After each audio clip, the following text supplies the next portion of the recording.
Did Welcome to my stream, everybody. I'm Fornesus.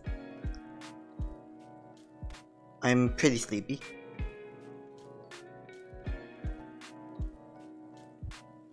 However, it is a Saturday. And I guess a happy Saturday, so there's that. I didn't quite get that much sleep because I accidentally took a nap a few hours before I was supposed to sleep. So I lost out on the opportunity to actually get some rest during the time that I ended up being awake. Around like 7 a.m. or so, and I had some weird dreams also, not gonna lie. Like those dreams were so weird that like I forgot all about the content in them right when I woke up. And I did sleep in quite a bit as well. However, I do need to adjust my sleep patterns so that I can be up at a pretty early or at least decent time on Tuesday.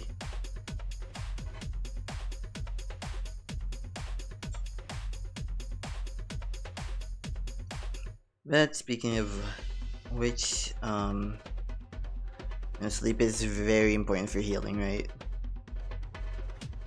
Of course it is.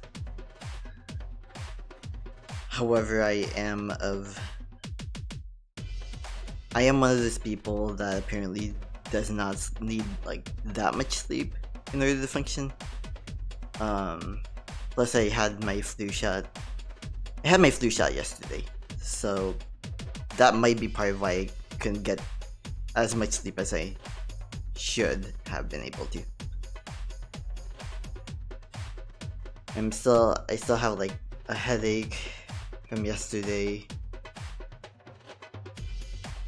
And also, like, during that nap that I had, I forgot to wear this watch, and so it did not capture any of the sleep that I actually had during that like 2 to 3 hour period, which was a lot considering that I feel like I dreamt at that point as well.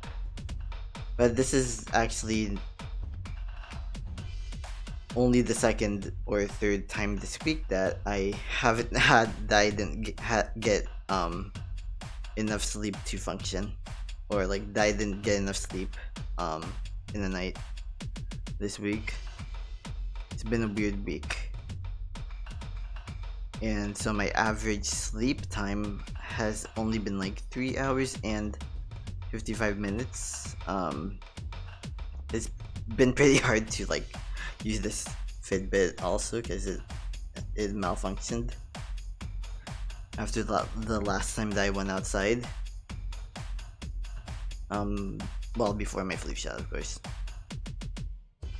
I'm just in this weird pattern where I get like decent sleep one day or like one night, and then the next night I get none whatsoever. Decent sleep, none. Decent sleep, none. So I'm hoping it doesn't continue to be this way. I'm very much hoping not.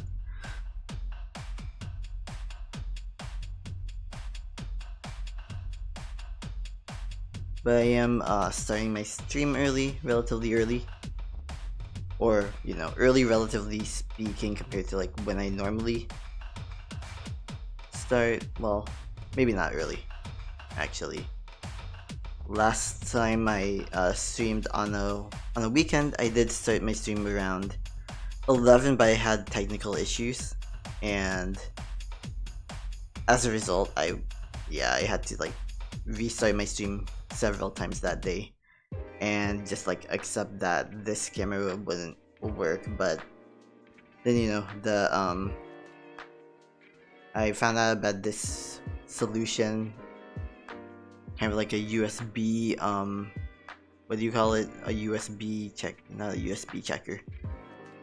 It's kind of like a USB hub but it's powered separately, and so my computer won't have like so much power being demanded from it just to have my devices function.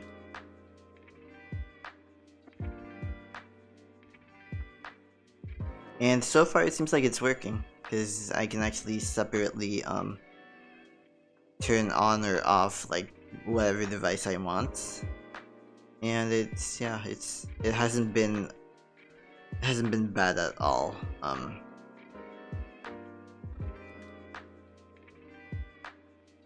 So I did use it on my last stream on Tuesday, which didn't seem to be well attended, unfortunately.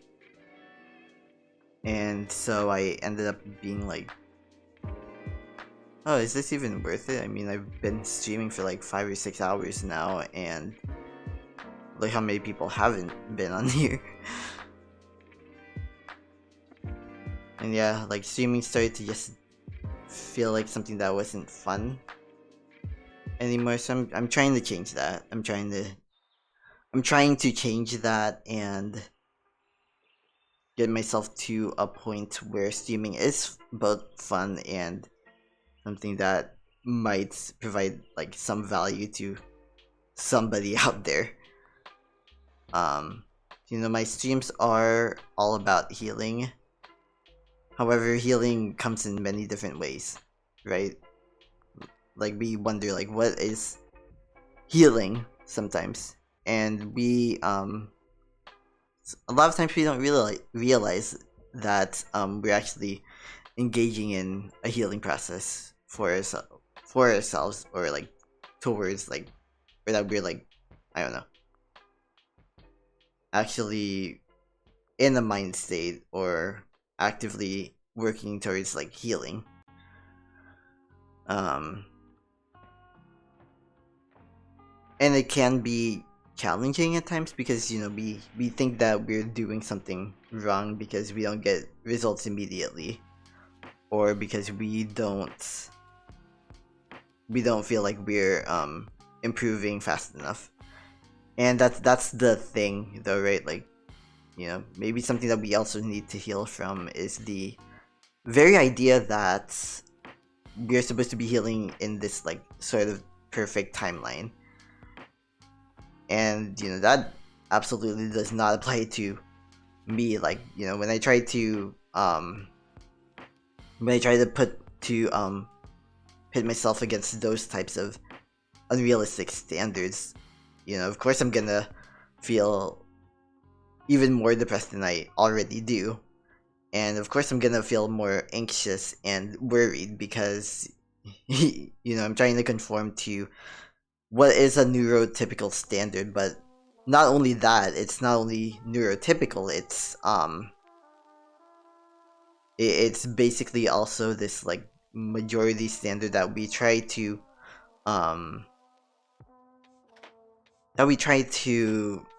what do you call it, subject ourselves to, just to please other people in society, who also more likely than not aren't able to heal in like such a fast manner, because there's no such thing really as like healing like that.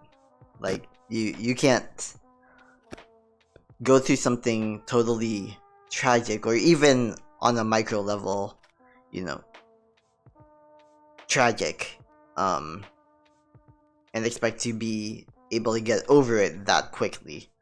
You know, a lot of people end up just getting through it, but not actually processing whatever pain or trauma they're going through. And then there are others who immediately feel that pain and trauma and aren't able to necessarily get out of it as quickly as they'd like. And you know, in both of those cases, there's really nothing wrong with that. It's just that you know, the person who ends up not being able to process their pain or trauma immediately will most likely have to do that at some point, while the person who is currently processing or like does process it immediately, ends up you know, maybe like other people are like, oh well, why are you having such a strong reaction to this, when of course that person doesn't know what you're going through, or like even like the things that you've previously gone through in your life that makes it difficult for you to, I guess, process whatever pain or trauma you're having. And then at the same time, there are people who society perceives as processing pain and trauma for way too long, and maybe in some cases there's a point, but that's primarily because maybe they're continuing to go through like said trauma or pain, or you know, they like maybe they relive it on a regular basis because they're not exactly out of whatever situation caused them trauma or pain in the first place. At the same time, there are people who just aren't able to necessarily get over it due to past traumas and pain that they still haven't, to a certain present point, haven't been able to get over yet, as of yet. And that's why they continue to experience symptoms of pain and trauma. So I mean, what is healing? Healing is like something that is very subjective, depending on your coping skills as well as your resilience. Because coping is not enough for healing. You know, healing isn't about coping necessarily in the first place. You know, healing is supposed to be about pretty much like the state of both acceptance. It's kind of like a mixture of acceptance on top of actively actually giving yourself time and space to process whatever pain or trauma you're going through.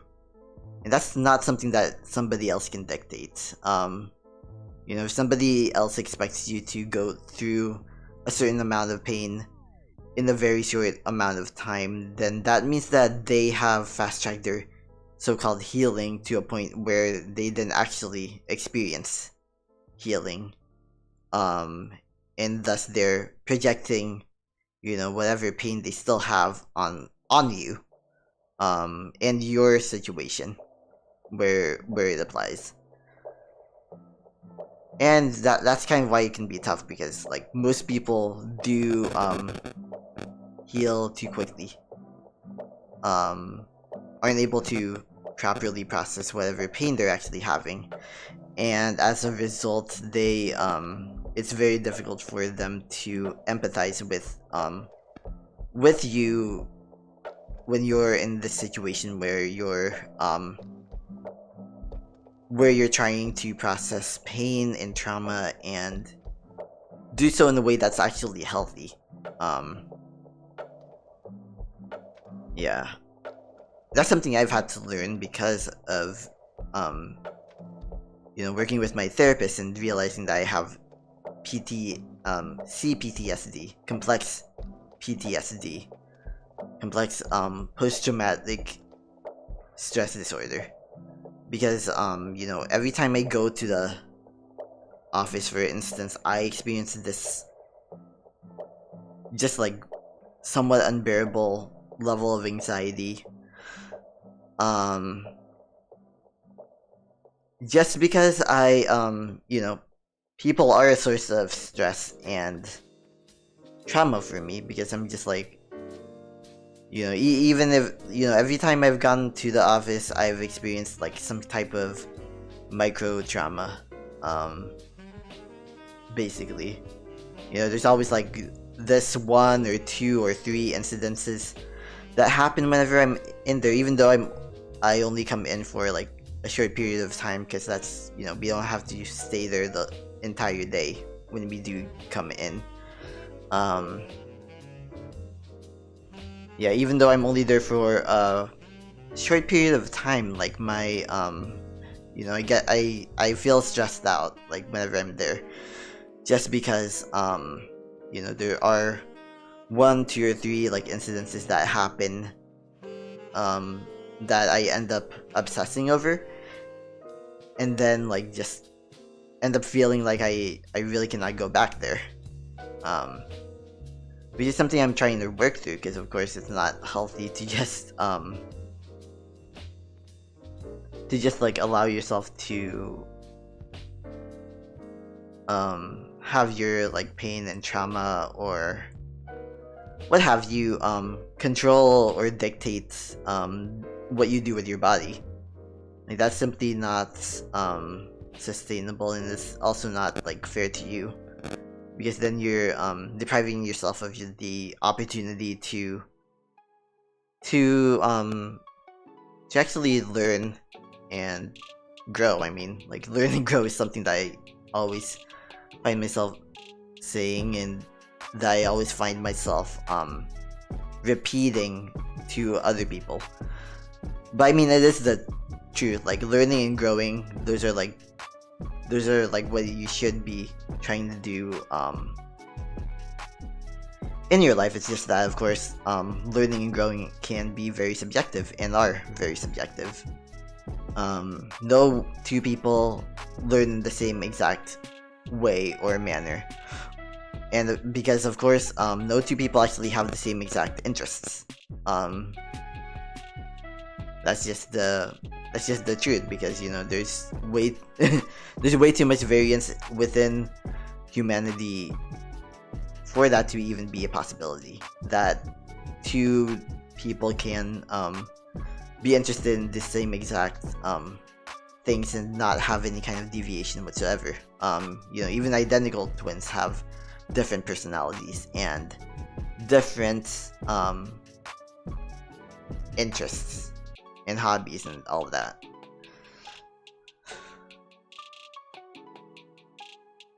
So yeah, I mean, that's the thing about healing. I mean, you know, what is healing? Healing is what's right for you in any given situation. Like, basically, you only need to heal, right, when you're in a situation where you haven't placed yourself first, and where you haven't necessarily given yourself the time and space to process things, when there are things that are unresolved in your life that need to be processed, and that you need to hold yourself accountable for, to almost like mentally fix. Because of course you don't necessarily have to heal if everything is okay, right? But at the same time, you can also realize that everything isn't actually as okay as you think that it is. That's where I've primarily found myself.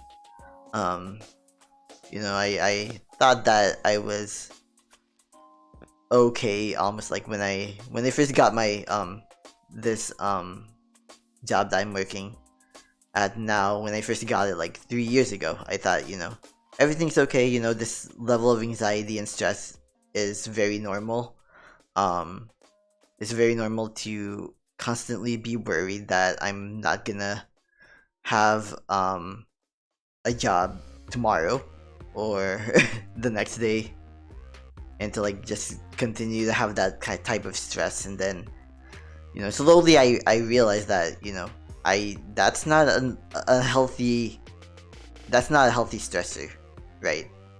It's not healthy to constantly feel like you're not gonna have like work or a way to feed yourself and your family, or shelter yourself and your family tomorrow.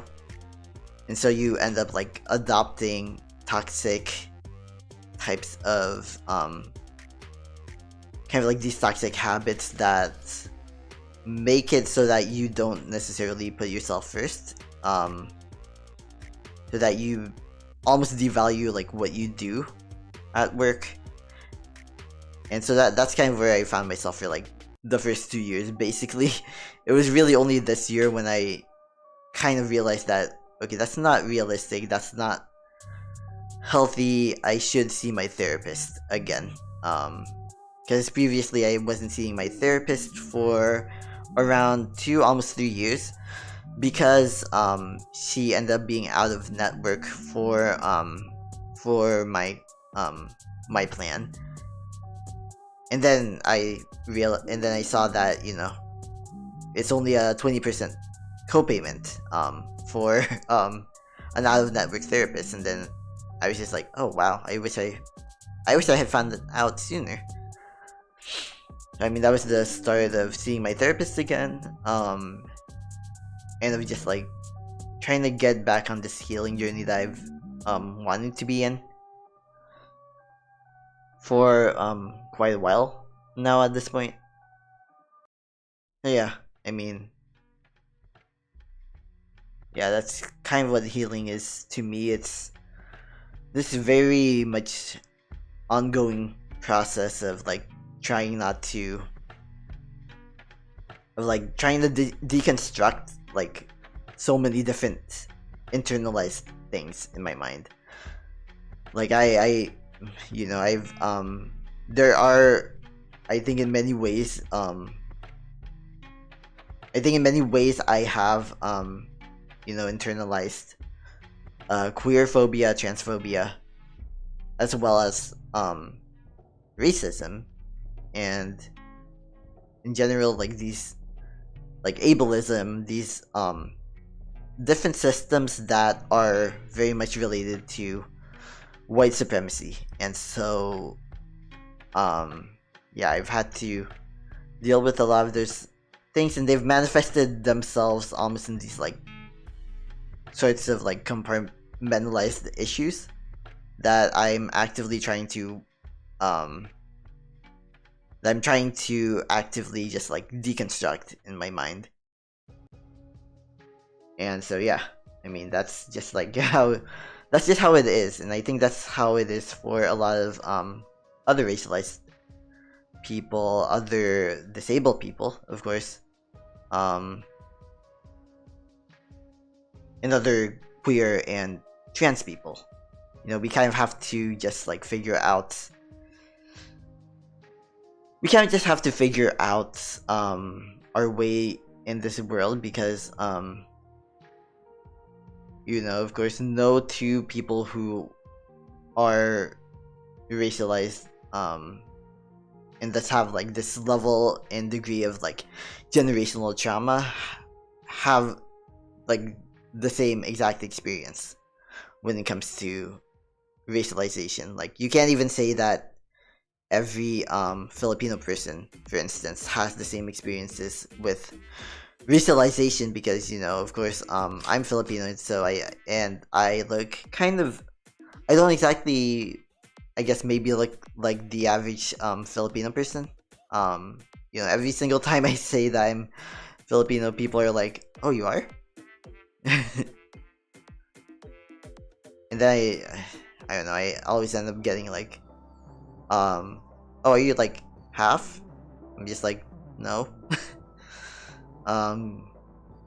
I think that's because I do benefit from some kind of light skin privilege compared to other Filipinos, and so there's that that factor as well. But, you know, at the same time, it's like people clearly know that I'm a minority, that I'm not white. That's very clear. At least for people who meet me directly. Let me change this. Kind of annoying me. I'm sorry. Yeah. Like, people generally know that I'm not a white person. I hope that like people who watch my streams or look at like any of my videos that I make know that I'm Filipino. But not everyone does, and you know, that's kind of why like not every Filipino person has the same experiences with racism. I mean, you can say the same thing about the black community, other Asian communities, different African communities. Yeah, as well as even Native American and Alaska Native and Pacific Islander communities. They that's because like people are so like there are a lot of people who are so ethnically intermixed to where they have a I guess they can have a different look from their overall ethnicity, or like even the ethnicities that they're a part of, and that's definitely okay. I mean, humanity is beautiful, and just because you're part something else, or that you're just because you're mixed with like different communities doesn't mean that you can't own any of those communities that you are mixed with. And in my case, I'm actually like 90% Filipino. Like ethnically speaking, I'm 90% Filipino. But I am, the remaining 10% is overall South Chinese, Southern Indian, as well as Southeast, like mainland Southeast Asian. And so, I'm like 100% Asian actually.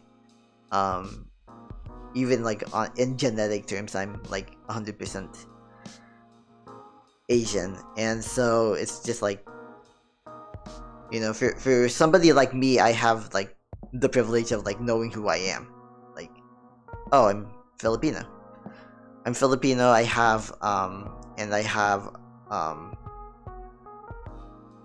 I guess like ancestors on both sides of my family who came in from China, most likely from Fujian, that province in China, because that's where most Filipino Chinese people can trace their roots. Most people of Filipino Chinese descent can trace their roots from Fujian province in China, as well as Guangdong, where they speak Cantonese, and a few places to the north as well. Yeah, and then a lot of Filipinos can also trace their Indian ancestry to I guess to either ancient times as well as to more modern times. So like in more ancient times, the Philippines was actually, or like parts of the Philippines in the Visayas especially, were a part of something called the Chola dynasty, which was actually an Indian dynasty that originally that dynasty ruled over parts of southern India for centuries, but they ended up, I guess, almost being exiled. I'm not really so sure about like the full story yet, but they ended up migrating to the Philippines and ruling over parts of the Philippines for probably a few decades, if not like around a century or two. And that's actually why the Philippine indigenous like religions and written form, they all come from Hindu script and the overall Hindu pantheon. Even the caste system that was that existed in the Philippines was very much an influence of southern India, of like in India as a whole, actually, of course. And so yeah, that's one part of the story. And I believe, actually, if I'm not mistaken, at first I thought that all of the Indian came from my father's side of the family. However, I recently noticed that apparently like half of my Indian came from my mother's side and the other half came from my father's side. So let me do a quick check. And actually, like in my last stream, I actually looked at a bit through my ancestry, but then I got like really distracted and just like talked about the history of like those different places. just because I've looked through like these different places where my family's apparently from so often that like I now know like a lot of like the history behind behind those spaces, behind those different places.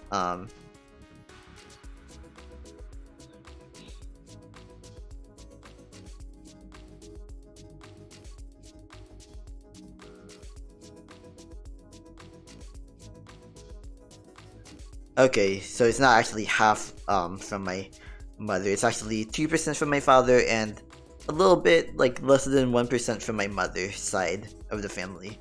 But it is there. And so probably from her side, because I have more of the Bisaya lineage from her side of the family, I can't really tell her that because there's like this apparent Tagalog versus Bisaya kind of rivalry that's gone on for like centuries, actually, even from before colonization. And so like a lot of Tagalog people are raised to you know, not necessarily like Bisaya people and vice versa. And I of course I think that's unfortunate, because you know most Tagalog people do have Bisaya lineage due to colonization and just like the overall fact that like people from all over the nation went to Manila to you know, to settle there and get like job opportunities and all of that. Yeah, but anyway, yeah, I do have more of my Bisaya lineage. So like yeah, like I have like 7% Bisaya lineage, or like likely Bisaya lineage. It could also come from like some of the indigenous peoples in the southern Philippines. But yeah, I do have like 7% of that coming from my mother. 3% of that lineage also comes from my father, from my father's side of the family. And so I'm gonna go ahead and like guess that, you know, that less than 1%, that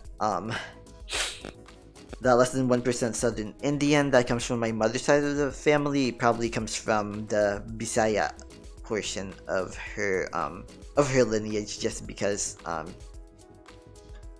again of how long you know, of how much like genetic influence the Jola dynasty gave like contributed to the Philippines. And then from my father's side of the family, actually there's like a relatively recent, like as of 1760s, during the occupation of the Philippines by the British Crown, by England basically, they ended up you know, sending in mercenaries from India into the Philippines, and then a lot of those mercenaries actually fled.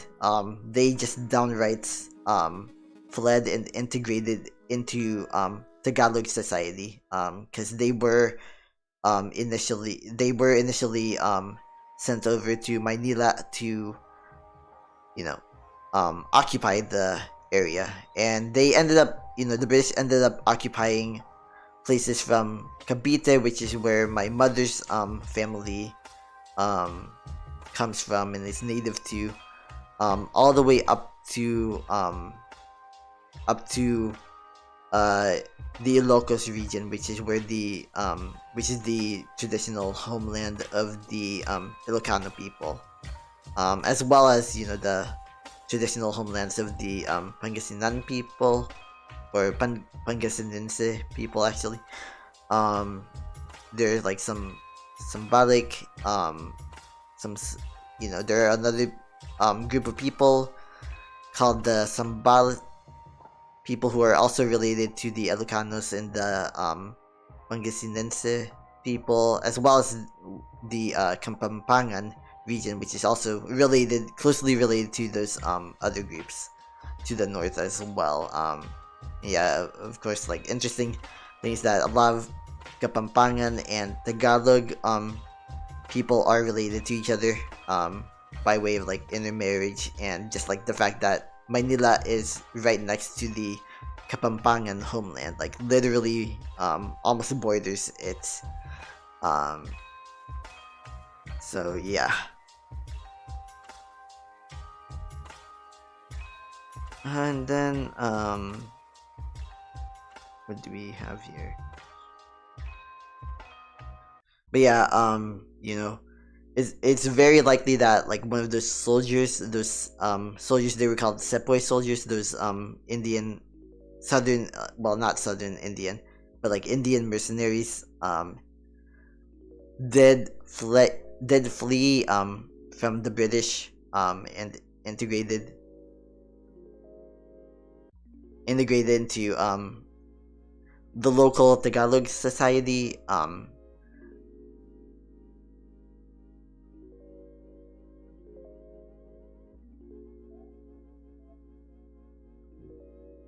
Yeah, they settled in this place just to the north and east of well, actually to the south and east of Maynila, called Rizal province, specifically in the settlement literally just like across the border from Maynila, or like the present national capital region, called yeah. Oh, okay. It turns out that my nephews are in, and yeah, my nephews are here, and they are about to pick up their phone. So I guess I'm gonna leave for a few minutes. Yeah, there's my ancestry. I'm gonna go downstairs for a few minutes, see my nephews. I guess they're playing with my dog. Wait, how do I say dog? Let me dog. Sometimes I say it like Doug. My dog. Actually, I'm supposed to say dog, dog, dog. Okay, let me pause for a minute.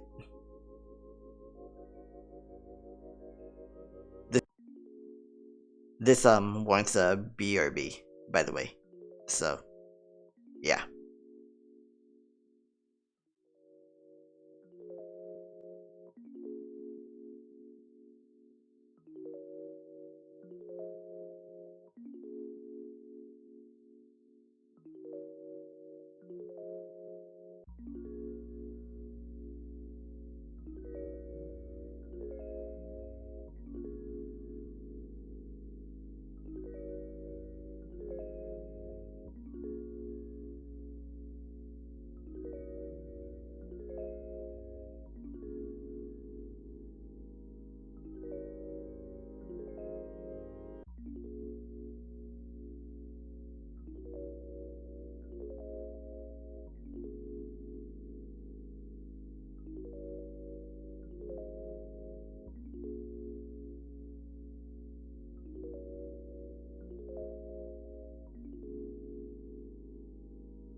Thank you.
Ah, stream's still running. That's good.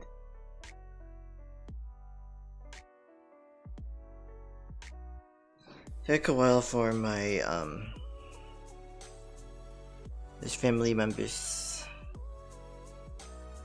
usually don't stay that long unless my mother's here, because I guess she kind of pressures them to stay longer.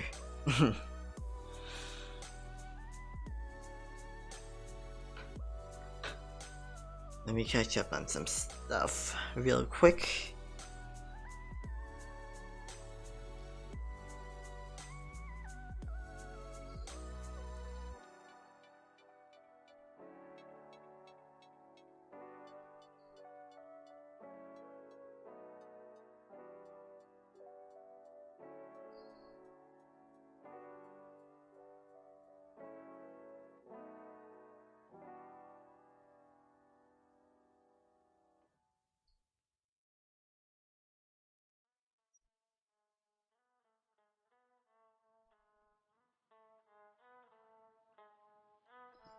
Oof. Okay. Yeah, I was talking about a few things earlier, but let me take my vitamins first.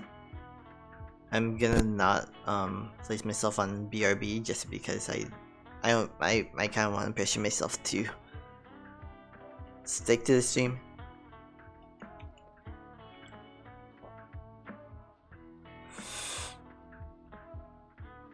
Yeah, I was talking about what healing is, and well,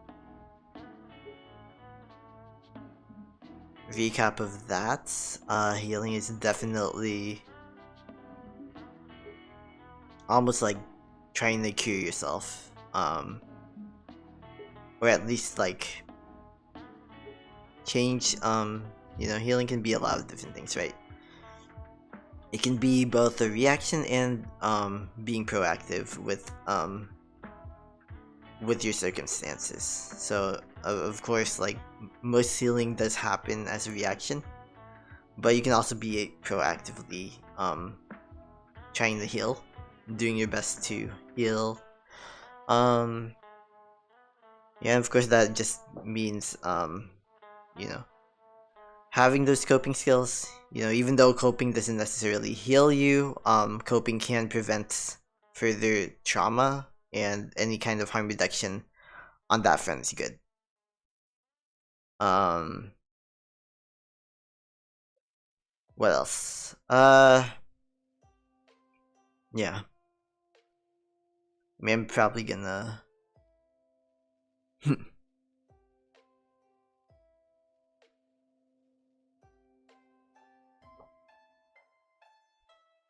Yeah.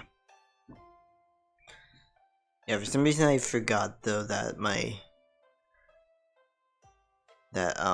nephew was supposed to come in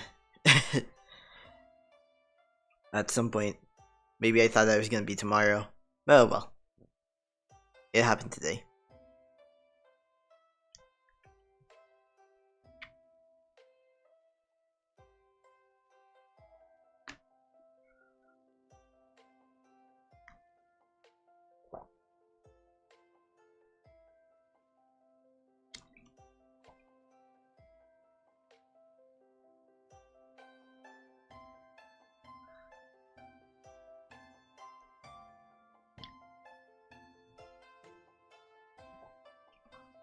But it is vitamin time for me, I guess.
There's still music playing. Yeah. Right. Yeah, I'm sorry. I kind of lose some of my energy, I guess, even when there's like family visiting, because like there's still people. um I can't why I like Saturdays, because that's when my mother doesn't necessarily pressure me to go downstairs.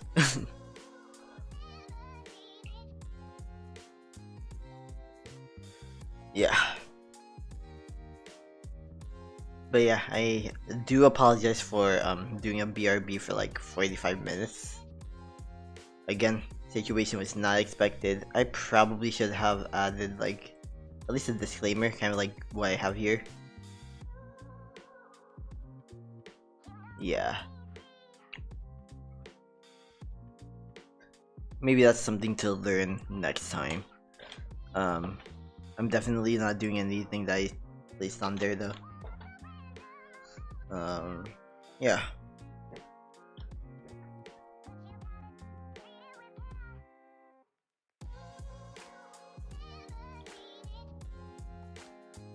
I guess here's the plan for the rest of the stream. Like what is healing? Well, healing first off is learning.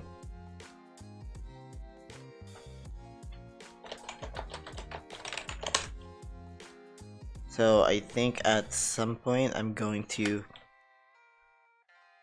well, first off let me see if I do have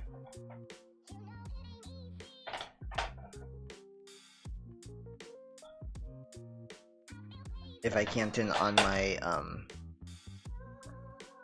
my Chromecast so that I can watch a video. So that I can watch videos.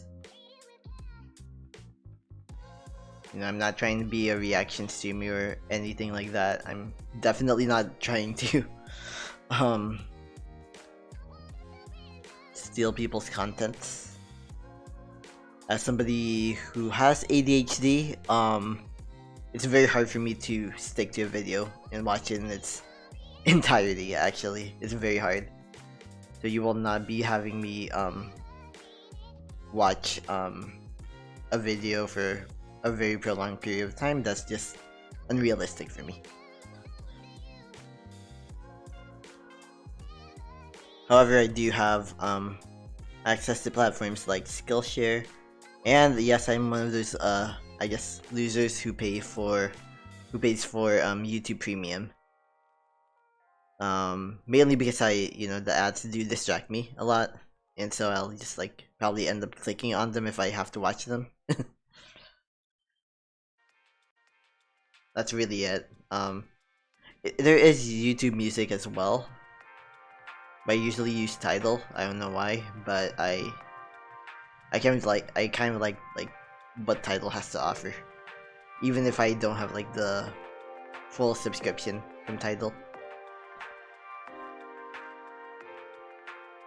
But yeah, it is learning. So healing is learning. It is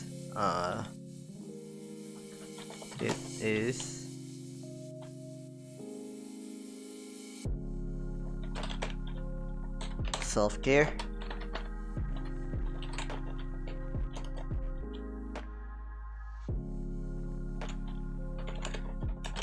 It is having fun. It is reflection.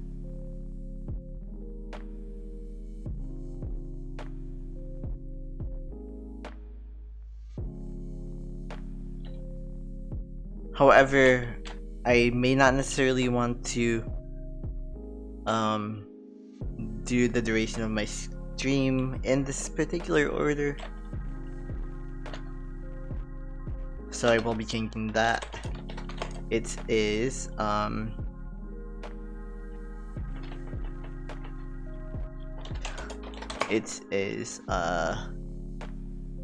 not application but creation. self-care. Yep, self-care. It is having fun. That's why I'm gonna do a little bit of game, or try to do a little bit of gaming. It is reflection. I may want to do reflection afterwards.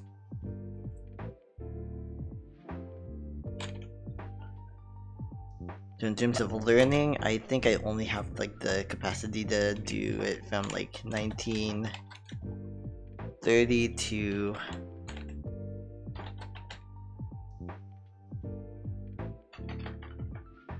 around 1930 GMT, or in my time zone that would be 2:30, so that's in a few minutes.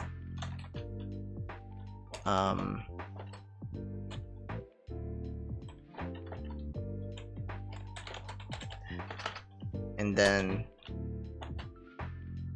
I forget like how you're supposed to say like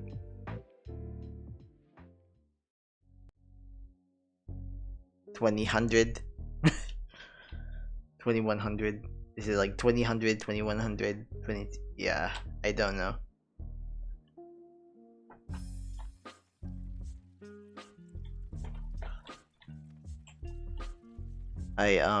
Okay, definitely not gonna be trying to learn that all that much until 7. Are you nuts? It is creation. Maybe I might be able to pull that off for an hour. It is self-care. So that's something I want to do for an hour probably.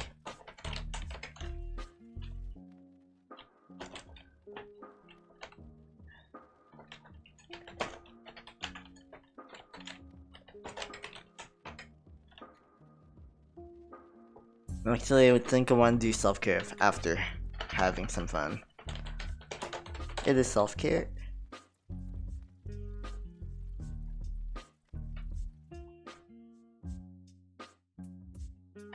Learning, it is, oh wait. I don't know what that flicker was. It is self-care, it is... Maybe I want to do creation at 4. Yeah, I want to do creation at 4 and then do self-care. After my little binge.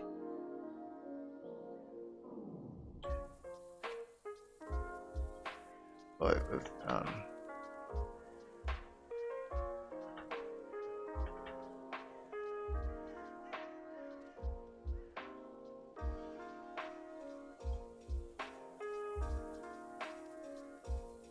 is being in tune.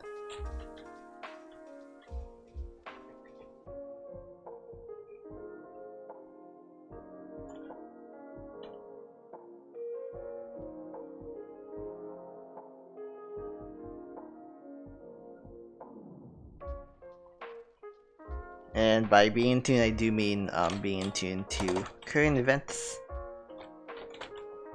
I think people devalue that just because of like the sensationalism of media, but like, you know, what you gotta do is learn to not take media's, like the mass media's you know, sensationalism that seriously. It is very hard though, obviously, to get to that point, but it does help a lot to remember that the media is just, you know, the media, they're always trying to scare you into buying a product. Whether that product is something that you can personally buy, or whether it's like an ideology, like going to war, for instance.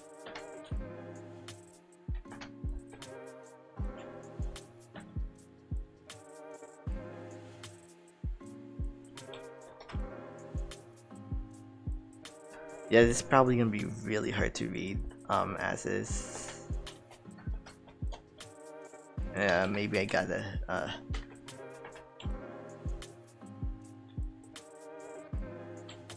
yeah, I gotta do something about that. Reflection.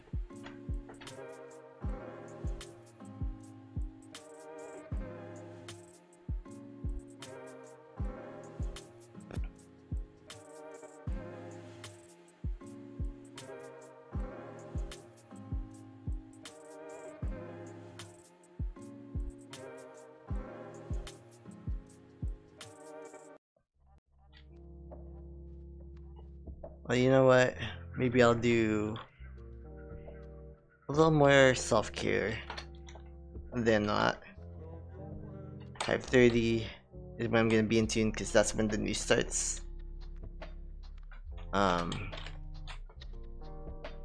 Yeah.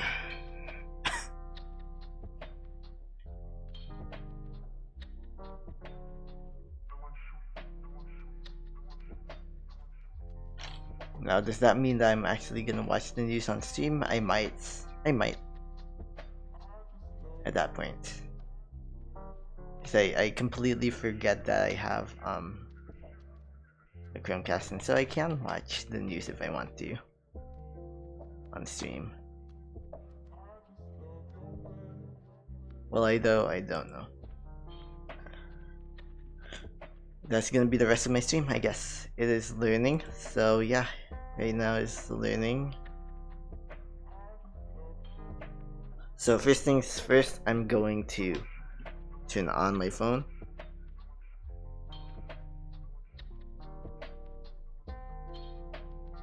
Really, I might want to do learning and creation at the same time.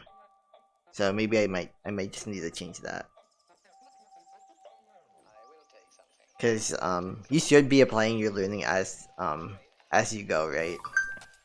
And when you apply learning, what's that called? That's called creation.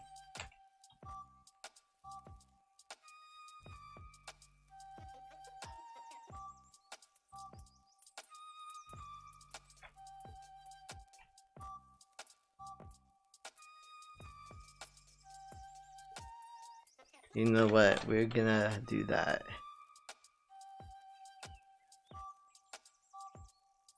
We're gonna apply learning as we create, and we might do that for a while. Actually, I'm not sure. Actually, I'm really not.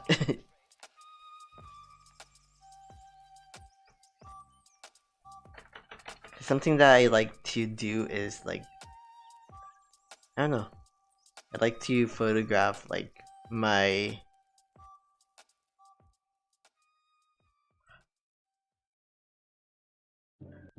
you know, like what I've been doing with these cameras over here is like try to capture my social conditions, like trying to capture my material conditions, I mean.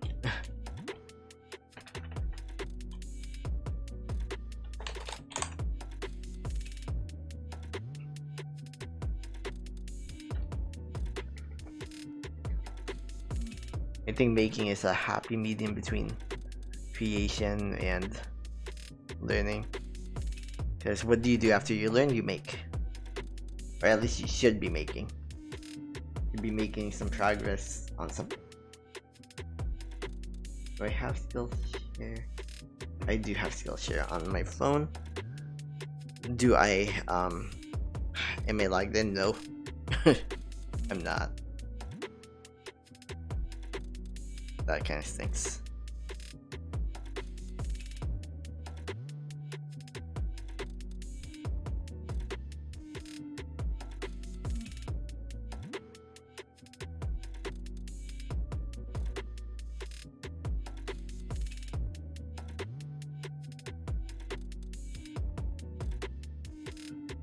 Yeah, I'm not currently logged in, but I am in my learning process right now. Shoot. I think I gotta continue with Apple.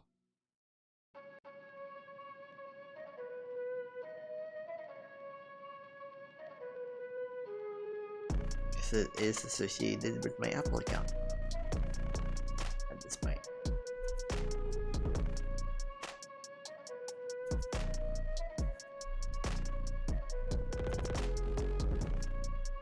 I really should have done that. Oh well.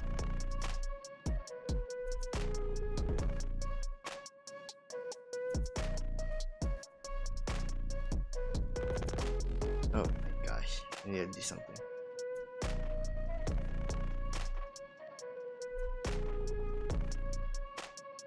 I hope I didn't change my password recently. I might have.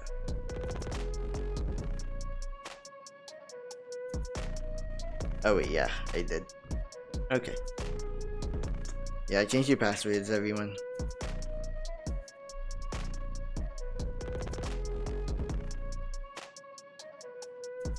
But if you're like me and it's kind of hard for you to change passwords every so often, you should definitely at least turn on 2FA.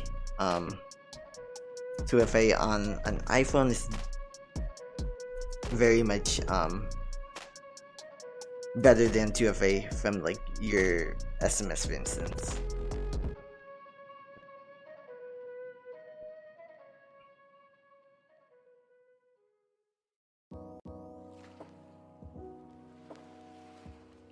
So now I'm going to screencast. Wow, I don't know why that's there. Why is that even there? Anyway.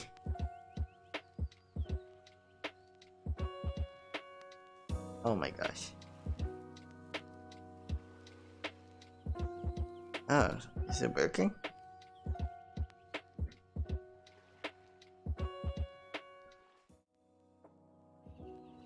Yep. Where's my face? Not there. Yeah.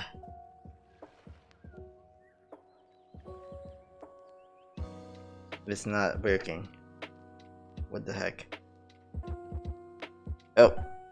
Sorry. So it is working. See? This is where my phone currently is. The last thing I need to do though is of course change my description. Change my stream description, and then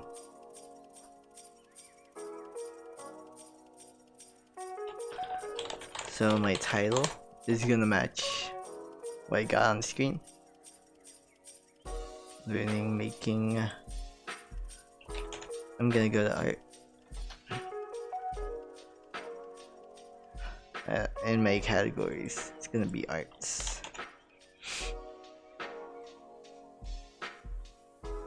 I'm gonna have to like hope, like cross my fingers like a lot, that YouTube accepts this length of a title. However, I'm turning off my other cameras because I got this.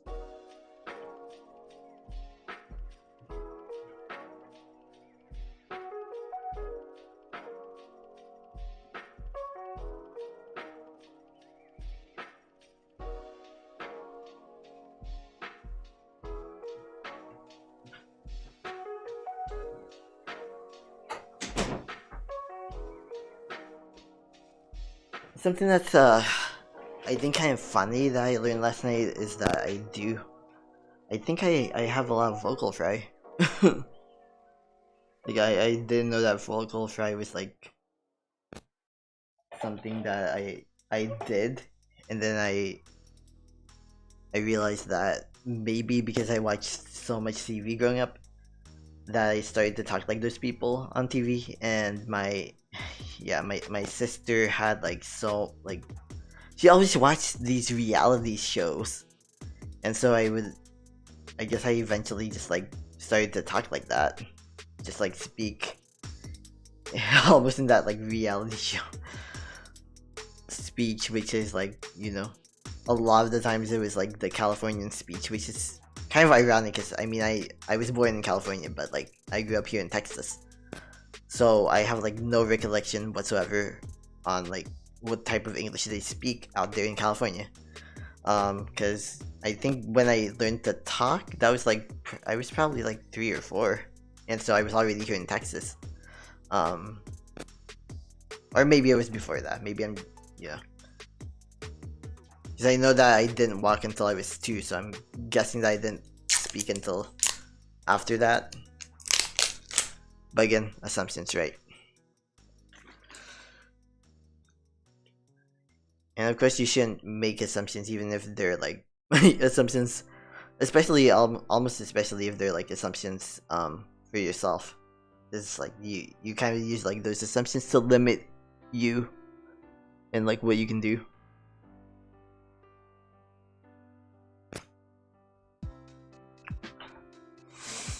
Anyway, let's see if this works.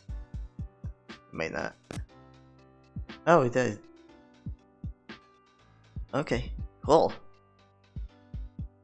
Okay, so I'm now in the art category. I am. Whoa, what happened?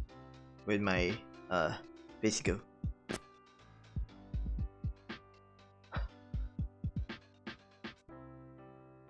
Yeah, my webcam should have stayed. Oh no! Oops.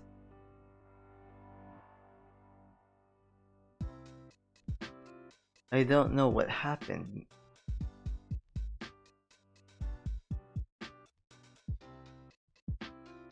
What the heck? What is this?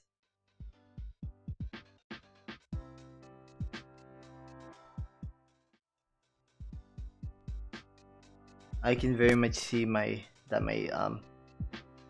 face should be showing, but I think I'm being blocked by something. There's like technical issues right when I'm trying to stream my face. Oh wait, no, that's not even the right scene. That doesn't have a face in there. Why didn't you listen to me?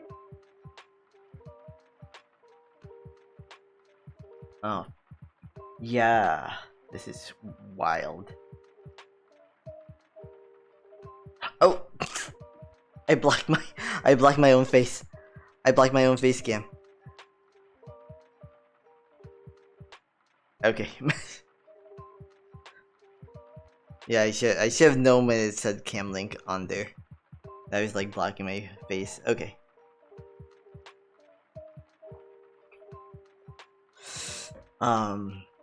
Oof. Yeah, now I'm learning and making. That's the theme for like the next hour and a half or so. Oh shoot.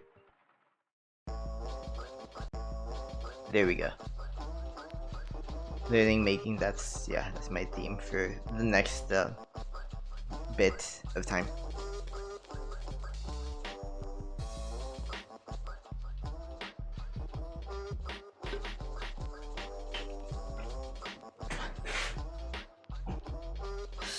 Okay.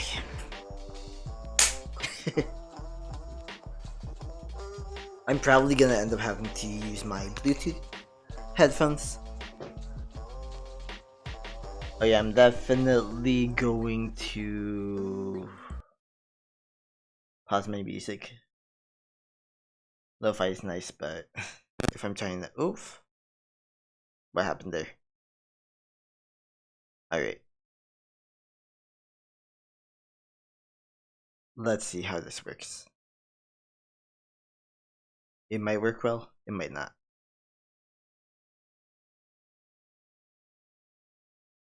Wait, do I even have any volume on? Shoot. If I do, I might not. I do remember trying to turn off my volume one time. That's why. That's why there's nothing playing. I hope this isn't too loud.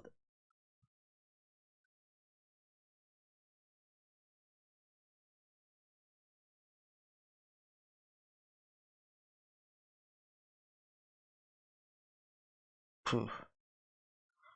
It might not be working. It might not. Okay. If that's the case, then I guess I gotta try to find a way to fix that. Yeah, it's not even on. That's the problem. Oh boy. Yeah, I'm gonna mute it first. I don't want to do something on accident.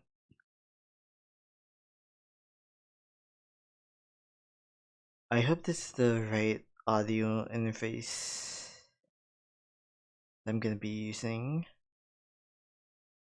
You know what? Let me check. Allow me to check first.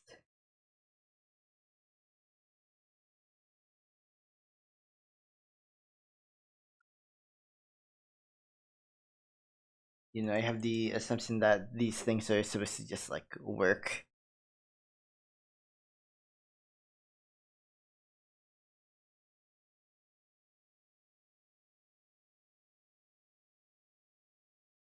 Maybe having that assumption is incorrect. I don't know.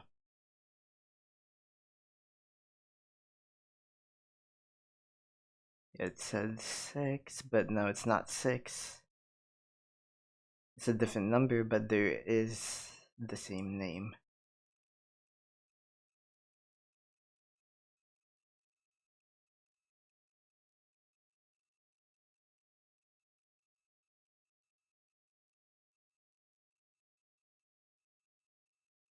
Colder temperatures, so Oops. bluish color. Sorry. By default, your camera will be in auto white balance, which in most cases will be okay. That music, White I don't know balance why. refers to the color temperature of light sources and how it affects the Here we go. colors in your photographs. Different light sources have different color temperatures, which can give your images a warm or a cool tone. The temperature of light is measured in Kelvin, where lower numbers indicate a warmer temperature, so yellowish colors, and higher numbers indicate colder temperatures, so bluish colors. By default, your camera will be in auto white balance, which in most cases. So auto white balance. That is true. I do remember this camera. This one does have no, not this one actually. Yeah, yesterday I was able to play pretty easily with my new old camera. Cuz I got this older camera that I've been like using every day since a few weeks back when I got it. Just like after my birthday. And then I was also able to get this in the mail yesterday, right after my flu shot. I like this one so far. It does have issues, and you know that was very much outlined by the seller, who happens to live just like a few miles away.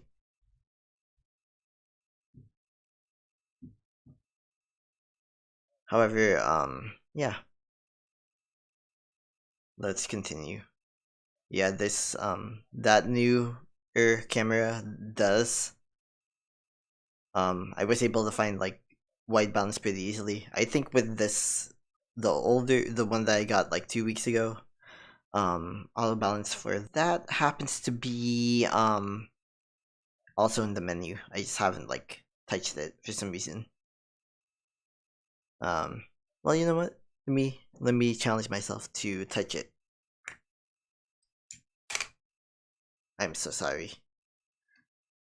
I promise I'm not trying to turn this into like an ASMR stream. Set time and date, of course. Yeah, that's the thing with these older cameras. Like, unfortunately, every single time that you take out the battery, it resets the date and time.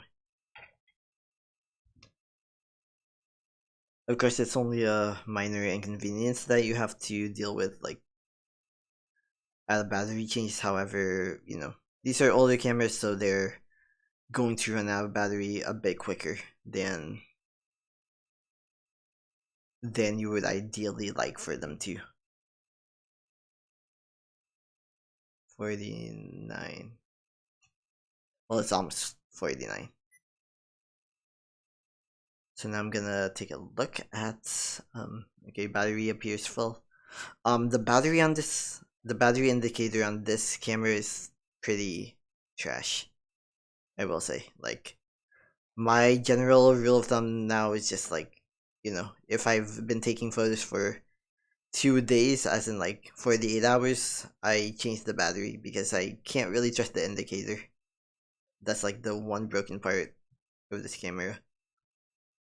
And then of course, I do have to shift like my mode every single time.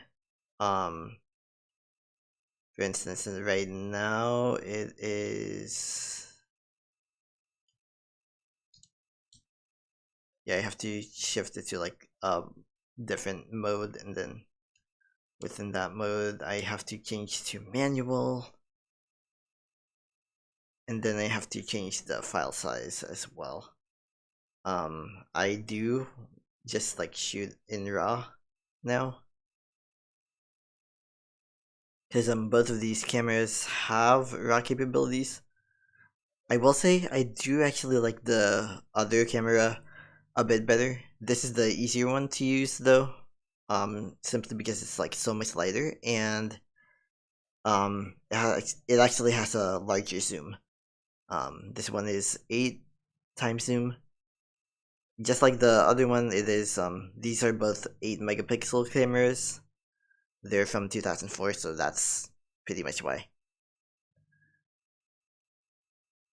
However, they have like great colors, I will say. I do slightly like the color on the other camera. That's an easy share camera. That's a series of cameras that was created by Kodak back when they were like getting into the digital camera business. Um, yeah, I got that one because I've heard like so much about the supposed like great colors on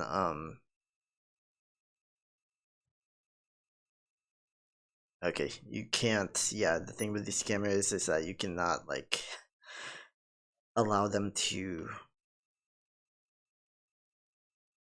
stay I guess what do you call it, in standby mode for too long.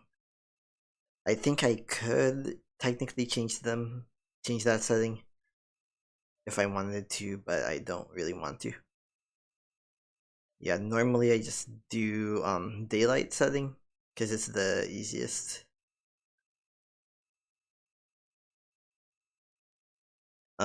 That's what I do for the white balance.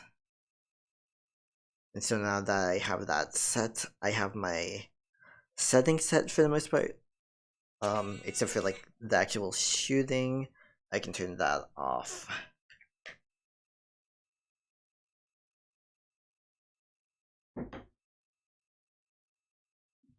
And now I'm gonna try to check my settings on this other camera.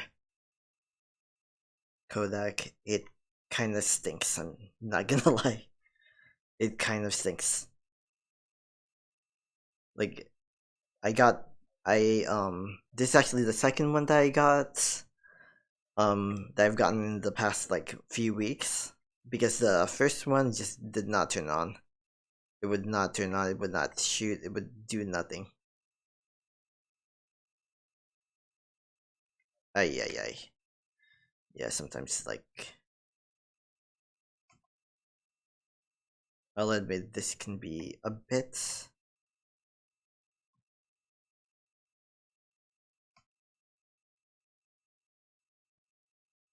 Like, the auto balance can be. I mean, like, the white balance can be kind of weird here.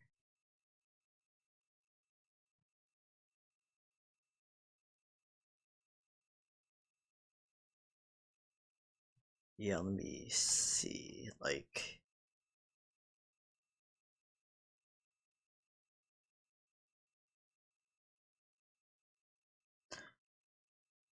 How can I set a white balance if the cap is on?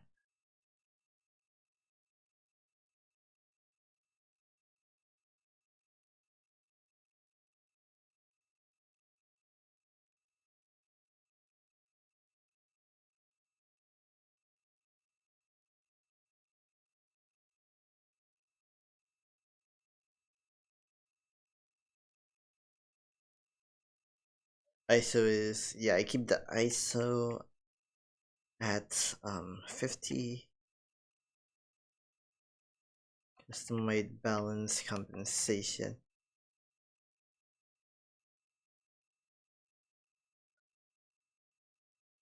Oh, I didn't know this thing had like an option to shift like white balance to. But that's pretty cool, actually. I did not know that. Like, I can make it a bit more green or red or blue or whatever. And then, like, after I've selected the setting that I want, it's the one that I guess looks the most realistic. I can just press OK, and that's done. And I think this setting should persist. But I guess what I'm gonna do though is like I'm gonna take a photo of my current setting. Yeah. Oh, that's a vocal fry. I'm sorry.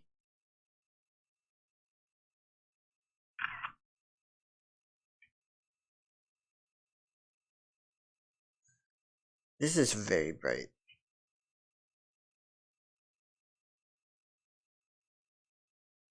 Yeah, this is like the time of day when it's kind of hard to get like enough light. I mean outside it's like really bright and sunny.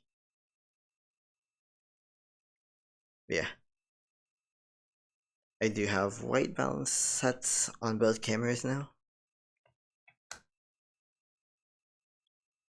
Like this one, apparently this one I can set like a very customized white balance, so no wonder I like the general colors from it like a little better. This one's also it's also a bit more expensive, like only a little bit. Like $25 versus $30. Of course, the $30 does account for like quite a bit of issues, but like it's still usable. I was able to get some pretty good quality photos from it, but let's continue the lesson.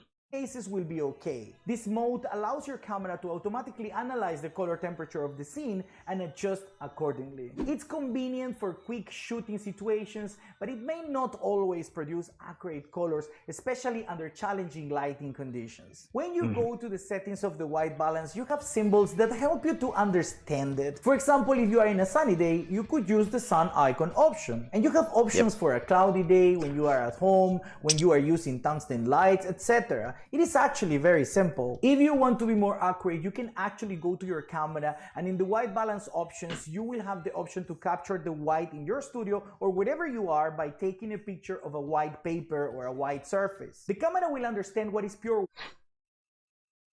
That's if you have, I think, a newer camera. Because none of my cameras have that option, or at least I never really like looked at it. I do have like this camera that I have over here. You know what, let me turn it on. Yeah, let me turn it on. I just realized that's why I had this one on. This one is a bit newer. 2015 as opposed to 2005 or 2004. And this camera is relatively new, modern. Like you can still buy it for new off Amazon. But I have never seen like a white balance option. Then again, I don't really know how to use manual on this thing. It's like my most expensive. Well, no, this is my I did spend the most money on this camera, but it's actually worth like around, like new, it would be worth like around $200 less than my other one that I use mainly for making like photos, taking photos, whereas this one is like for videos.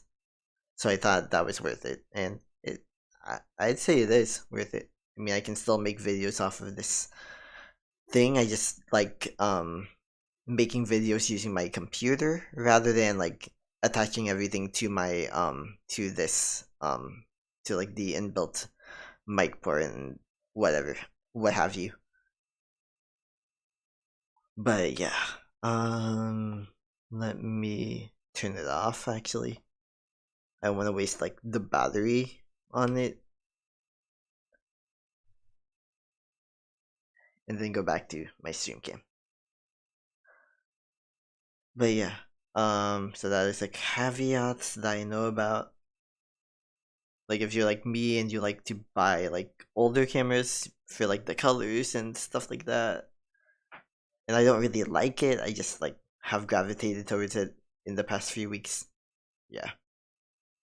Wide where you are and adjust itself. Now, if you're in a studio and you want to replicate a certain temperature, you can use proper studio lights that allows you to change the temperature. For example, the famous YouTuber Peter McKinnon nowadays is using a warm temperature, like between 3,000 to 4,000 Kelvin for his studio videos. That's probably a few Of course, years you ago. will have to adjust your camera manually to match the lights that you are using. Personally, in videos like this one, I normally have my camera in auto white balance, but it is because I'm in a controlled environment. But if I would be outside and the sun keeps moving, plus the clouds are covering the sun from time to time, the camera will be changing and adjusting constantly, which could be a problem. But you know what? As I keep repeating, it is not about understanding by learning the theory.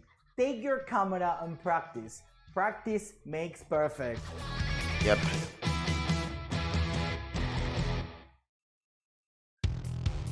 Composition. Yeah, this is where... Composition is basically how we arrange the elements in our scene. It's the most... Yeah, this is like the part where I know where I have like the most experience, but I simultaneously know the least. Because I feel like when I've been making art, I've always been like struggling with composition. Yeah, because like I overwork drawings a lot pretty easily, and more likely than not, I probably wouldn't have to overwork a piece if I had like the proper type of like composition in use. But yeah. Most important part of the art of photography. It's even more important than the camera and the lenses that you have. You can actually get amazing shots with the cheapest cameras in the world. Just think about the amazing pictures taken by the National Geographic magazine back in the day. And just for you to know, National Geographic was first launched in 1888. Nowadays, any phone takes much better pictures than the most professional cameras in that time. Still, we're talking about incredible photos that were taken a long time ago, and everything was in the composition. So let's talk about some guidelines that we could use to make our photos better. Yeah. Sometimes I use negative space to attract the viewer's attention to the main subject. So basically, negative space is the use of a lot of empty spaces to help define your subject, or like I said before, to attract your viewer's attention to your subject. Normally, in this kind of pictures,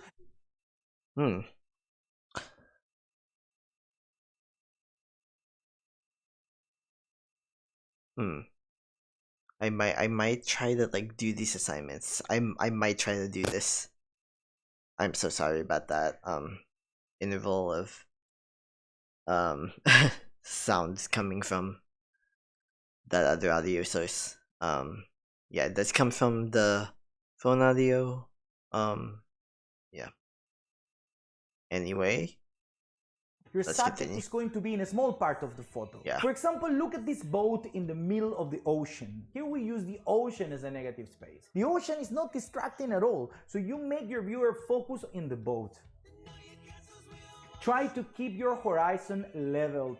Some cameras are going to even have a guide to level the horizon. If your camera doesn't have it, you can always use the grids that your camera has. They're very useful not just to level the horizon, but also to follow certain rules that are very popular in photography. You can always fix the horizon in post, but it will crop some parts of the picture, and that's why I always try to do everything on camera. One more thing about the horizon in pictures is that it doesn't have to be on the top. You can try different pictures, positioning your horizon in different parts of the photo, but please, always try your best to have it leveled. When you are in Okay. the place to take the picture, So you have to move. so like And I don't negative mean space, one or two steps. horizon, Move. and You have to move around, look for different perspectives. Ah, You can have a lot yeah, of different different photos from the perspectives. same place just by moving. Photos can use leading lines Leading and lines, they make the yeah. picture very pleasant to the eyes. Leading lines are lines that you can see in the photograph, and you have to put them in a way that are going to draw attention to any specific place in the picture. It is fascinating how the brain tends to go to specific places in the photo by unconsciously follow the lines. That's the hardest for me. Let's start by saying Real that the thirds. rule of thirds is actually This is not the one a that's like rule. kind In of art, easy for there me. are no rules. This is more a guideline and it is very simple. You have to break the image into thirds and then you're going to create 9 frames. And the idea is to place the subject in any of the intersecting lines. This is the most popular guideline and normally this is the first one that you learn in photography. Maybe because it's very easy to understand and believe me, it helps a lot. Makes your picture in most cases very pleasant to the eyes. I believe that with the guidelines I just gave you, your photography is going to improve very fast. There are more guidelines that I could give you, but I think with these ones you can already start. And the idea is for you to get out there and start taking pictures. Remember, I keep saying it. I want you to practice. All about cameras. What's this? Okay, let's you know what? Let's do a trip. This is the only Adobe product I still have. Everything else I've eliminated.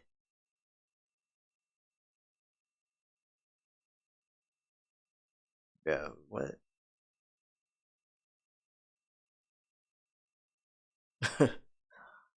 I apologize. I thought that this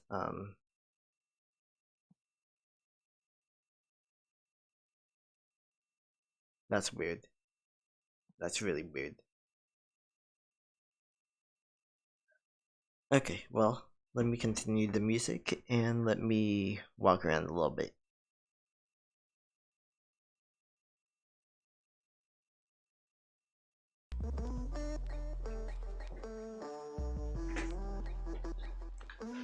Really, I don't I guess maybe I don't really have to get my headphones quite yet. I do have to turn on my microphone, my wireless microphone.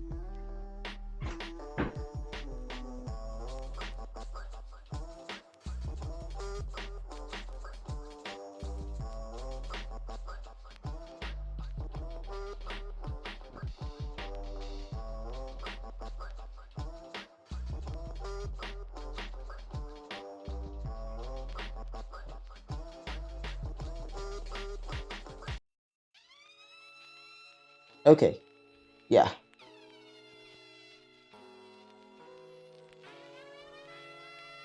Alright, so let's take a bit of a field trip. Negative space. Yeah, there are several lessons, negative space, leading lines, yeah. I think those are the main ones I wanted to try for, so I'm gonna do that. Unfortunately, Lightroom is weird. Very weird.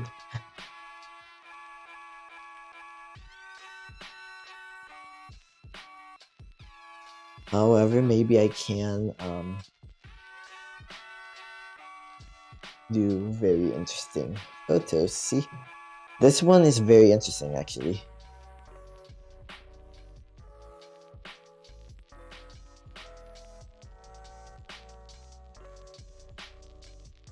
But I think I want to have a little more detail in the shots.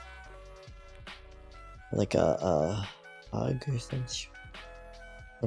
something. Maybe not like that much detail though. I want like a little bit of detail coming in to the shot. Still overexposing the background. And like trying to make sure that like not too much of like my own room is actually visible. I might actually want to just get away from get the pride flag, like just not, yeah. And of course I want to emphasize the negative space. Almost.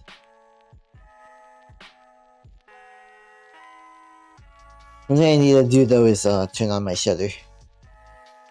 My Bluetooth shutter, I mean.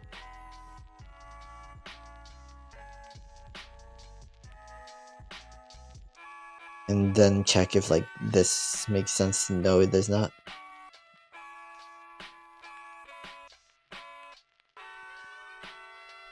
I don't want that. Delete that, yeah.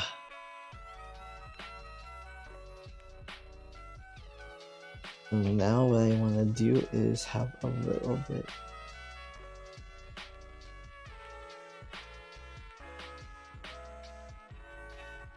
Yeah, and maybe what I want to do is like create an imaginary horizon line. So that's like the base of my window, basically. Make a composition work.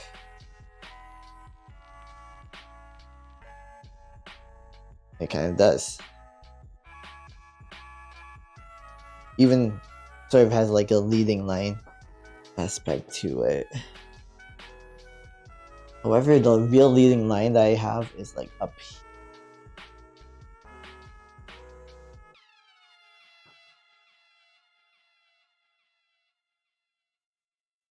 Whether do I want to do it that way or that way?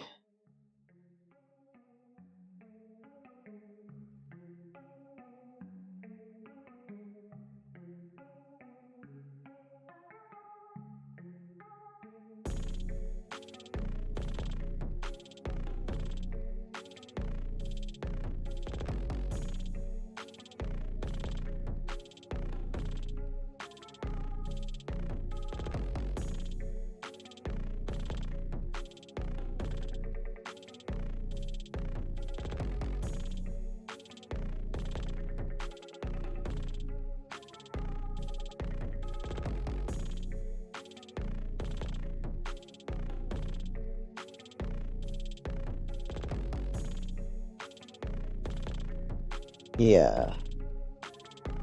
Yep, it's becoming a bit of a better composition. And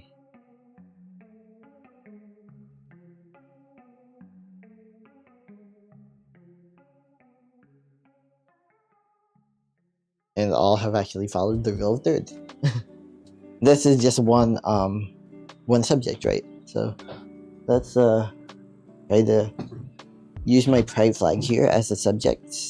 Maybe even that little plant that I got as a bit of a subject.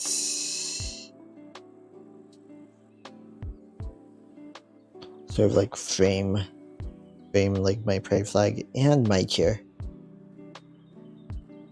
Obviously the pride flag is more prominent.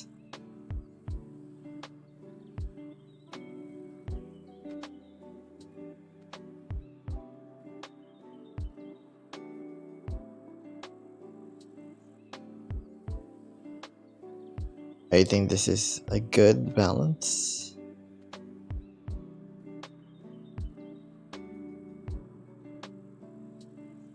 And now, as you can see, yeah, pride flag is very prominent. Of course, leading line does, some of the leading lines do go to my chair,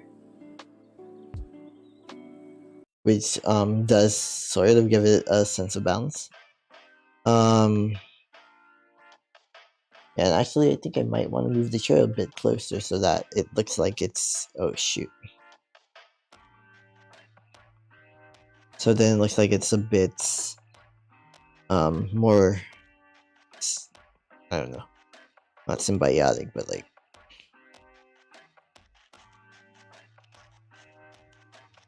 in frame.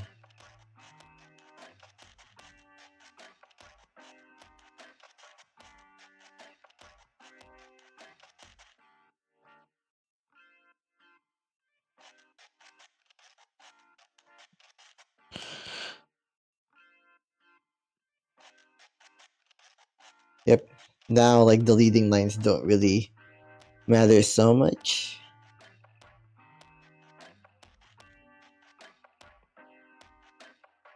And honestly, I can probably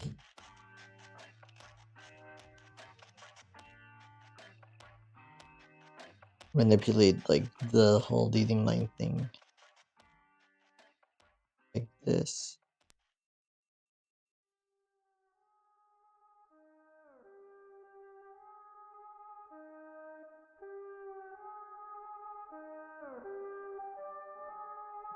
Again, leading lines is like the most difficult aspect for me to like master, just because I don't I never really understand how like how to like do leading lines.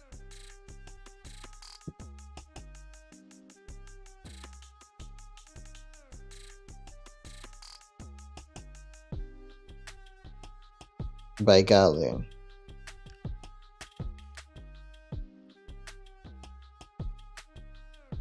Yeah, what? Oh, oops.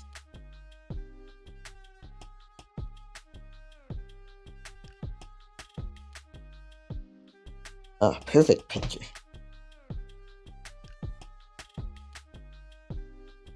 So now, like, in this photo, like, the leading line is, like, going into the abyss or the unknown. I kind of want to, like, emphasize, yeah, I kind of want to emphasize that, like, going into the unknown.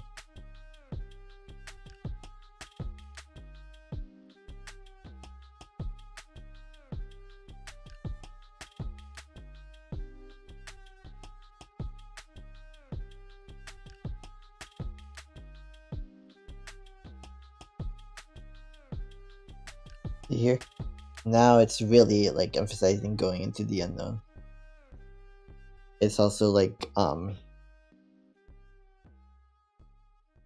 very much,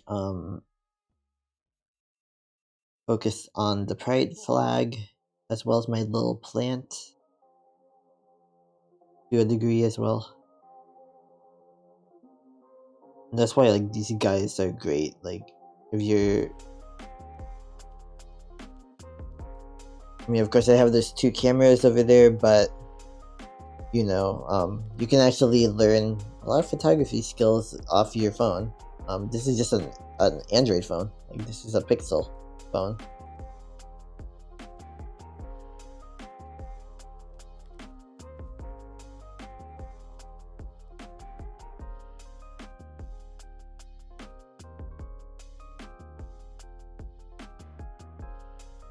Yeah, like, this is just a Pixel phone, and so it's like, huh, that's odd.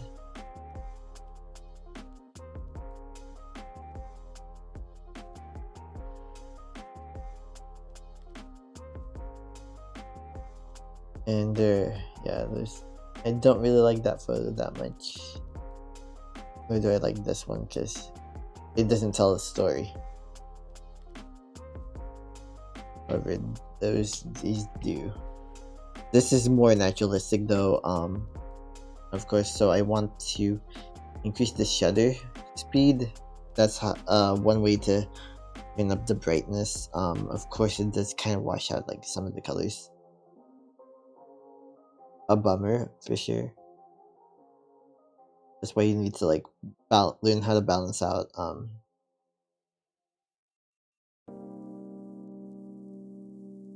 you know, even the saturation.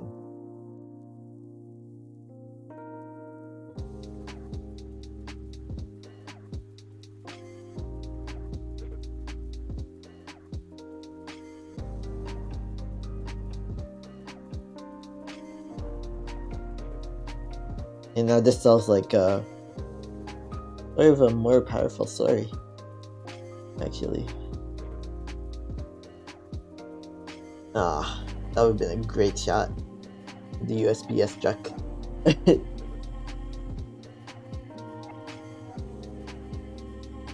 However, this also tells a story, a different story, right?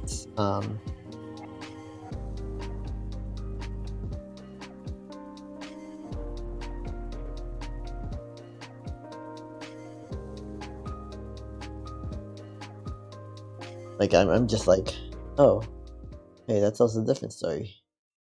However, the story is a bit obfuscated because of the lamp that I have that's on that's visible there. We gotta retake it.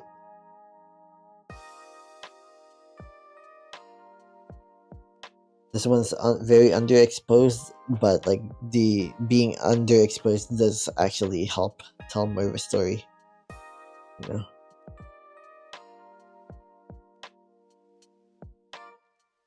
And what is that story, you may ask? Really, you know, depending on your perspective, can kind of be difficult to be queer. It can be very difficult to be queer, actually. Oh, and it can be very difficult for your when your phone does not save your picture. That's yet another difficulty.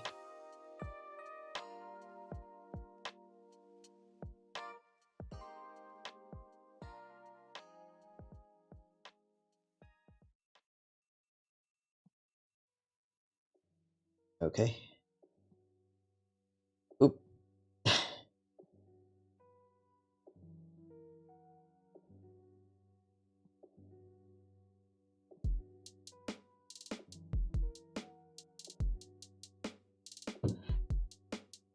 You know, being queer can be a fun thing. Being queer and trans can be fun. Like, it's just reality, right? Sometimes it's just reality, and we need a reminder to ourselves that, like, we're not that different. If you're queer or trans, you are not different. You are just a human being. You have hopes and dreams, but, you know, mostly your life is rooted in reality. You're not some fantasy world where, like, somebody like you doesn't exist. Like, it's not realistic. You are in a fantasy, like, you can live in an imaginary world where you're maybe more accepted, right? But, like, at the end of the day, you are still in this real world. You are a real person who exists.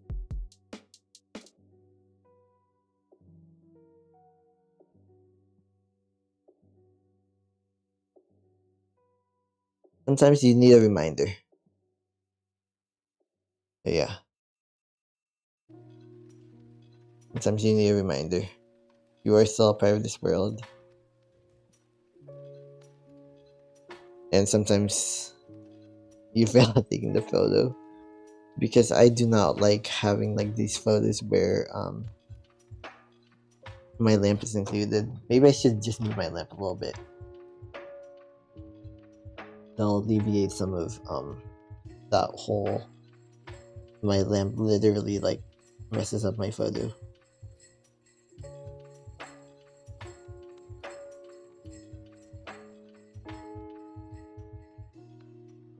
Okay.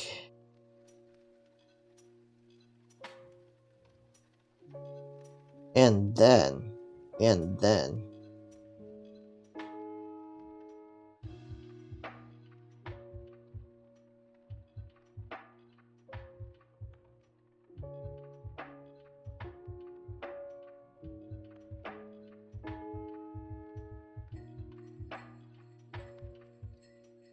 yeah, you see how that's kind of just like the thing that light can do, or letting in like a bit more or less light can do, and drastically change the mood of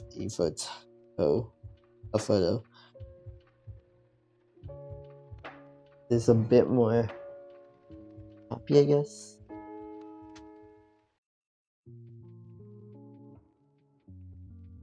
You know, having more lights does change things.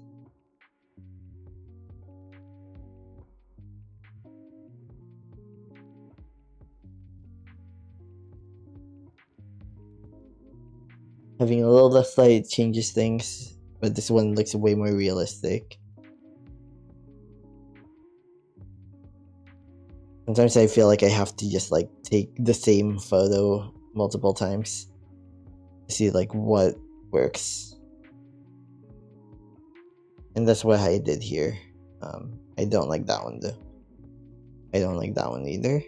I don't like any of the ones actually where I have the lamp. So yeah, gonna just knock that out. Yeah, this is a darker photo. Maybe you feel like you're stuck. This one's a little brighter. It's like, you know, you're letting a little bit of light in. You're a bit more hopeful. Same here. Actually, wow, these look like almost the same exact photo. And then this one's just like, you know, you're letting everything in. You have like no qualms whatsoever. Like the great thing about this is that this is a raw photo coming directly from Lightroom.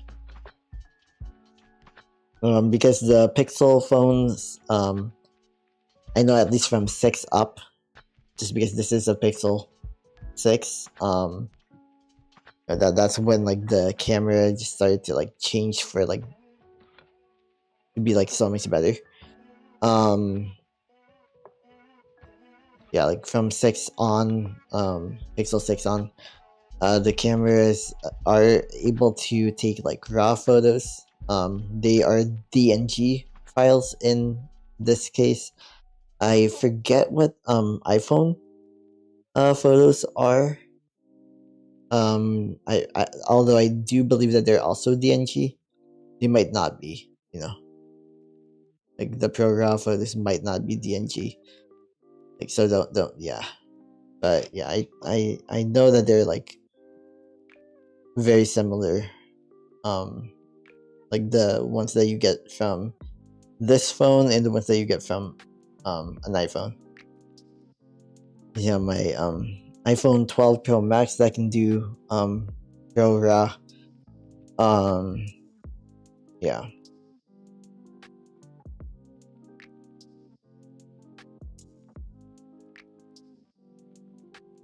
Yeah, these are some of the funner photos, I would say.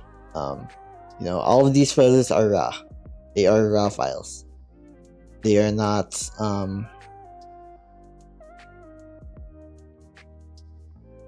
these are raw files, and that's why I like the nighttime so much, because you can do so much with like lighting. Whereas like during the daytime, it's like, you know, you're just gonna have the sunlight, or if it's a cloudy day, then you're gonna have like that kind of lighting. It's just gonna seem so disappointing. You know, like the subjects that I feel like I can take during the daytime are a bit more limited. I mean, I'm not somebody who necessarily thrives in the daytime either.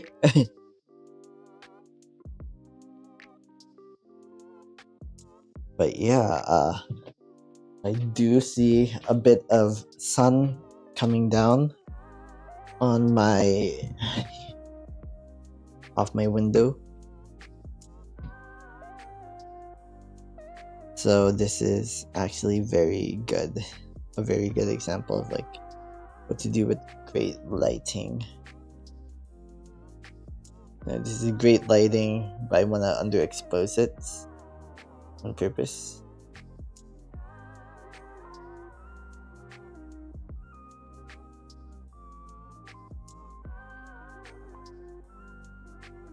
It's really for me, like the reason my photography is so healing is like just the fact that I can take photos of like my daily life, find beauty in the different shapes and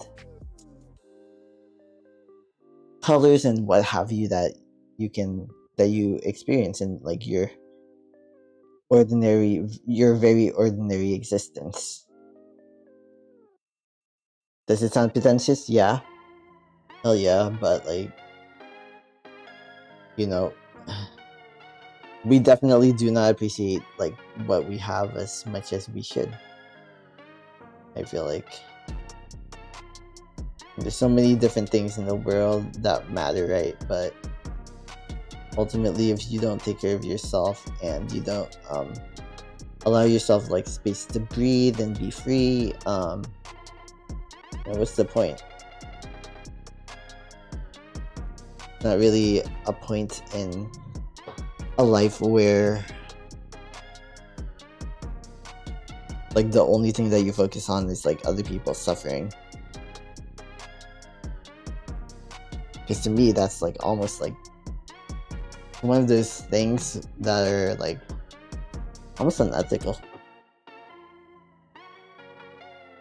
I would say, because like, yeah.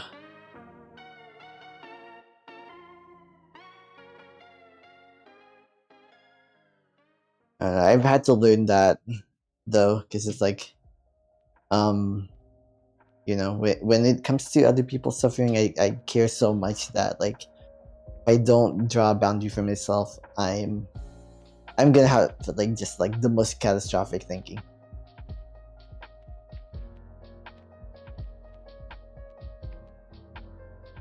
And that damn damn USPS like rolled through again just in time for me to not have my phone near the window. So I'm kind of pissed at that.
Oh no. I don't like that framing. It did not work out well.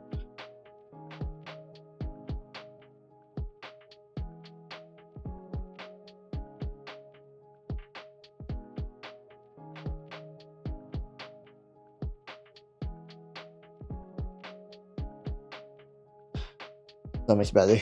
So much better. Might not necessarily be like the most symmetrical, but it does follow the real threads. It's an overall not, oh my gosh. Not my face. It goes with my face right now. Yeah, no, that didn't work. This one did not work at all.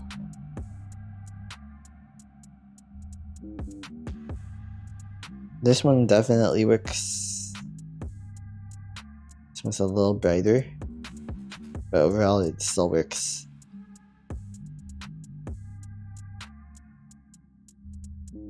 Yeah, no, okay, I don't like that one. I was trying to avoid the album cover that I had. Right, so I'm gonna take a break from I'm gonna turn off actually my getting missed calls, huh? Turn off my cast, turn off that. I'm gonna charge this phone, but I'm also gonna leave my mic here for a bit. Yeah.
Okay.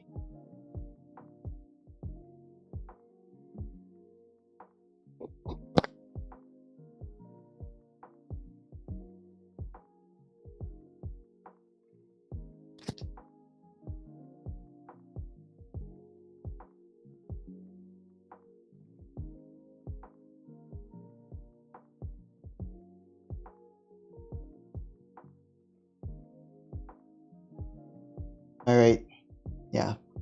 Just had a moment where I felt insecure, and I think I have to mentally walk through it, or like walk myself through it. Yeah. You know, sometimes this having this mini feed thing is kind of not so good for me. It's like, I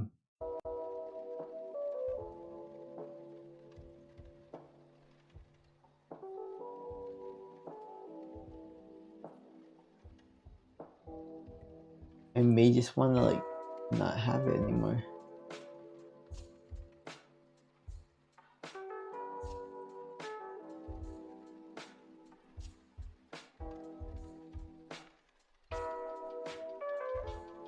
I think I'm gonna turn off my mini feed for a little bit.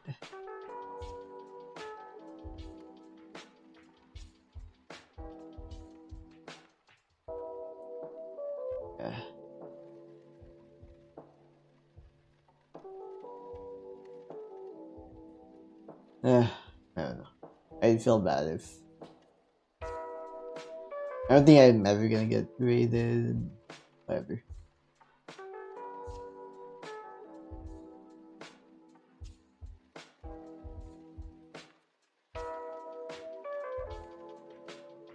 Yeah. I don't know. Because I tend to be one of those people who always wants to please somebody. So it's kind of hard for me to just like go on a tangent sometimes and like do my own thing. Even though this is my stream, literally my stream, I'm the one who's like sacrificing resources, sacrificing my computer's power, my the power of my cameras, my phone, all of that. And yeah, I feel like if there aren't people following me or people in the chats even, yeah, like what's the point sometimes? But I guess I'm you know, it's just those moments of insecurity. I think every artist gets that as well, obviously. You know, it's like, oh, anybody can make a photo. Anybody can take a photo. Anyone can take a photograph. Anyone can do like this or that. And it's like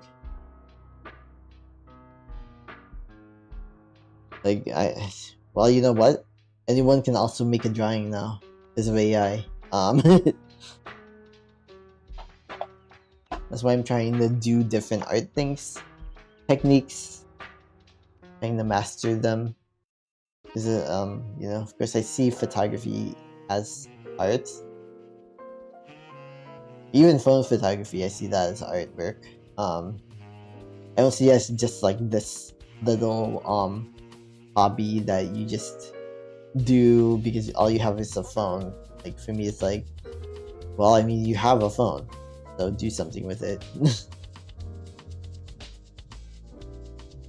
I'm like really open-minded when it comes to art, and I think maybe that's where like things go wrong, because you know I'm so open-minded that like other people don't recognize what I'm doing as artwork. At the same time, it's like, oh well, I just won like a few ribbons at the county fair for my art, so it can't be that bad. It can't be that bad. Just because I'm trying something new that I'm definitely not an expert in yet, but that I have to like almost rinse and repeat, like principles for which I have to like rinse and repeat. to make myself, to turn myself into like a bit of an expert. Yeah. You know, photography, I've never taken a photography class in my life. That's like one of my biggest regrets. But at the same time, it's like, I think to enter the photography classes at like any of the schools that I went to at but my local community college and university, I would have had to spend like $200 just on a camera, just on like the camera alone. At least I think they were providing us the cameras, but like we'd have to spend like $100, or like I think even at like the university they actually made you get like your own camera. And so yeah, and I didn't have like that type of money to just like spend on a camera basically until like a few years back, until like last year basically. That's when I was like, oh well, I mean, I spent all this money on synthesizers, how come I can't spend more money on a camera?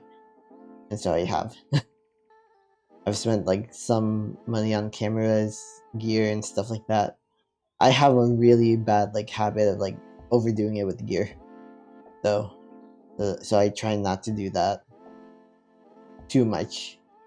That's why these are my favorite cameras right now, even though they are way less expensive than this. This one cost me like over $350, almost $400. This one cost me around like 50, yeah, 50-ish bucks, 50 to 60 bucks. The total price that I got for like these two cameras, along with like randomly, yeah, like yeah, for these two cameras, around 60 bucks. So yeah, like I basically got these two for the price of this. And of course, this is my phone, but this isn't the phone that I used to take photos just now.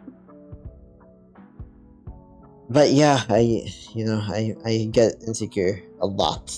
A lot.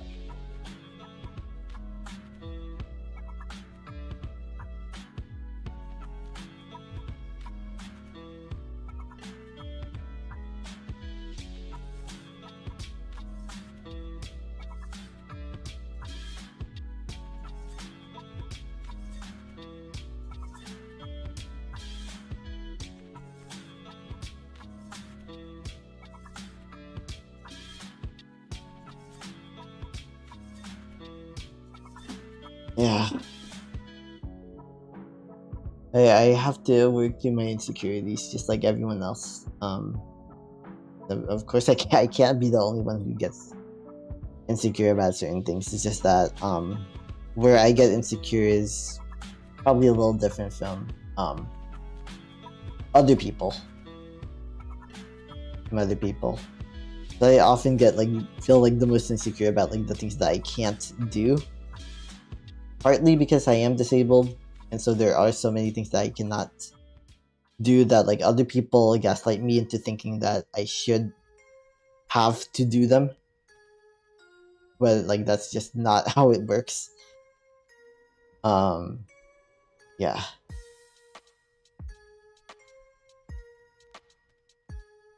Yeah, so that's like often where I feel pretty insecure. I don't want to be gaslit. No one wants to be gaslit, right?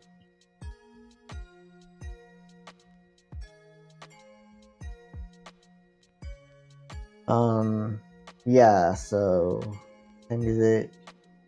3:45? Okay, I think I need to take my medicine. So I take like a bunch of medications during like the first 4 hours of being awake. For the 6 hours of being awake, I have to take like a bunch of different medications. So thankfully this is like my last medication of the daytime. I only plan on streaming until like maybe 7 or 8, probably gearing more towards 7. I'm not sure.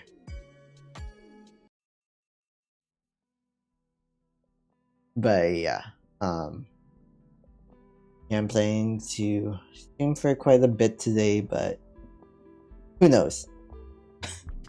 I'm really glad that, like, despite having that, like, almost an hour long period where I was just out of the stream, my computer at least kept streaming, kept everything live and active. There's that. But yeah, I need to take my medicine, so I'm gonna put my mic over here until I come back.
Okay.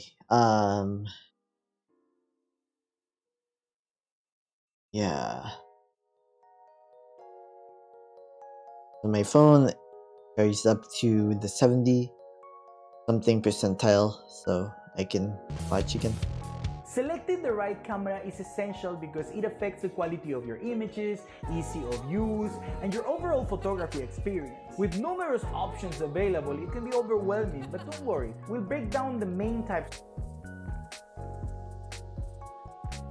Forgot about my music. of cameras and their key features to help you make an informed choice. Compact cameras, also known as point-and-shoot cameras, are small, lightweight, and highly portable. They are an excellent option for beginners There's who like want no convenience video. and easy of Ooh, use. that's weird. They have built-in lens. Wait. Now it's time to get out there and start taking Okay, let pictures. me like. I'm so happy that you chose this course. Shoot. I hope you enjoy. Oh my god.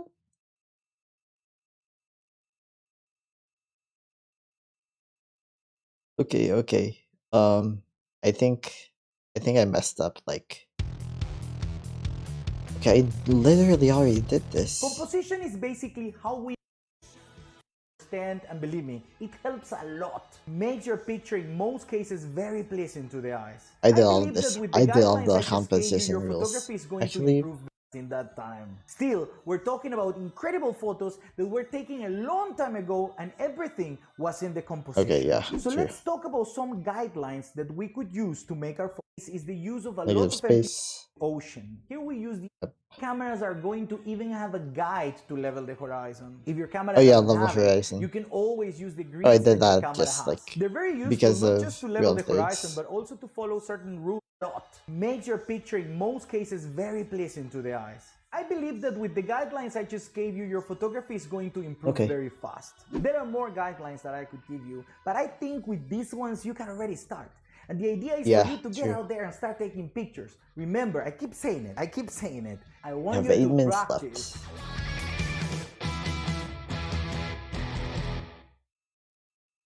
Lenses and automatic settings, Oh shit. making them suitable for everyday photography. I knew there was an actual video. Selecting the right camera is essential because it affects the quality of your images, ease of use, and your overall photography experience. With numerous options available, it can be overwhelming, but don't worry. We'll break down the main types of cameras and their key features to help you make an informed choice. Compact cameras, also known I as don't have point-and-shoot that. cameras, are small, lightweight, and highly portable. They are an excellent option for beginners who want convenience and Yep. easy of use. They have built-in lenses and automatic settings, making them suitable for everyday photography. However, Yep. they may have limited manual controls and They a do. smaller image sensor, which can Yep. affect image quality, especially in low light conditions. DSLR cameras are popular among enthusiasts and professionals. Yeah, so technically I think these are technically these sort of fall into point and shoot, but they're actually bridge cameras. That's like I don't think bridge cameras are considered point and shoots simply because they have way more they have like way more functionality and all of that stuff. But let's see. They offer advanced manual controls, interchangeable lenses, and excellent image quality. Oh, by the way, this is a DSLR. This is a bridge camera. Do you see the difference between the image? Probably not. Because during the daytime, they look pretty good, both of them. At night, however, this does generally, I think, look better. This generally looks better than this, because this starts to make a lot of noise at night. Anyhow, The problem is that DSLRs can be bulky, and there yeah, are no companies very. making them anymore. You can still find them in the shops, but they will not be future proof because companies not. are not even making lenses for DSLR anymore. They're not. Mirrorless cameras, they are the present. That's how you can get DSLRs complete kits for like 200 or below. This this one technically costs like 200 and below. I accidentally bought like a camera that had a broken sensor, and so I had like a leftover lens, and that's this lens. And so all I had to do was buy like $120 camera body for the lens, and then it just worked. And then I have a different one that I use with my MacBook.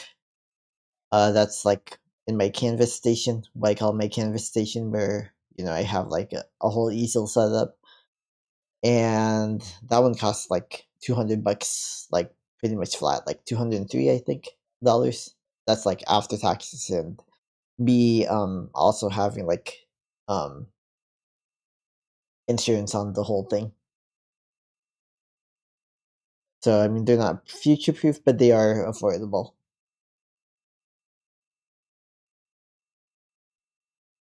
Oops.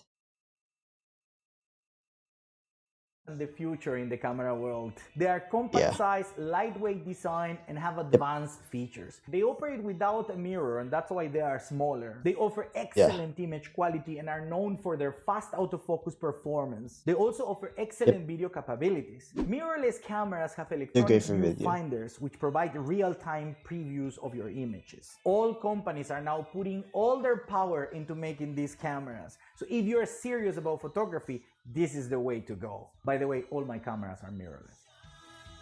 Yeah. Smartphone cameras have become increasingly capable, making them a I do plan on getting mirrorless one day. One day. Not today. Maybe not even this year, but I don't know. Yeah. I am probably gonna practice on my DSLRs first, on my bridges first, of course, and then my DSLRs, and then finally, when I feel advanced enough, mirrorless. popular choice for casual photographers. They are convenient, always with you, and offer a variety. And also, it's a pretty good idea to get like a mirrorless when used, hopefully used but in decent shape. That's kind of how I get my DSLRs in the first place. Of built-in editing options. Yep. Nowadays, many smartphones have multiple lenses. They are compact, Including always this one. accessible, and offer instant sharing options. However, they may lack manual controls and have limitations in low light conditions. They are best suited for casual photographers who want convenience and simplicity. My suggestion is not to stress about which camera to buy. Just get out there and start taking pictures. Use your phone to start. Then little by little you will understand what you really need. But now, if you already decided to buy a camera, go for a mirrorless.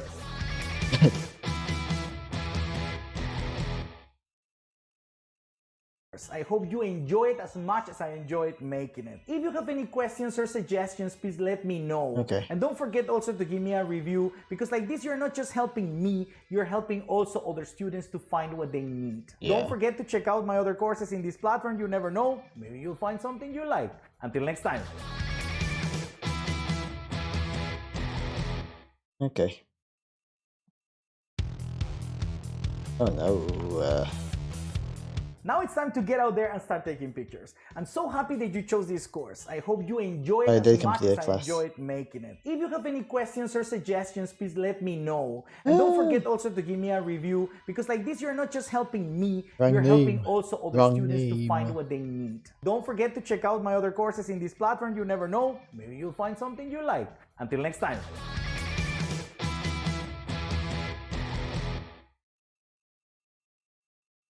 Yeah, I don't really have a change of that name on here.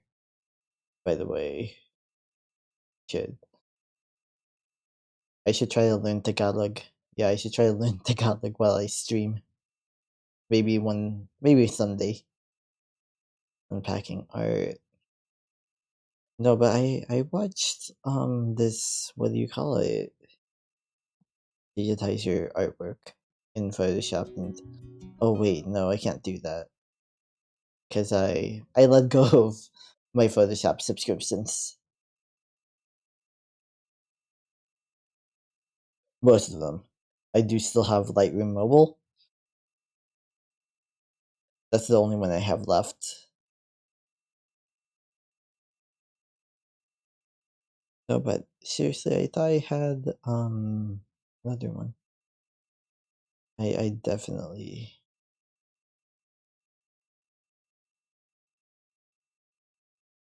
videos of art.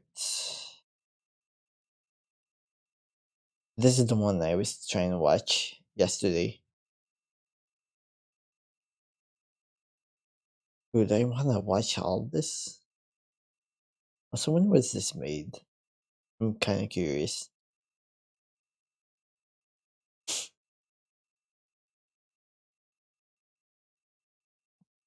Because I mean, all of these lessons for photography, actually, I can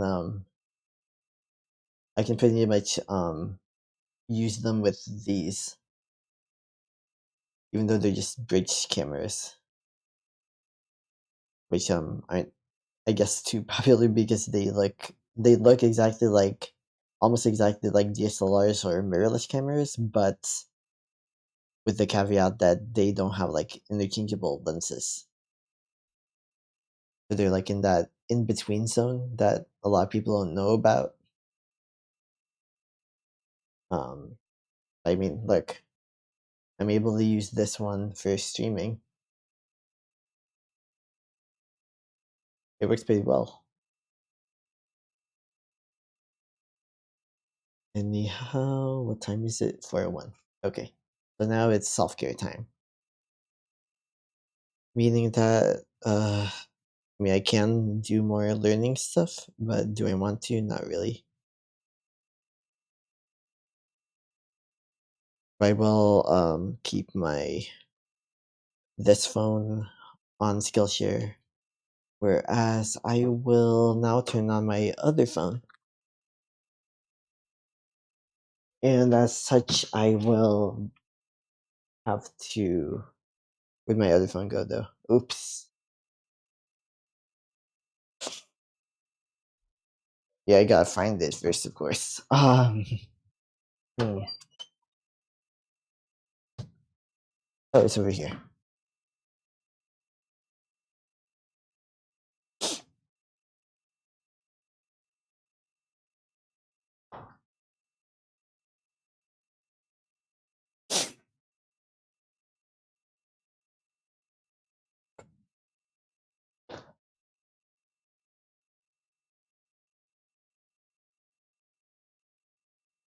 Like, is this really the way I want to spend my Saturday? Yeah, yeah.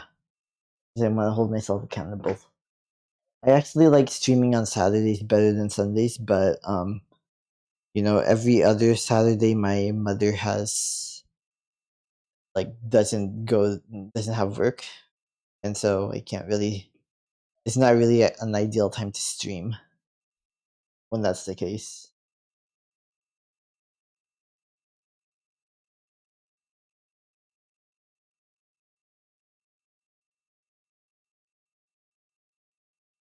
Now I have open camera on. I have open camera on. I have. I'm gonna try to cast to my. I don't know what that Instagram notification is. Okay, good. So now I'm gonna be exerting some self care. The reason why I like to use this phone, even though it is technically outdated, is because it is very easy for me to. Oh my gosh, to put it on this little thing. I can literally walk around with it. Of course, now there's gonna be just chatting kind of stream. And my idea of self-care right now is mostly gonna revolve around is mostly going to revolve around cleaning up my space because I am terrible at that. Absolutely terrible at that.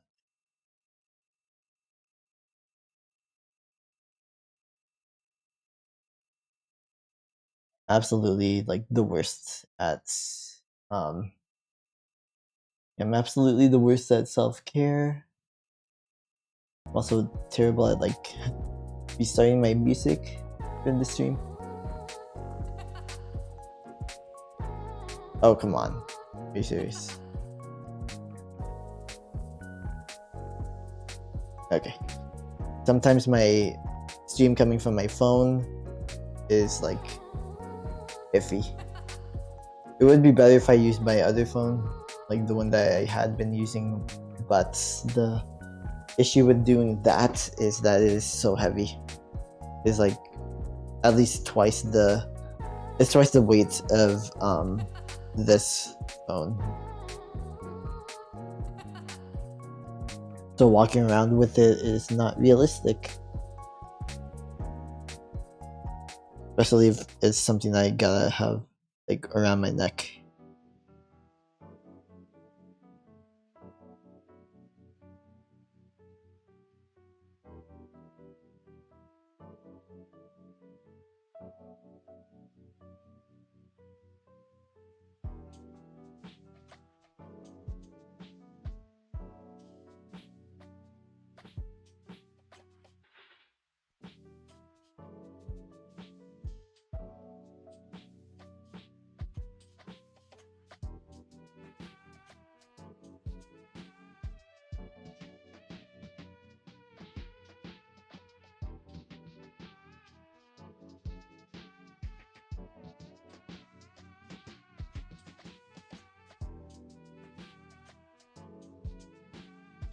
Yeah. Okay. So now cleaning up, where do I start? Oops.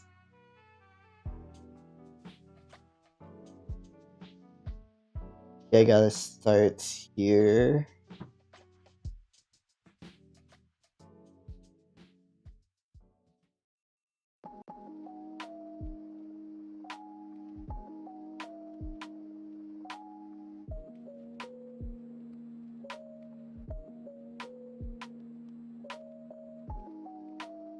Yeah, eventually I'm gonna have to vacuum. I need to like find a vacuum that like actually works for me.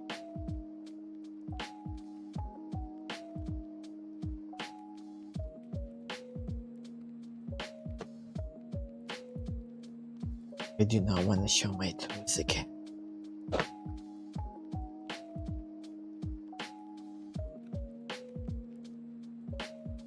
Yeah, I can't throw these away. These are so precious. Okay, well, not this one. This was a really bad print. Actually, no, I'm gonna throw that one away. That's actually a great print. I believe this came out of that printer of mine. But this is a then with me and Kiba, my dog. Okay.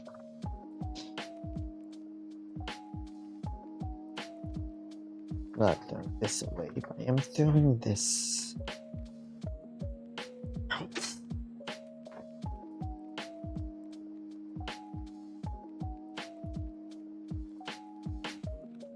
Oh yeah. Generally speaking, that belongs there. This is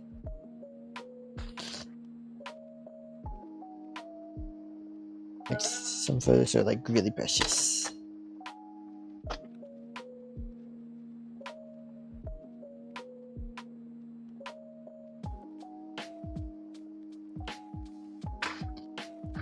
Yeah, I gotta organize this, my paper and ink.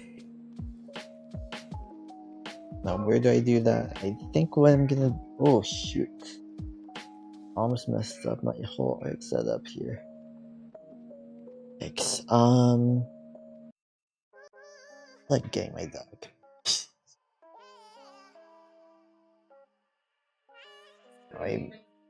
It's been a few hours since I've seen her. Actually, not a few hours. Yeah, it has. Oh wow. Yeah, that's too long.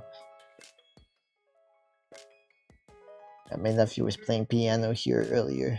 So glad I had my audio off at the time.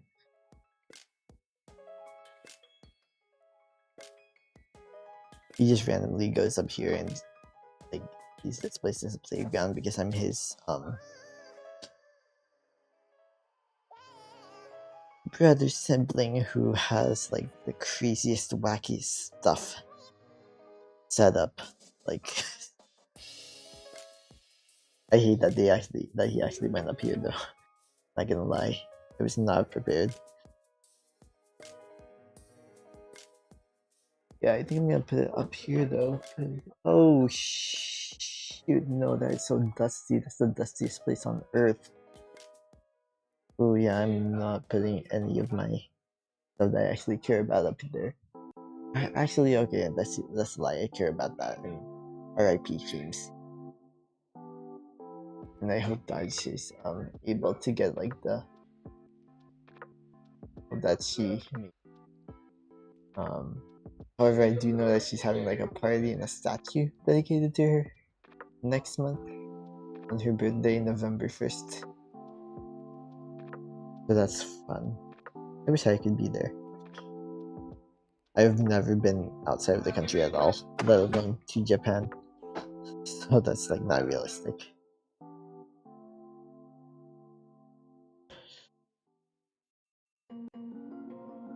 I definitely want to go outside the country one day. I deserve it. I know I do.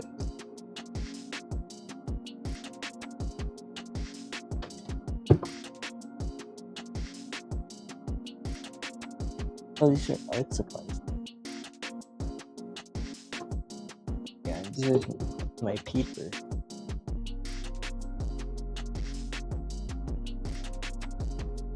I'm so glad that was not safe for work.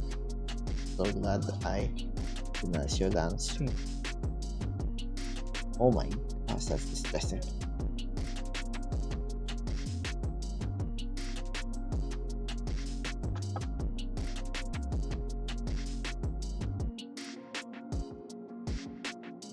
I don't know what that's doing here.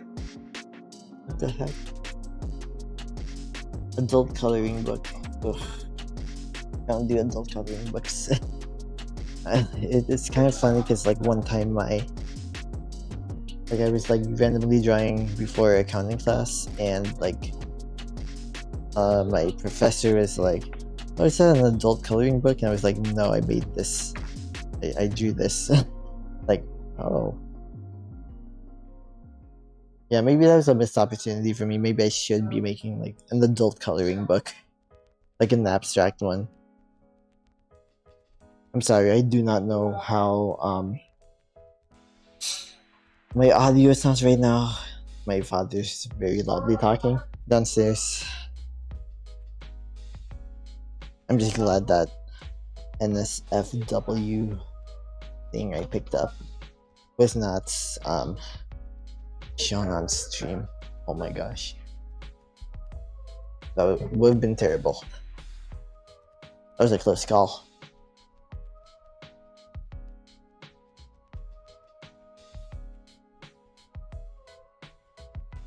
I have no idea what that's like doing along with my like normal stuff. I mean, like everyone has stuff like that. Like don't lie, right? Don't lie. Everyone has stuff like that. But if I'm gonna listen to my audio, I have no idea what it sounds like right now. I gotta do this whole pairing process.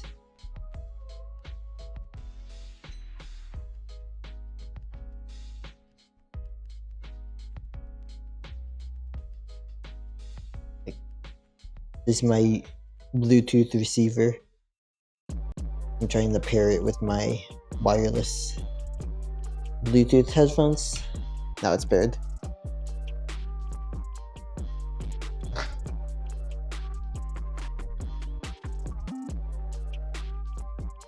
Alright, so there's stuff down there that should not be. Okay, yeah, you can hear him. Maybe I just gotta talk a bit louder.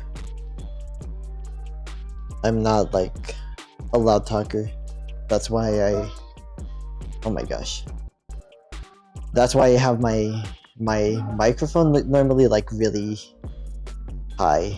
Like the gain really high, because I'm not that great at enunciating and projecting my voice.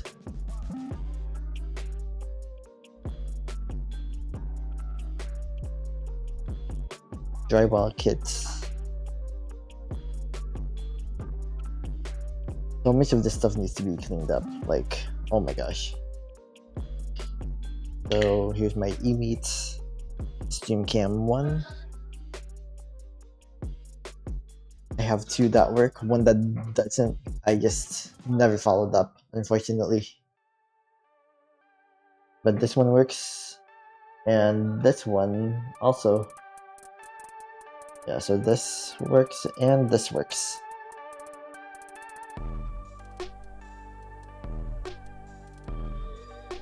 There will be use cases for these. I just have to figure them out. I'm very ADHD. But I think for now I'm gonna have them stay up here. Yeah, I think I need to reorganize this whole area up there. So, and as well as this, so many batteries here.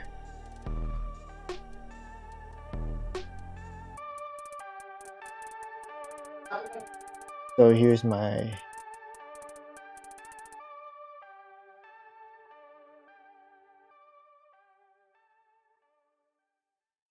okay. He's about to stop talking to his business partner in the Philippines. So I will have the ability to speak again without speaking too loud. We make sure. Oh, yeah, this is not. That's very private information. I do not want that released on stream.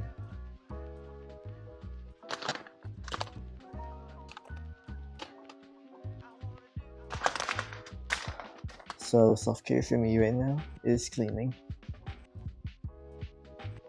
Oh, I can use this in another piece.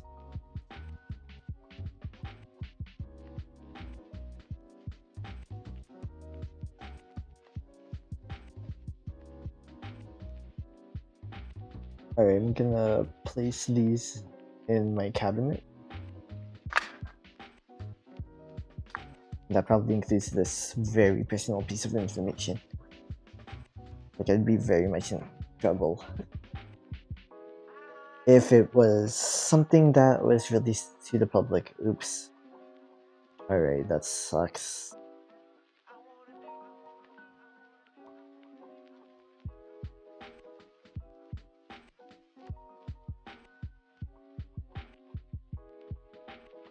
Okay, here we go.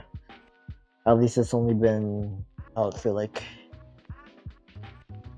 at least the stream has only been out for a minute at the most. There's nothing NSFW down here, so don't get too excited. Yeah, you have Himalayan salt, crystals, and light bulbs. And now I'm gonna have this. I don't actually need this depiction guide anymore. I might have to clean out my cabinets one day, but today my cabinets will host the stuff that shouldn't or don't necessarily need to be in my other spaces, kind of. Oh my gosh.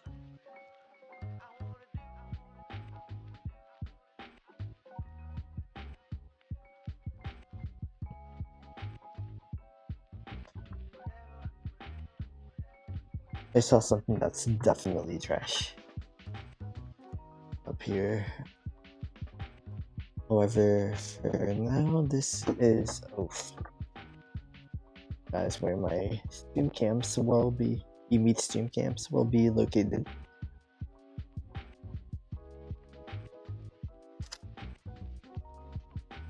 I don't even know what this is. I don't even have this. Weird. That's trash.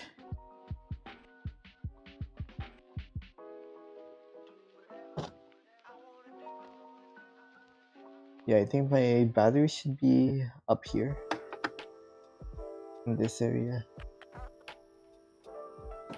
I have so many batteries that need to be stacked up.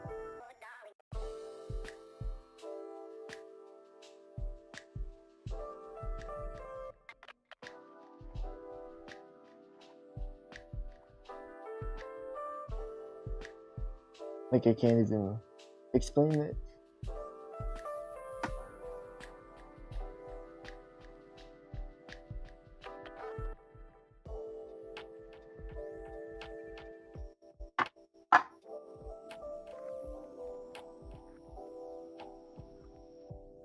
Do these belong to my teleprompter?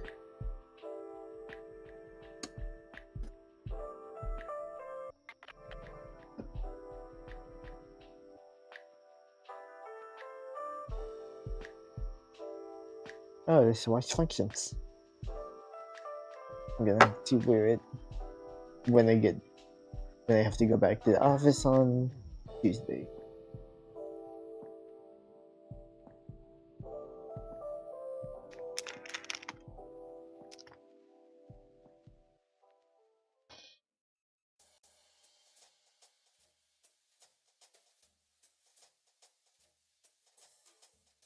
Okay.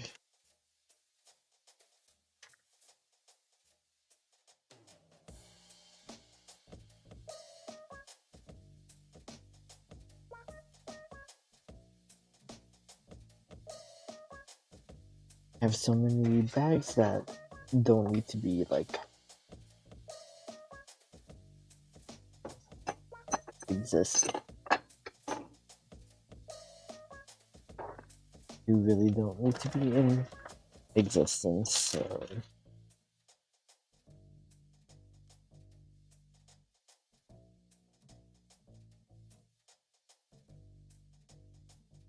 yeah, some of these are.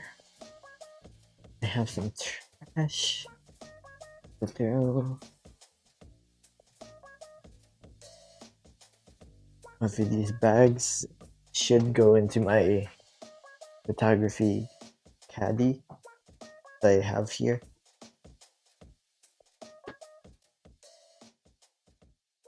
Well, I don't really have a photography caddy anymore, do I?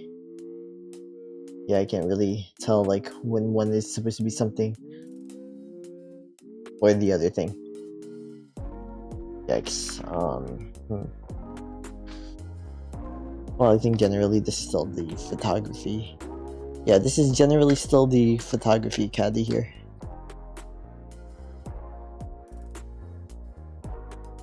Oh, and this is the thing I want to assign to my...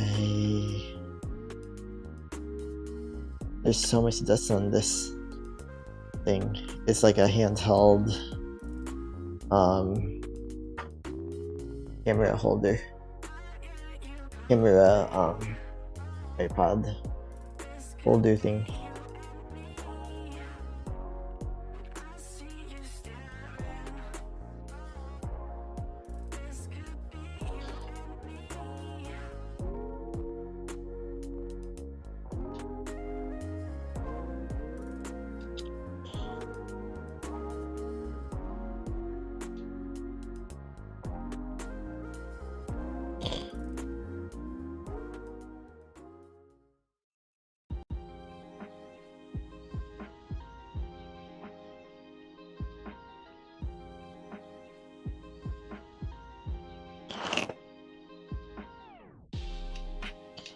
Can't believe that can be heard.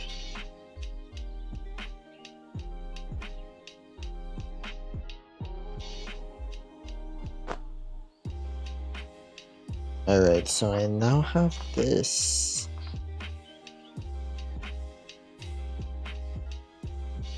whole thing. Of course, the problem now though is like, okay, great, I have it, but like, how usable is it?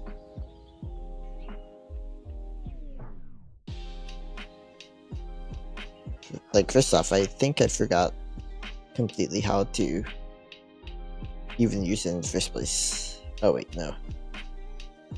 I think I got it. Altura.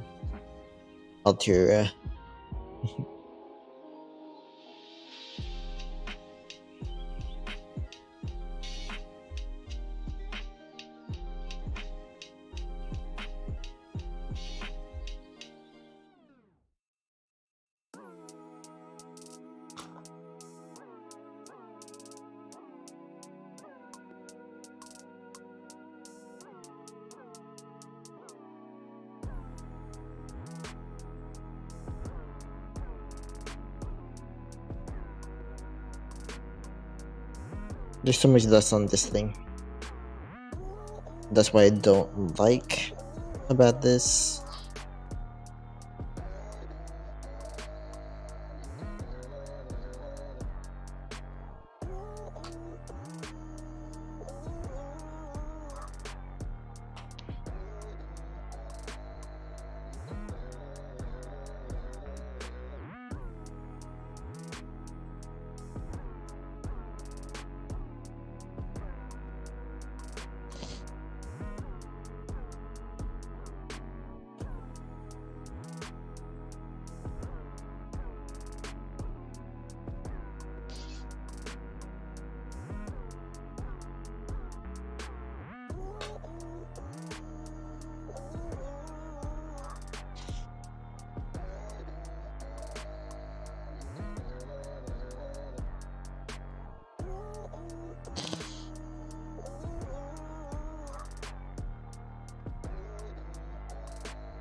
Yeah, this is kind of weird. I don't even know why I bought this. I actually bought this for my DSLR, but well, my Nikon DSLR. However, it does seem pretty kind of useless, doesn't it? Oops. Take the cap off. Oh no! What happened? How? Okay, this is the first time I've had like a lens error thing happen. What? What is this?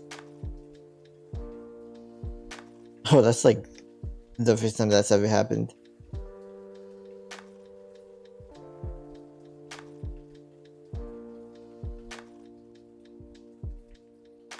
I guess I can try to take a photograph. Gonna be kind of hard to do that, like with this on me, on my person.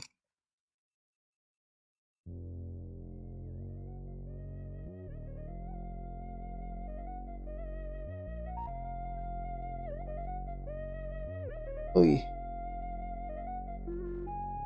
Stuff keeps happening.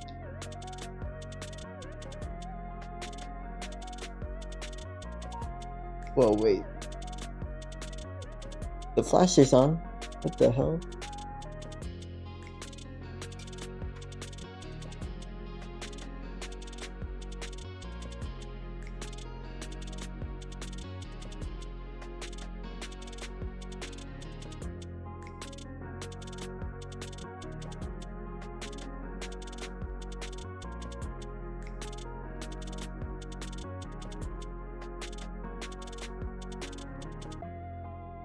You can kind of see the image.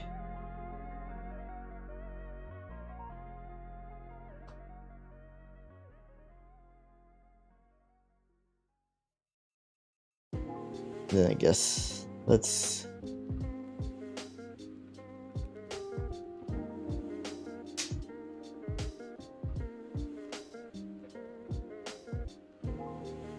very messy, convoluted, but very much my life. I think this works. I think this works as a good solution. At least I don't have to like worry about like the camera potentially dropping. Or like, yeah.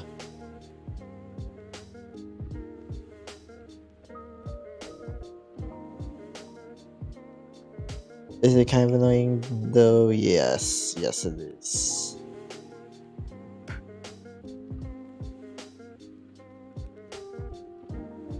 I hope I don't get that weird lens error like thing ever again. Oh wow, you can see my legs.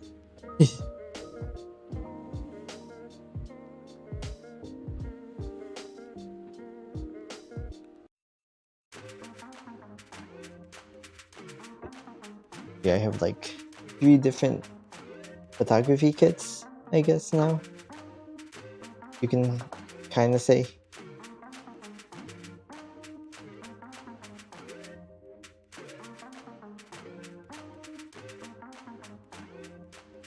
I technically have to.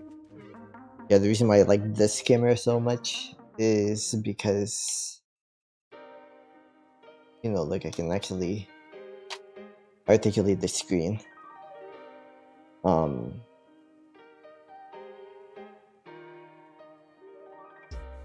So, you know, if I need to, I can easily just, so let me turn off my bridge camera, my main one, and my DSLR. Oh, static.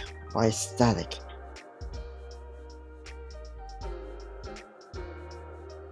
Why would you kiss me like that?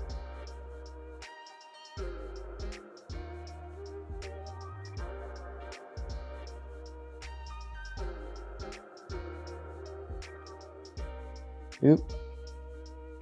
I have a text to respond to.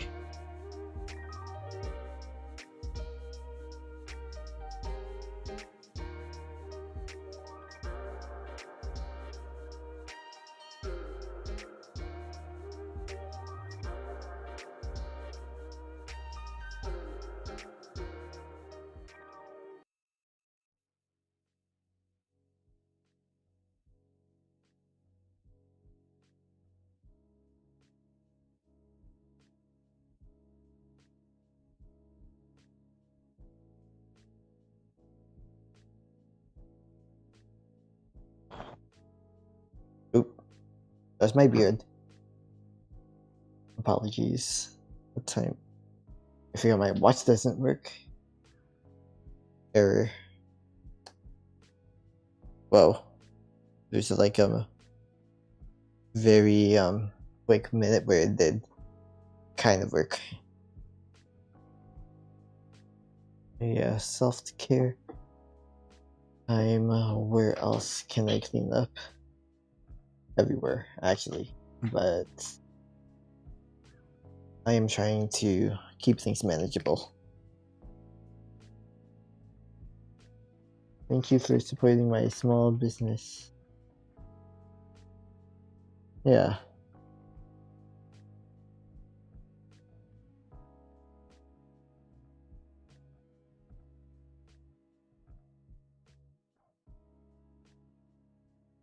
You didn't send this thing in like the second package, the second order that I requested, which is why this is mounted there now.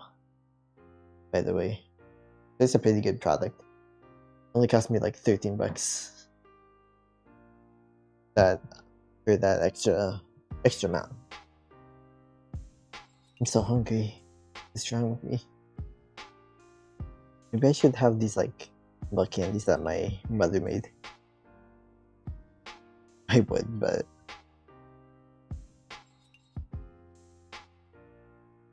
oh yeah, this is all my art stuff. I mean, this is art stuff. These are pens. Pens, art pens.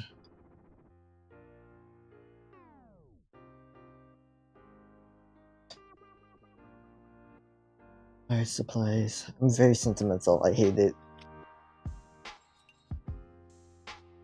I want to just be able to throw like stuff like this away. If it says thank you, it's very hard for me to just like throw it out. I still feel guilty for like not leaving a review for this like nice custom necklace I got a few years ago. Probably around like 2016. Not even a few years anymore. People born in 2016 are like 8 now. And that's really crazy to think about.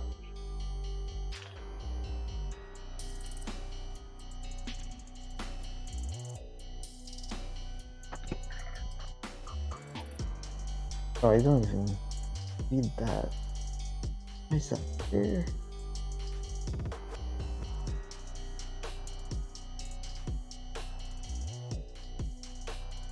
Oh, I do need to bring this on Tuesday.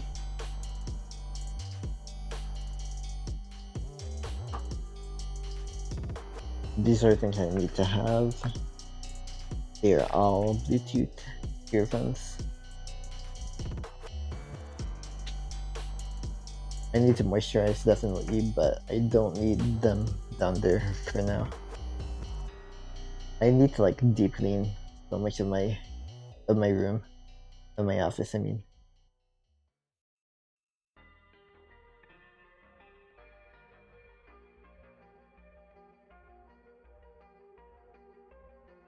I feel like sometimes.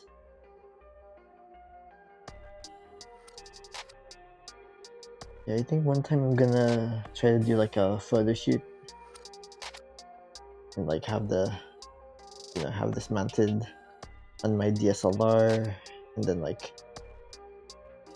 a self photo shoot, just because I don't have an articulating screen for it.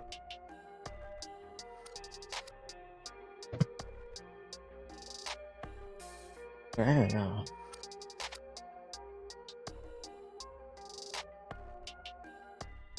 I might even just need to connect it to like my, what do you call it, my cam link.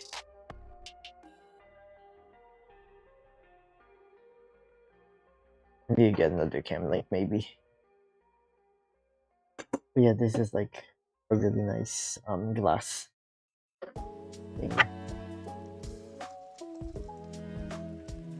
to use in photography. That's why I keep that. As for this stuff, there's a bunch of it that I do not need anymore, I think. Again, like these are like bags, packs, and stuff that I don't need, generally speaking. This is like a mitt. There's some workout stuff. I clearly need to work out more. That's not a lie.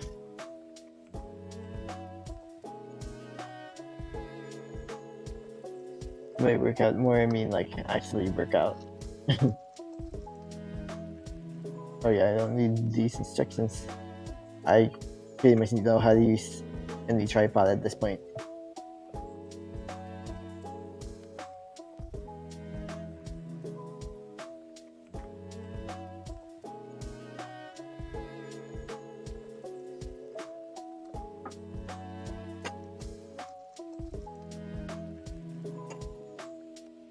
So there's a bunch of photography stuff. Little photography thingies. Where does this belong again?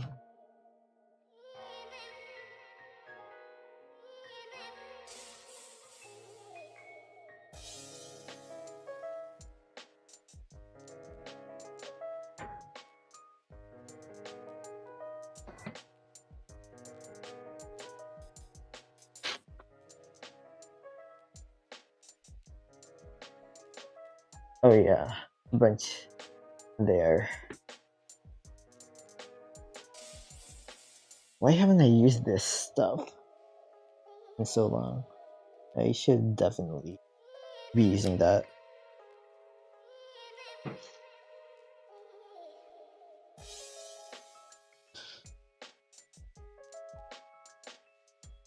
There's so much junk here.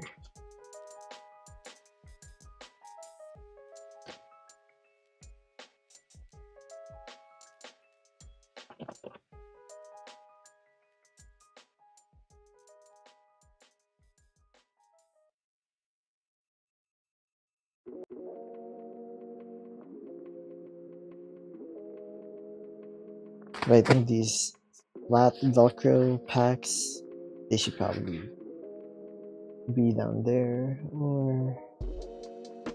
Okay, I'm not sure.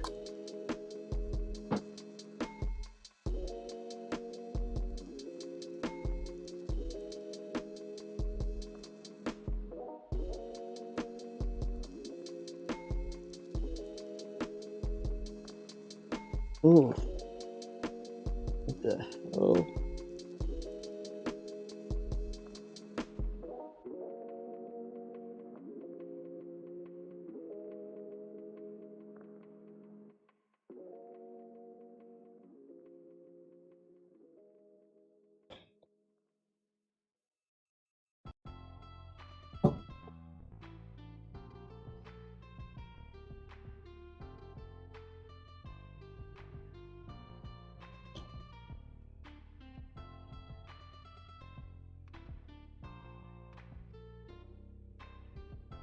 I do need to start using this gimbal again.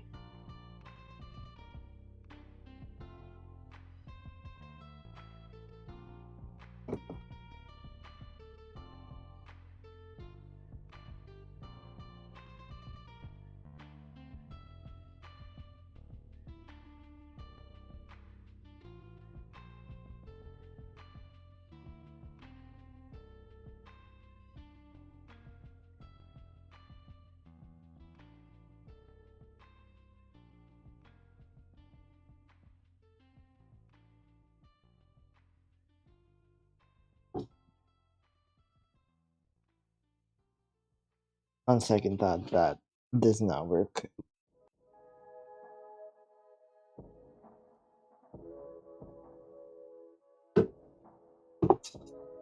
Dog has more just like ingrained when I do need to find a space for this, though. Probably out there. Maybe this will stay there.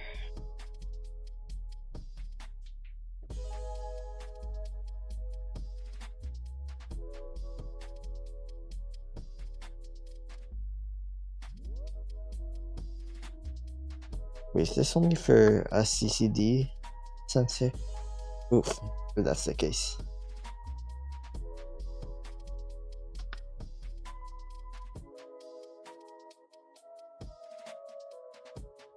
I can't hope not, because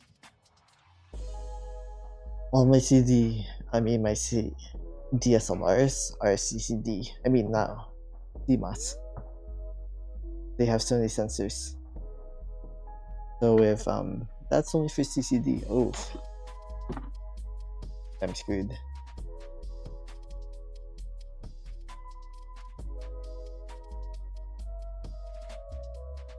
Ooh, I finally found the cable I needed.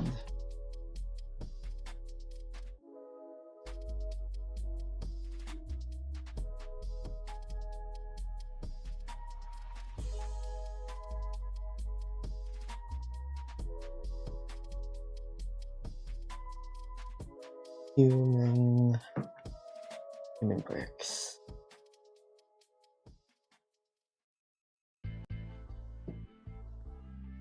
Yeah, I need to do something better than with this than just putting it on my Wi-Fi.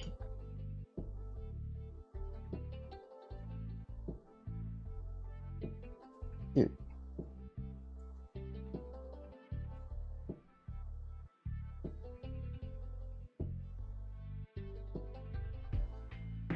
And then this is for something.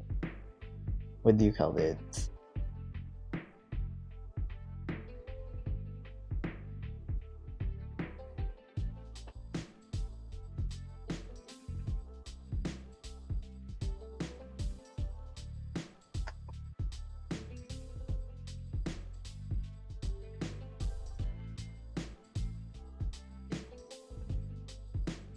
Maybe I can have these like permanently here.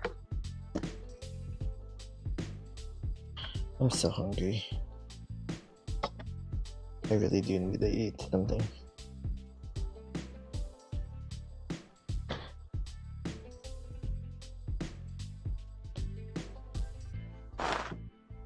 Oops, my beard.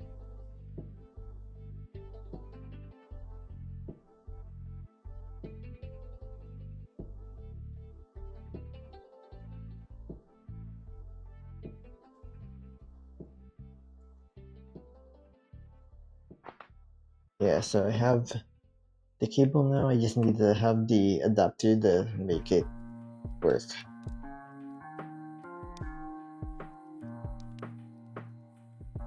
Via USB. I should have one lying around somewhere. Wrong side.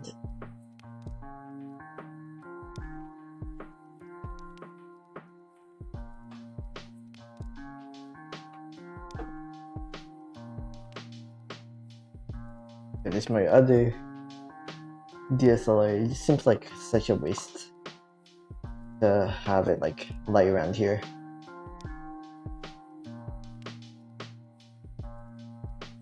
But at the same time, I mean, this is where I need it the most. Because my Nikon DSLR has like way better quality than this, so there's that tiny caveat.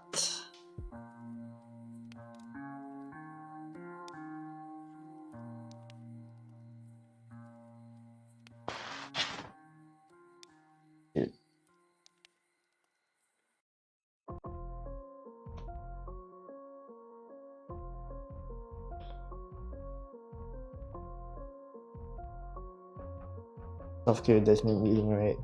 Maybe I need to take that advice.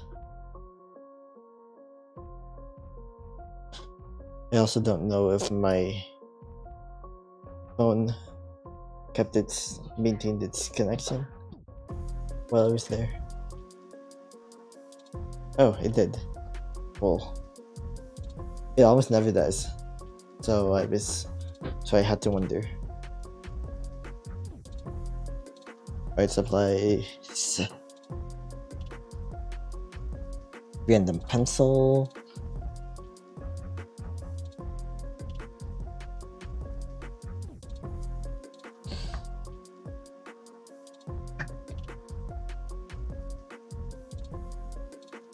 Oof.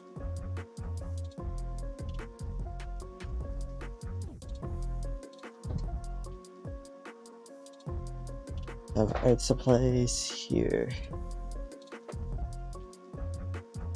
Like this is a piece of art that I made and now it's just like holding my charcoals. It's weird.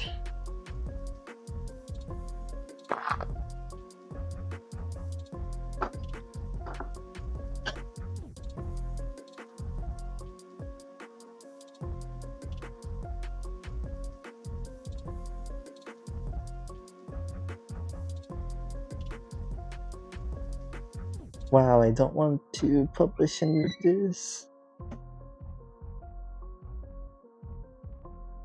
Okay.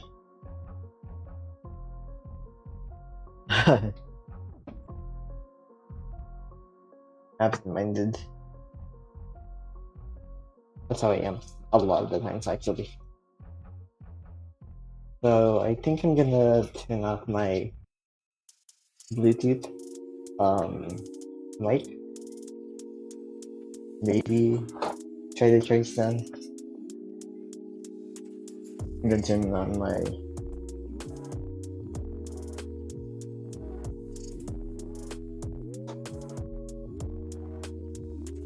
my desk mic over there. So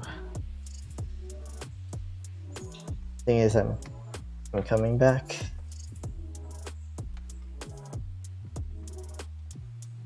Turning off my mic.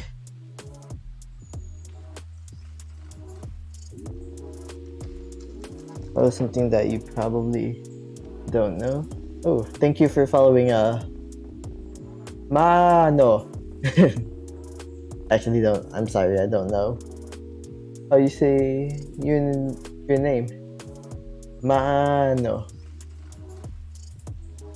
Is it like Mano? Yeah.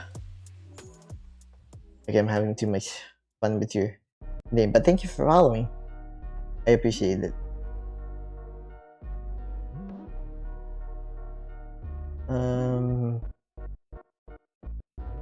Dude.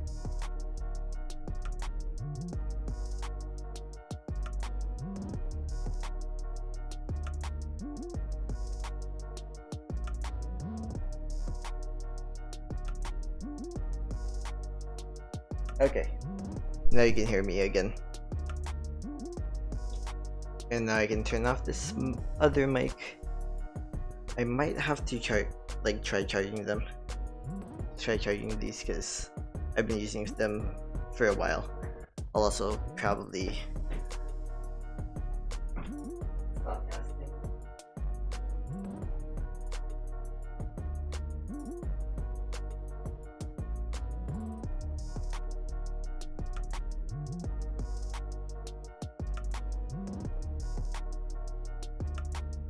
I'll also probably stop casting from this phone and also charge it, so let me stop casting now.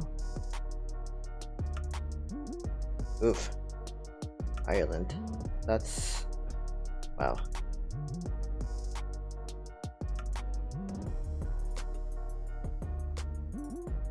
Okay, let me go back. Let me go and charge all of these devices.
Alright, so now all I have to do is wash my hands. Then I can grab a bit of a bite. Oh yeah, thanks for the follow as well. Yeah, do. How do you say that? Yeah, do. Yeah, do. I try not to shout too much. I can like shout if I wanted to, but yeah, I try not to. Cause like a stir. It's like, yeah, do. Yeah, do. Okay. Again, having too much fun with the usernames. Alright, let me wash my hands and then eat something. It's just gonna be chips, so it's no big deal. Yeah. Maybe I need to maybe I need to be more of an adult and like eat carrots, celery sticks. Oh. Ugh. I can barely stomach a V8. I mean, it works. I do end up getting vegetables every day because I keep taking V8s, but yeah. Maybe I just need to find like more tongue-friendly adult recipes that actually do like salads. But yeah.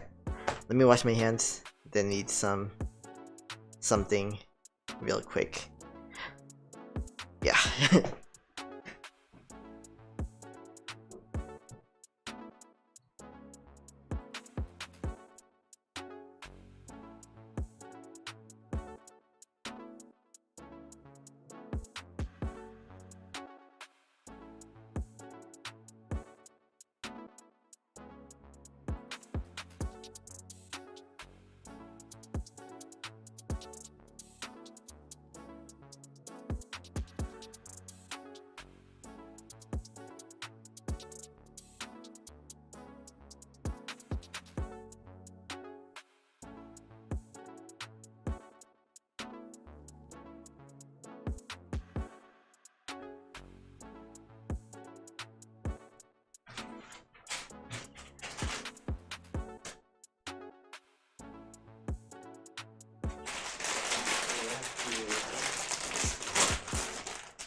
Today I kind of have to eat with my right hand.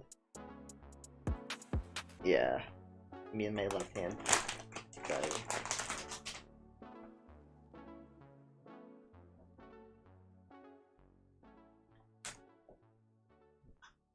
So I hope that doesn't offend anyone. I do my best to. I mean, I have a very stringent hand washing technique. That's why my hands are like very red. They're very burnt. Ironically, because I wash them so much.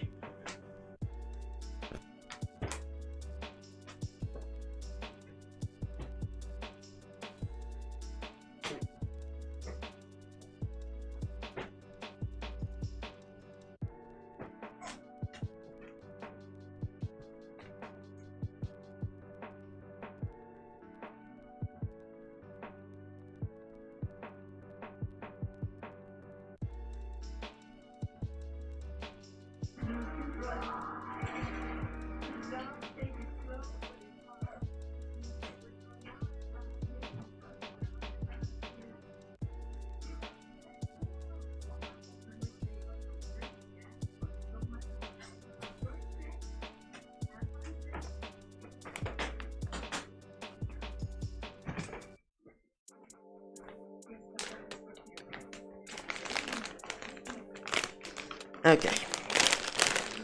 Let me now eat something because I'm very hungry. Is this gonna fill me up and nourish me? Chips? No, but at least they're baked.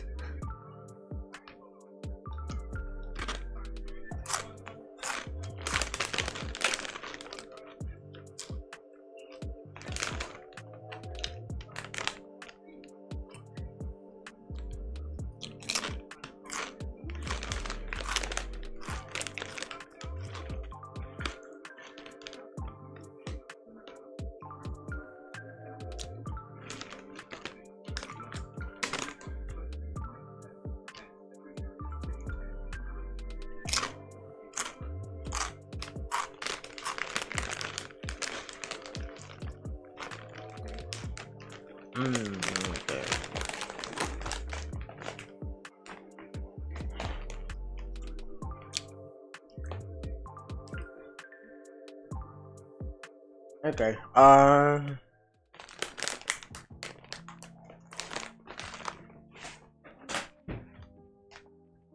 I think there's gonna be news today. They have like game after game, it seems. I forget that how much like people like to watch sports. Ooh, a Teenage Mutant Ninja Turtles marathon? Are you serious? And then there are also horror stories. Maybe I might have to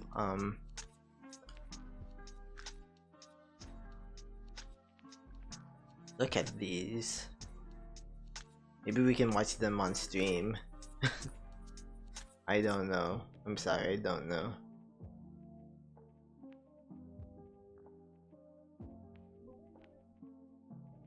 Oh.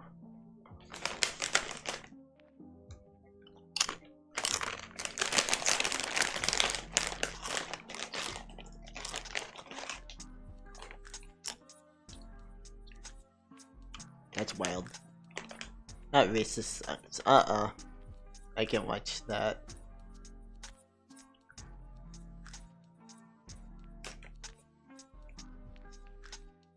Ice King.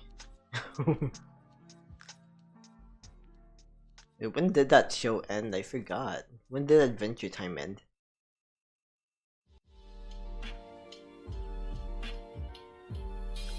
Yeah, I think Adventure Time ended like 2016?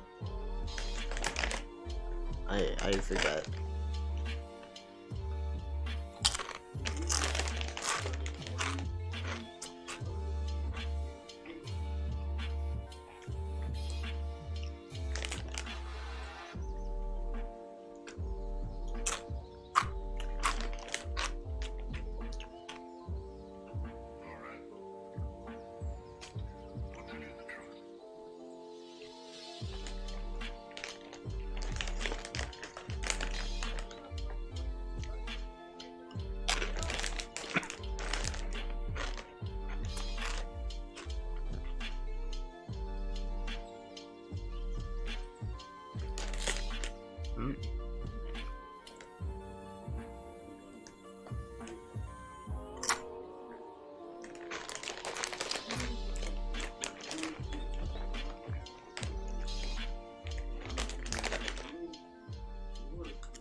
Yep.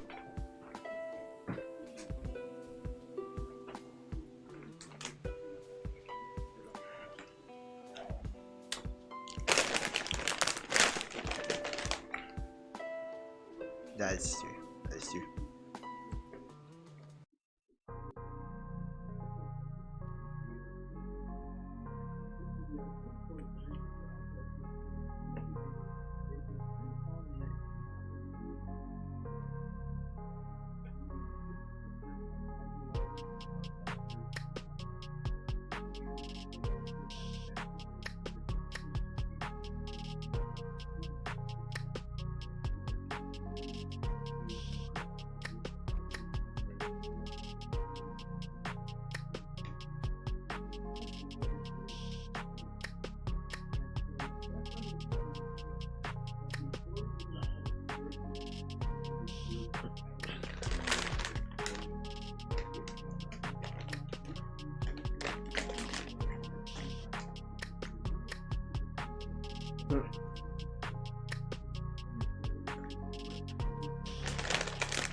Why millennials do not want kids? I don't have any kids, but I do have Kiba, my dog.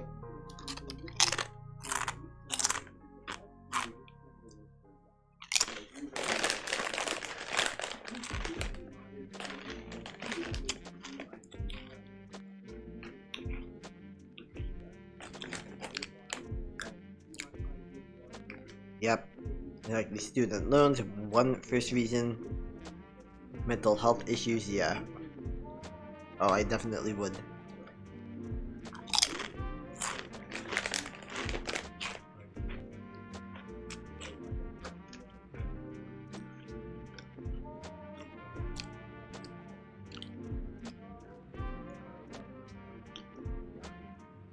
Dude, what the hell is a plant-based craft cheese?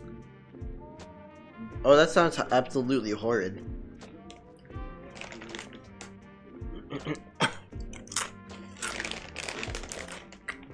Population out of control. That's not true, actually.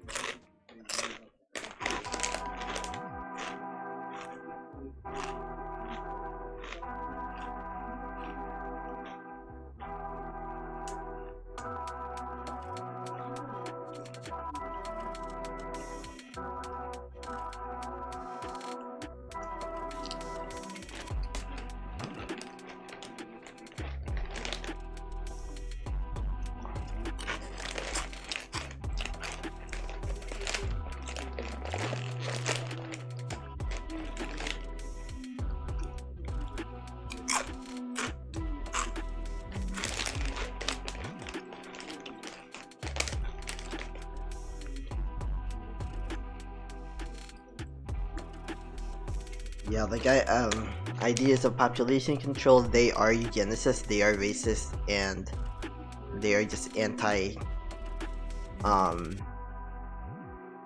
I mean, they, like, if you think that less people means more resources, that's false.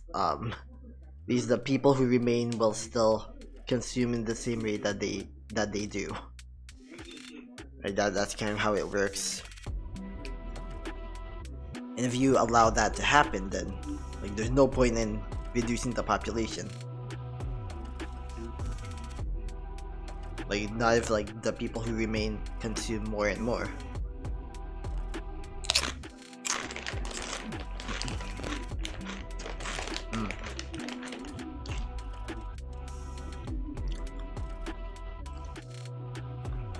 And then number 4 and 5 are basically fertility concerns, which absolutely makes sense.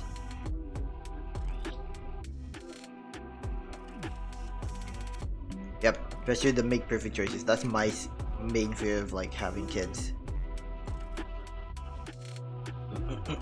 And not everyone has maternal instincts too. This is limited to women. Not all women have maternal instincts, but like, you know, there are men and there are people who are neither men or women, like myself. We probably, you know, like my nephews. I love my nephews. I don't want kids.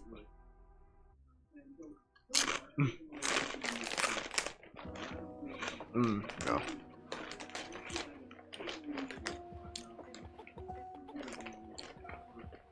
Like, if I were to have children, they would have to be adopted, or they would have to be somebody else's. It would not be mine. Yeah, because it says the world is not a nice place, so for me it's like, okay, I'm not gonna have the world bully a kid that I take care of. That's for sure.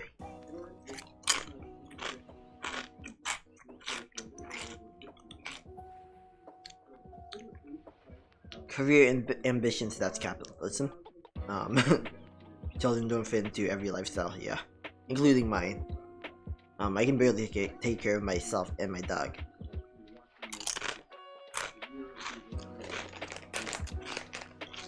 And a reason shouldn't be necessary, that's true.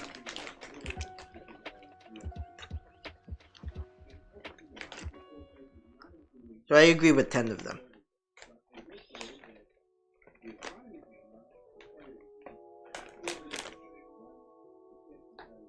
Renters forever. What kind of comment is that?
Yep.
Yeah.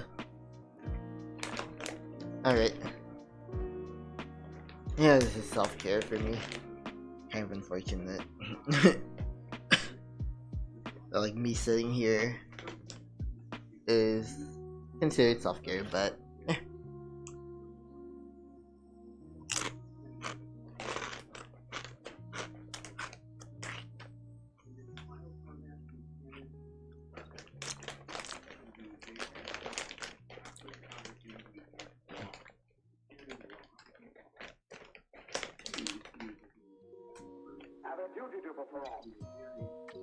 weird. Oh, it's late.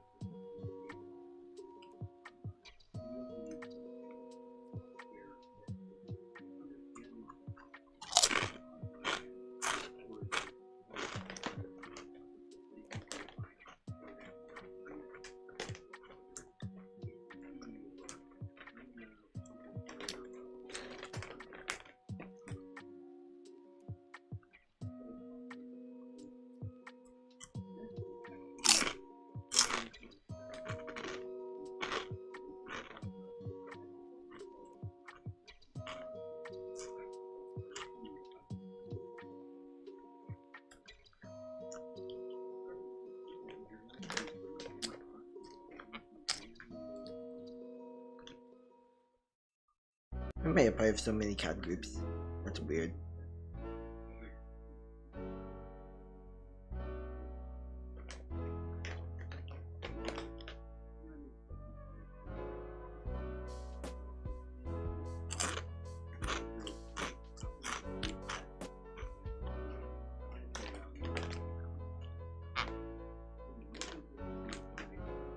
What is this?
Wait, what is this? What's this?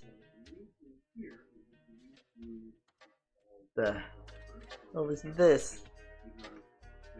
This looks like an atrocity. This has gotta be some kind of atrocity. That's candy corn? Ugh. That's an atrocity.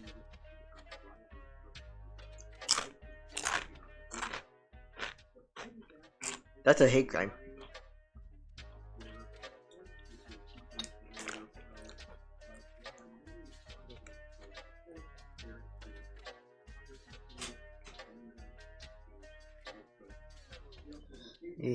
Oh. Hate crime. This is a hate crime.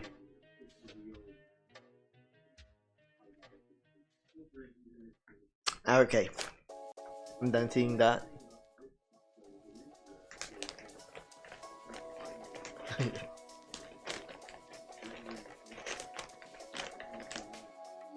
I'm watching like the most boring video.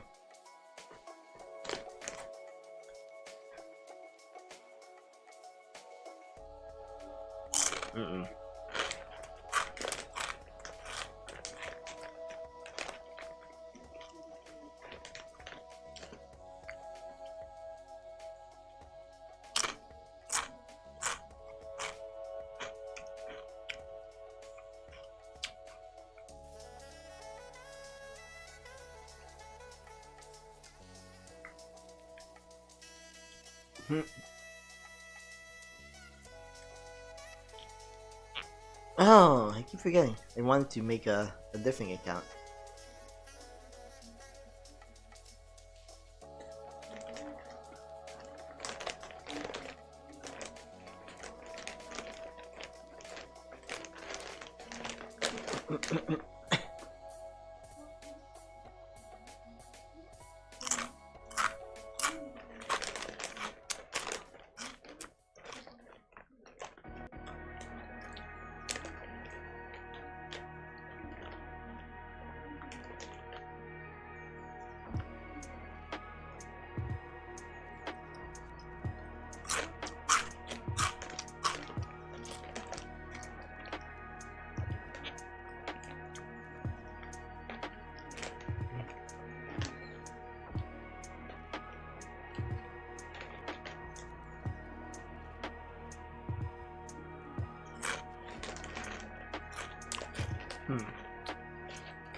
I'll save this. How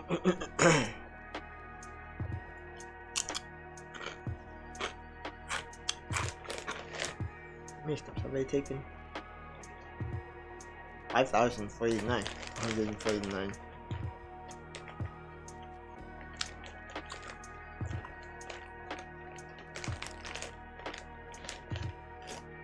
I woke up pretty late today.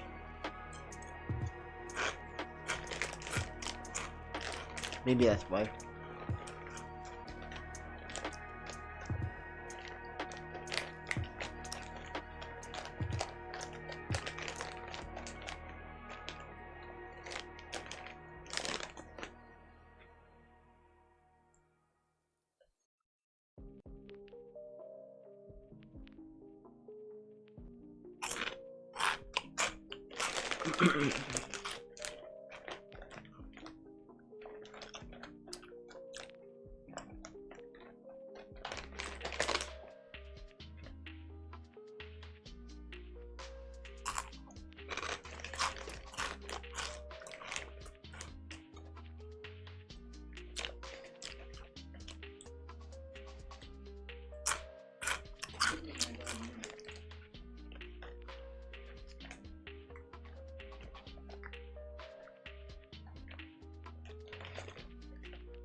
Why is this guy calling a 50-year-old an elder? What, am I gonna be an elder in 20 years?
No, I need to get a Hatsu cover.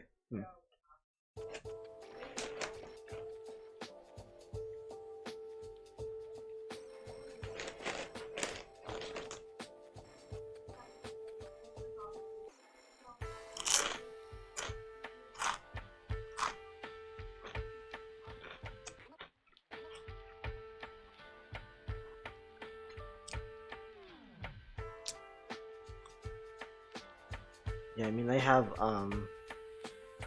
let's see how many. I have one, two. I have 4 cameras that have Hatsus, so that's not even including these. I think these are actually Hatsus. Are they Hatsus? Oh my gosh, I think they are. Yeah, these are probably Hatsus. Oh yeah, they are. Yeah, that moves.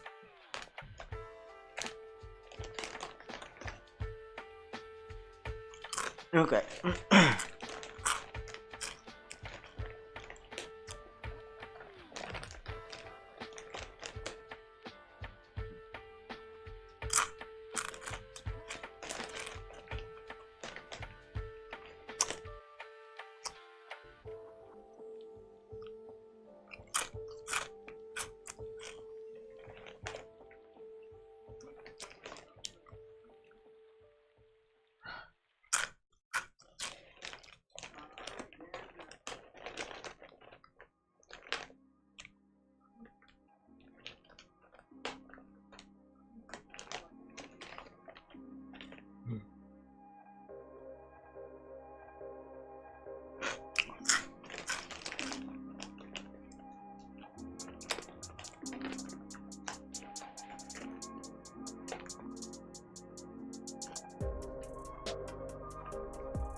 Okay.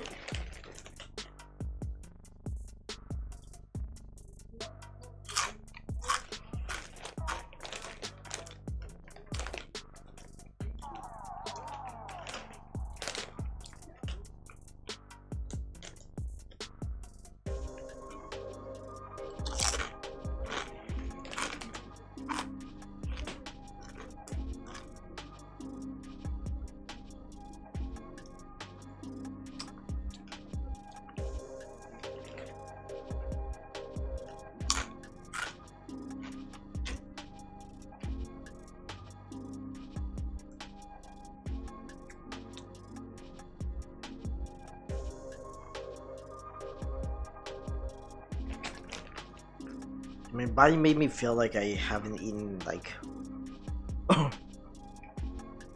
such a long time.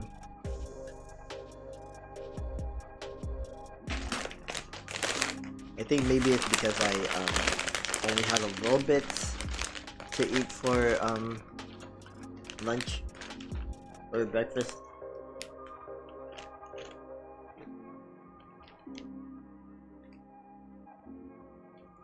Okay, that's I haven't seen that before.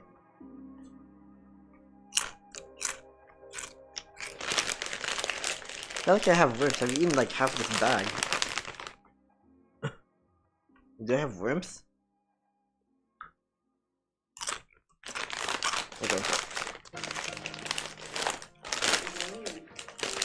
I mean, I already knew I was gonna finish this bag today. I'm at least gonna respect myself enough to not finish it all in one go.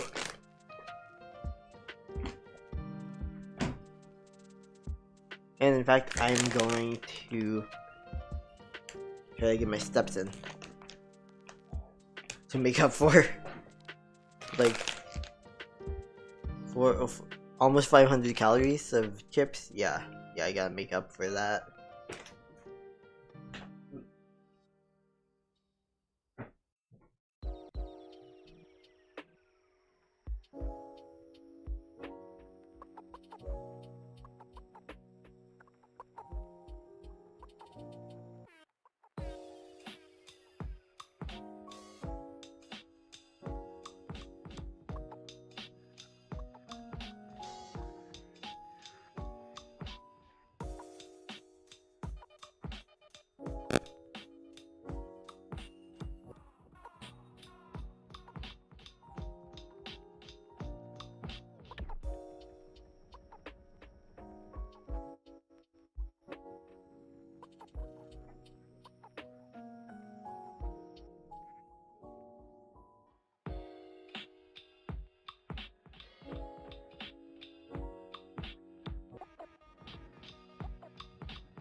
Okay.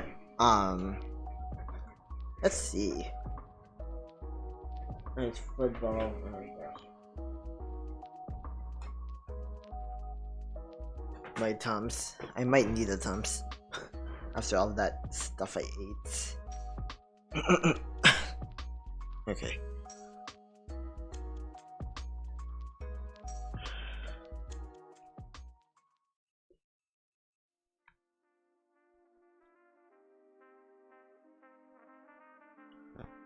Oops. Oh, I forgot to turn off my other audio interface. It's too late now because I'm gonna use it. Yeah, I'm gonna use it. I didn't know it turned off by itself.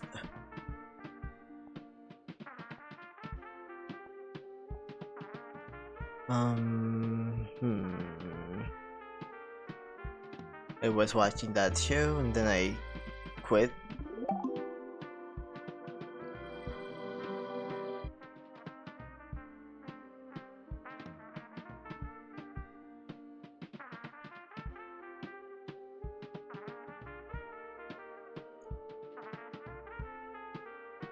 I'll be right back, really. That's where... Please tell me that's not where my YouTube thumbnail stayed at. Cause come on. That's messed up.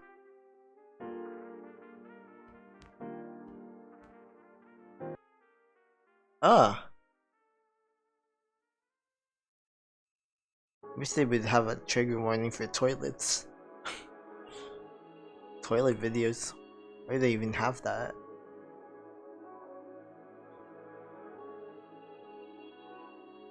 Excuse me? That's okay.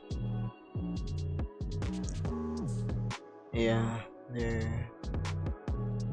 a lot of people doing illegal stuff. Trying to do illegal stuff in Japan. Just because they're supposed to be so polite. And then they find out. Oh. I do wonder about that.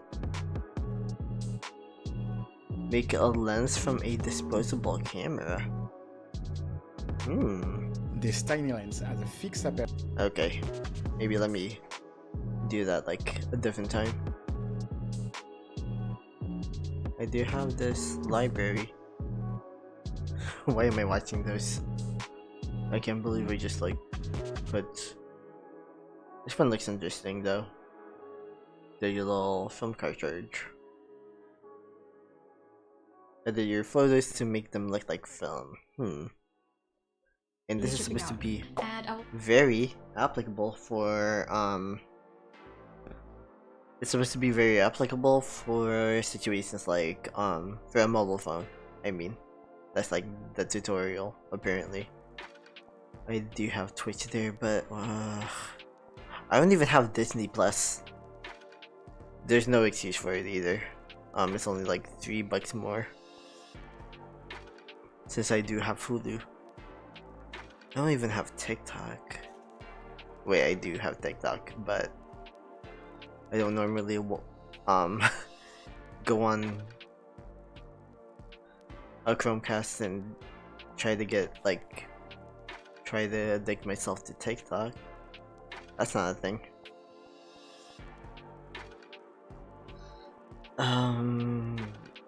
Yeah, speaking of TikTok, I haven't even seen like, I don't know. I have like no plans to make any new videos to post over the weekend, so maybe that's why I haven't gone back to TikTok since the last upload I made on like Thursday. Was it Thursday? Yeah, I think it was Thursday. It couldn't have been yesterday, because I had to do my flu shot.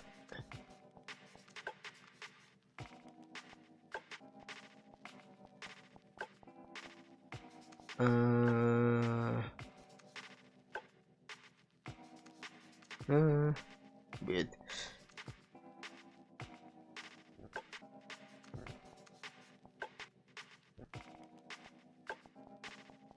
Okay, I thought I had more apps. Huh, I don't. You know what, let me mute it.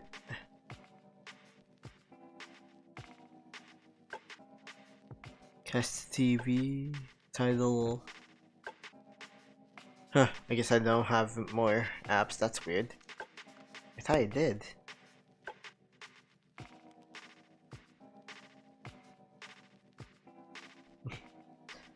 What's the news channel that I always watch? Well, there's a news channel I used to watch a lot, and then there's the news channel that I stopped watching, and then whatever.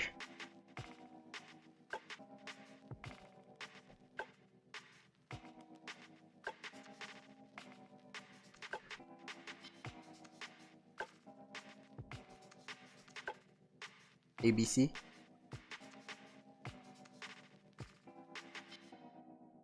Shows. What? No, but I think you need a cable subscription for that one.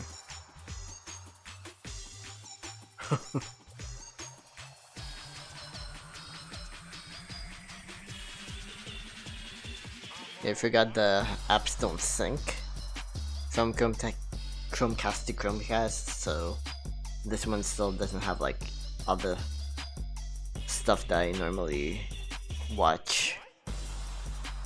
Yeah, what?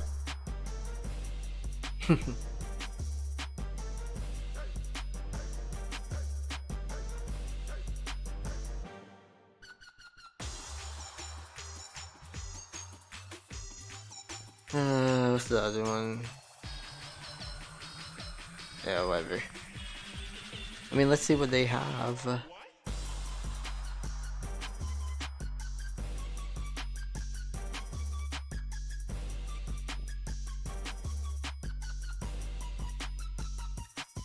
Maybe I can stop the music now. It's like they say, what?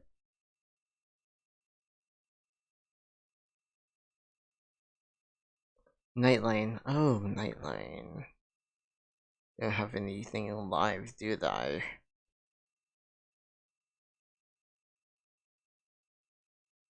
Yeah, no, they don't have anything live, maybe? Maybe they do.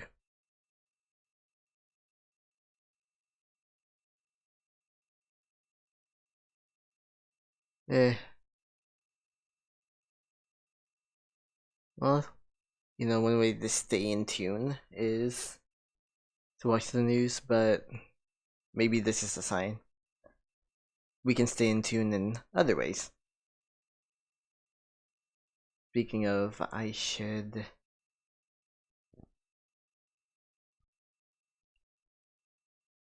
change my settings. Sorry. Maybe even like the music, because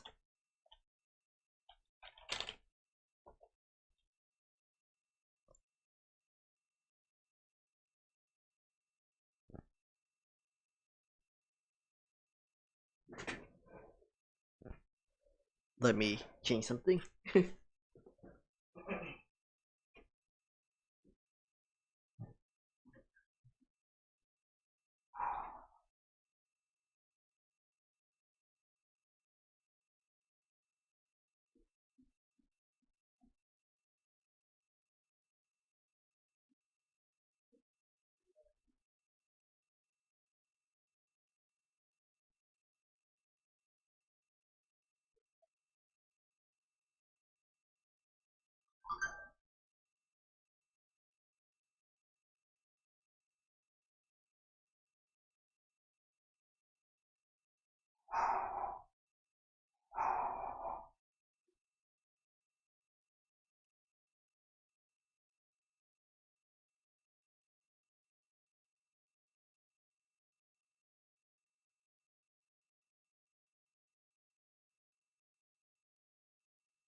Okay, that was really weird. My dog just suddenly started barking, and then she was like really scared, kind of concerned. I'm actually now kind of concerned, like that there's like something in the house worth barking at. But well, so what did I want to?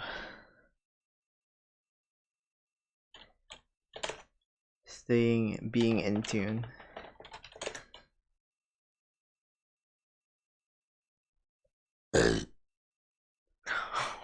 I'm so sorry.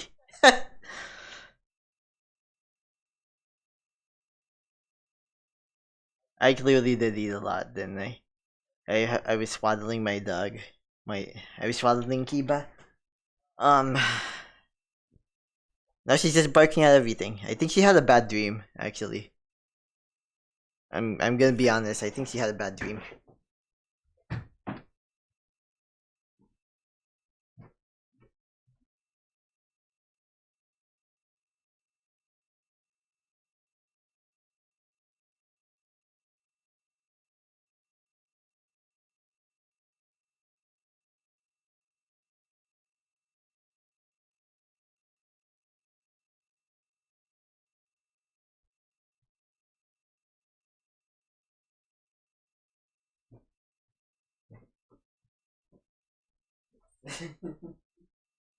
She's like a really expressive dog, so she like barks so much.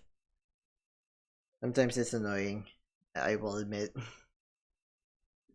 She barks so much, it's so cute, but like, oh, yeah, that bark was scary.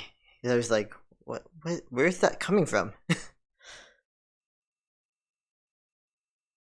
Yeah, let me turn on my headphones because if I do a talk show or podcast kind of thing, it's not gonna be a normal one. I'm not a normal person.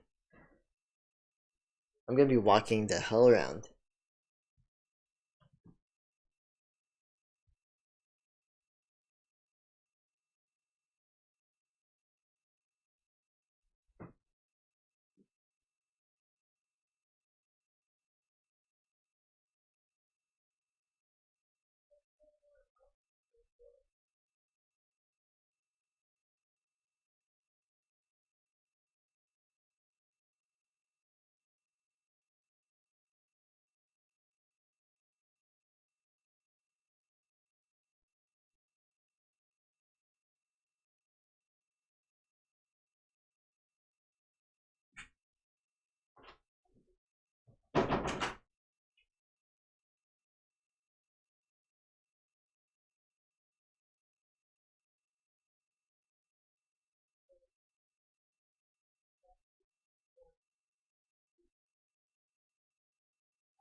Okay.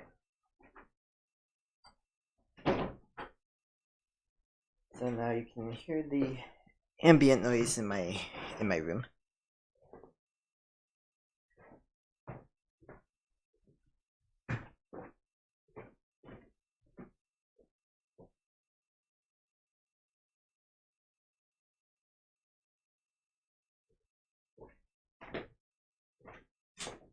Well, okay. I'll admit, probably not just like now.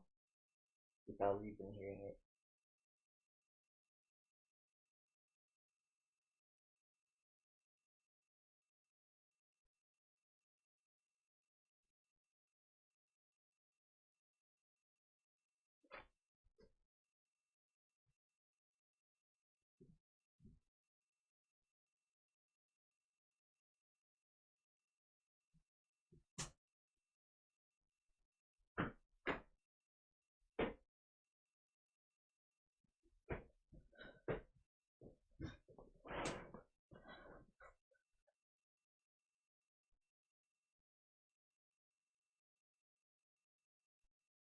updated.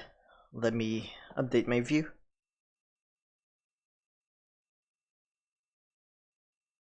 And then my mic here. Testing, testing.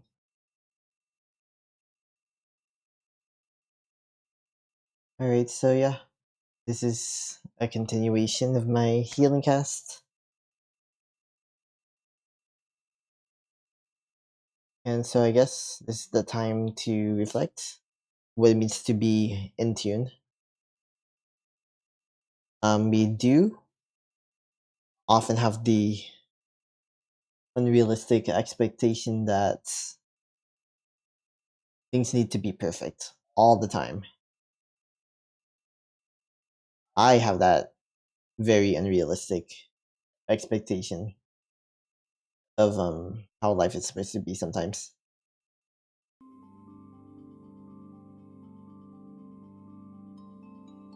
But I mean, the reality is that life isn't perfect. Like, you know, you're not gonna have the kids that are never gonna make a noise. The perfect kids that like get straight A's and just like mind their own business, but let you into their lives at the same time. That's unrealistic.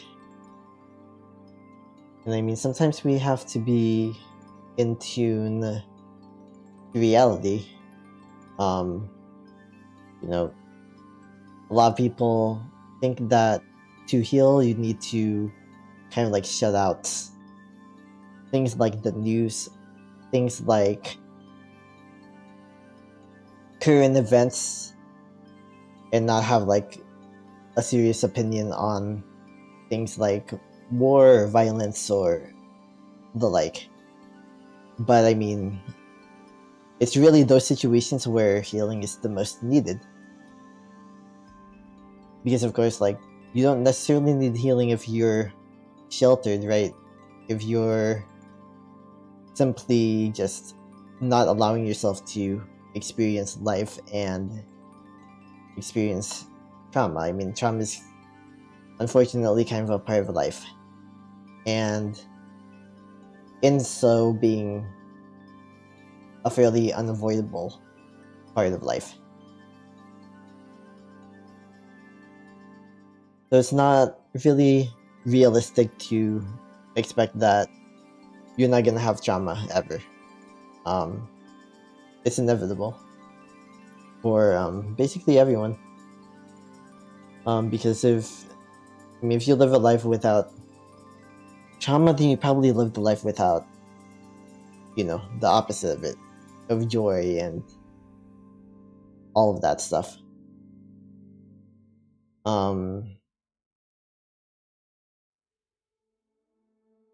Yeah, and you know, you need to, even I know that I need to learn that lesson in several ways. Just like open myself up to new opportunities and new realities. You know, I'm always in panic mode for like the majority of the day. I'm in panic mode just because I'm always just like, oh, is something gonna fundamentally change in my life today? And like, I always have that like tiny bit of anxiety that I kind of just allow myself to experience. And that's mainly because I mean, I've experienced like a lot of changes in my life. I mean, so have you. So have most people, really. And I think that's kind of where I developed my OCD and CPTSD and even my persistent depressive disorder. Just the fact that I really need a lot of a lot of space to grow, and I almost feel like I can't necessarily grow if things are always changing. That's kind of where, that's pretty much where like being in tune with yourself is an advantage, because when you get to know yourself and understand like what it is that you need, even when conditions change, there are, at least you know what to advocate for. You know exactly how to advocate for yourself and how to give yourself what you actually need to be able to function in this world, in whatever role that you need, you know, additional help or accommodations with or to do. And that's, I think that's something that we often miss. We often don't understand or realize that, you know, there is always going to be change in life. Well, actually, I think a lot of us know that. I often don't like feel in tune with like that type of reality, but even I know that that's unavoidable change.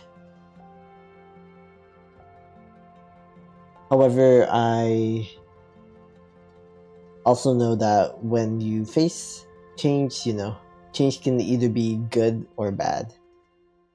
And if it isn't the good type of change, the change that allows you to do more with your life or to feel more safe, that's unsustainable. And something has to change in the way that that change applies to you in order for you to be able to thrive. Because there are legitimately changes that if you choose to adapt to, it might risk things such as your mental health and well-being, or even your physical health. For me, I'm immunocompromised, and so any type of change that requires me to go outside a little more often also comes with the added risk of getting even more sick. And that's something that I have to avoid, unfortunately. You know, I am willing to make some concessions on that, but overall, you know, I'm not willing to just get sick or just to feel ill just because that's what's needed or perceived as being needed. Especially since, I mean, for around 3 years now, I've been working from home. I've been succeeding in the work that I've been doing. Yeah. And so I, you know, it's kind of hard to justify, you know, changing that dramatically, or like allowing myself to let any type of policy change that condition just because, you know, this different arrangement where I've been able to thrive. Like, I've been able to thrive under it. I've been able to do some of the best work that I've ever done. I've been able to more or less find myself and allow myself to work in ways that are not only comfortable but are predictable, and also, you know, more or less enable me to actually thrive and persist even in spite of like my other health conditions. There have been like changes that have been requested, and I've had to push back just because of the fact that I want to do like my best work if I'm going to be working at all.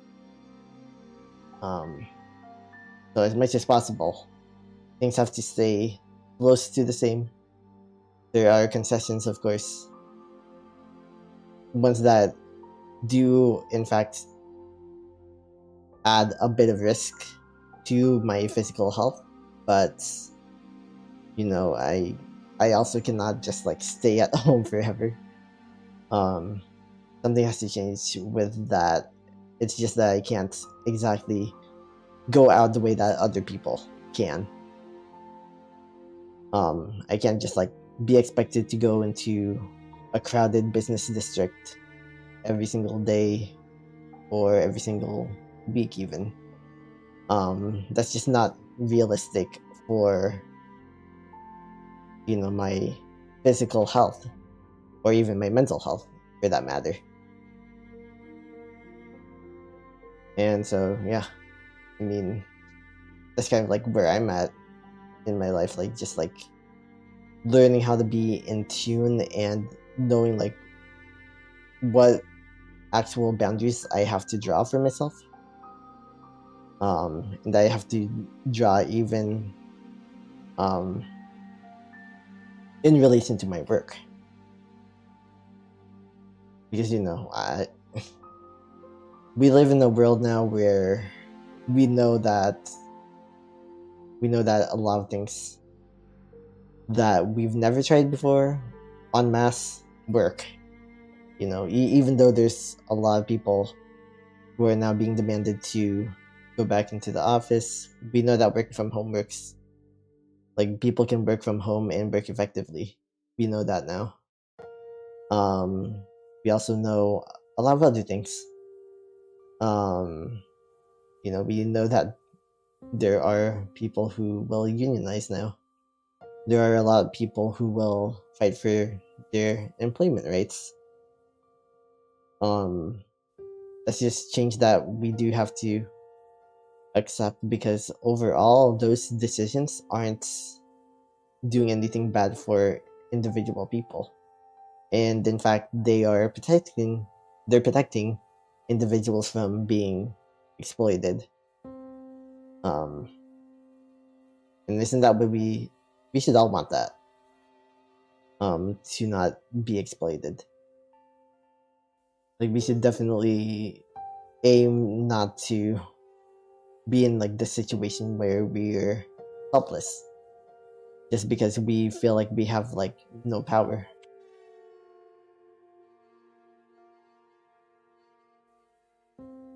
But yeah, that's like part of staying in tune to like knowing what it is that you should be able to do for yourself.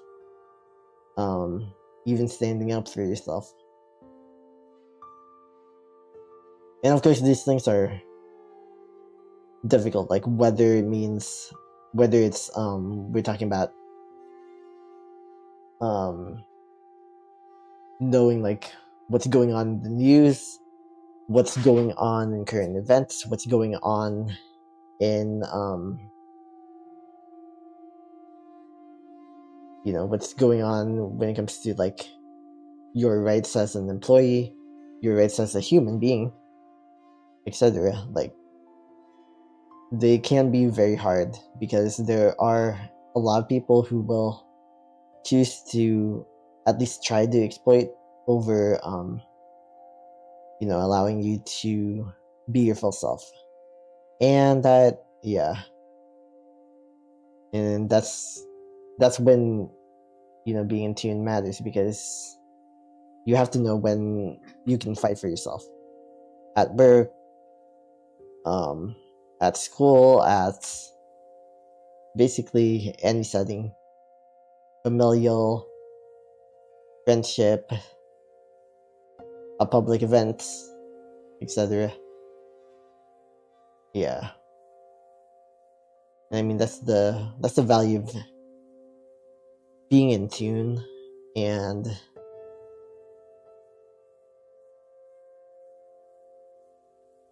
knowing that you're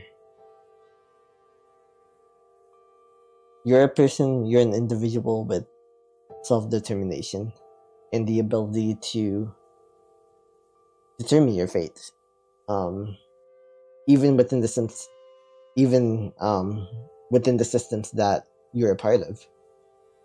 You know, you don't have to be helpless. You can fight for yourself, and in situations where you don't know what to do next or how to fight for yourself next, you know, you can always there are always resources available for you.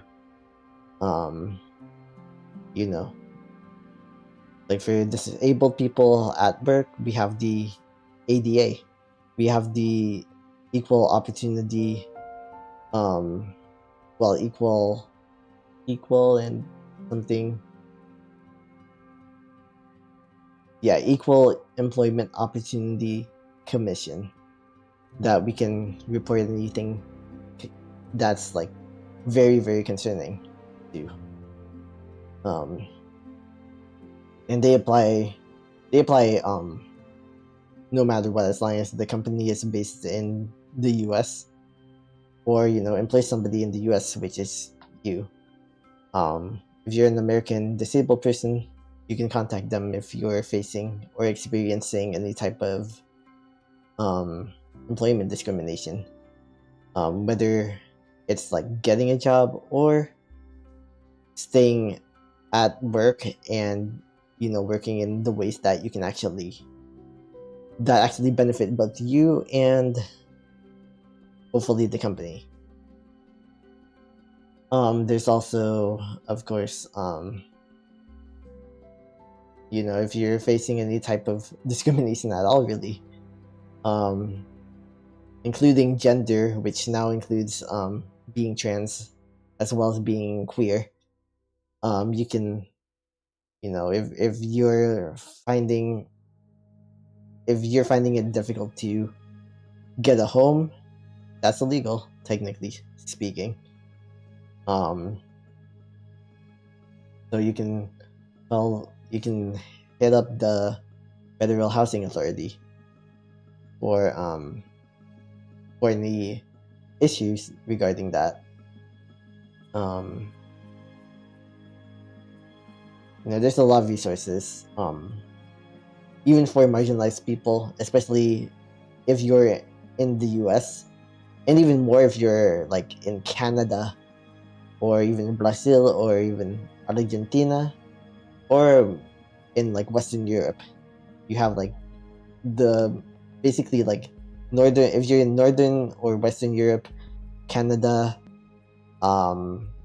Brazil, Argentina, Colombia, you basically have some of the most rights as a trans or queer person in the world, basically. So there's that. And even if it's not necessarily illegal for you to face discrimination based off of some type of characteristic, I mean, social media is here well and alive. Like, you can definitely start some kind of campaign if that's something that you are able to do and interested in doing. You know, you can make a ruckus. The possibilities are endless for, you know, making positive social change. And, you know, the first step, of course, is just having that kind of awareness and being in tune to the world as well as to yourself, in as equitable a way as possible. For me, it's very difficult. It's very easy, actually, to be in tune with myself and understand my emotions and my internal dialogue. But as soon as it's like the world around me, like, I have to try to make sense of it all in very logical, almost, ways that often seem really calculated or really like systematic, because for me, I understand systems so much more than I do like individual people. And I mean, everyone's different in that regard. Like, a lot a lot of people do not understand things in systemic terms, and so they have to empathize with like individual people, and that's okay, because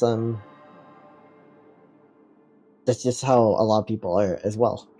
There are a lot of people like me, there are a lot of people like that, but what matters is that you have that recognition of like, how do you think, how do you empathize with people, or how do you relate to people? Do you relate to them as systems, or do you relate to them as individuals, or a little mix of both? And you know, ultimately, of course, the third thing is seeing everybody as somebody who should have the rights that they do, or that they should. You know, you're never gonna be logical if you have bigotry. That's just a fact. If you hold bigotry against somebody based off of a specific characteristic, then you're not gonna be logical. You won't have their best interest in mind when it comes to their well-being, because you don't like them, and you have to recognize that.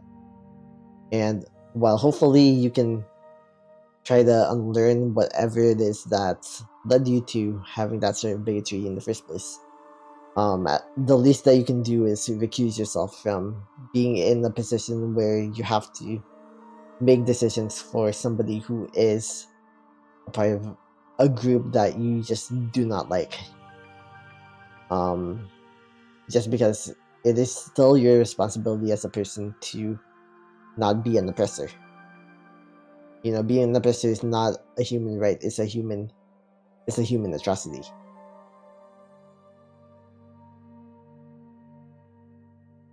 Yeah. Yeah, what time is it? Yeah.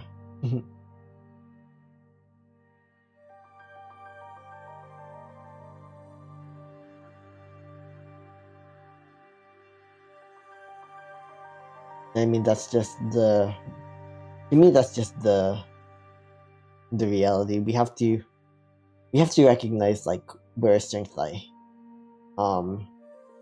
where we thrive, and what it is that we can do in life. Anyway, let's see.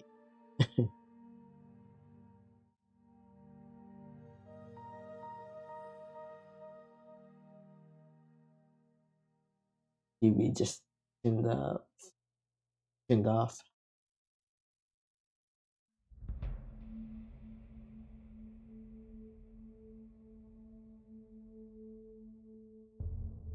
And I do need to add a nap, I guess.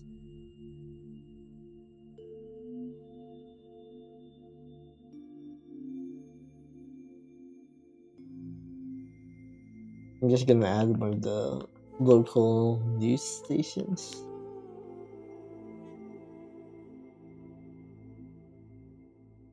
I think there's like, oh, there isn't. That's weird. Oh no, not YouTube.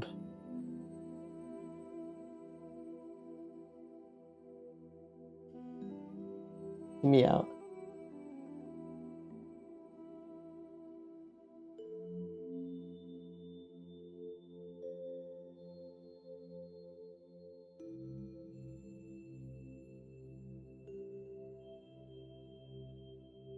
Dude, are you serious?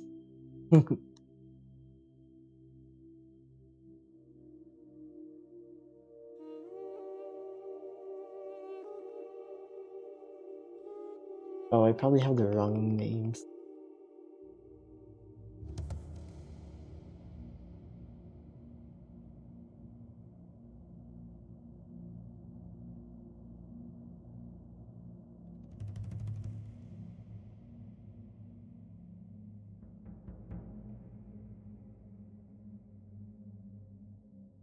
KPRC2.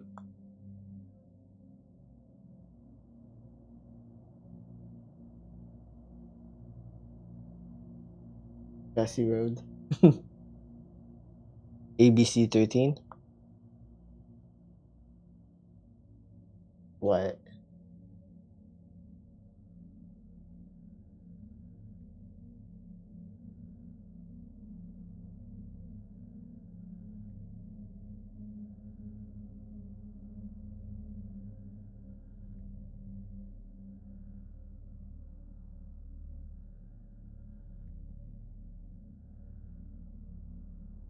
Oops. Not working. Okay.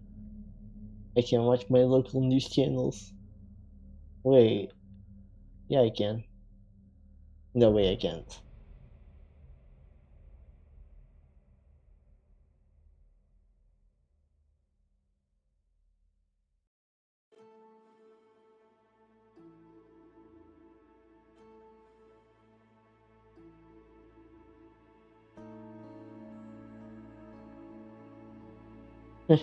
Maybe we can find something here.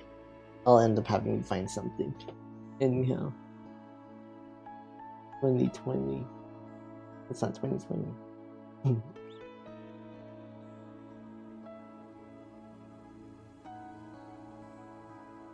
Yeah, I apologize. I thought I had like more to say. Since I probably don't.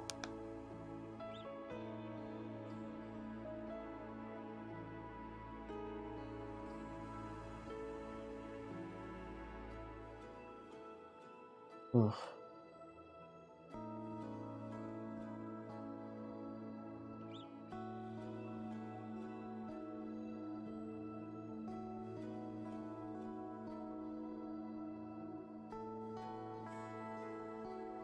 Yeah, I don't know how they say that I don't have the local channel. I have in my other Chromecast. That makes no sense. Like they can give me Twitch, but they can't give me the local channel. That's weird. Let's see. Ugh. I forgot to switch con.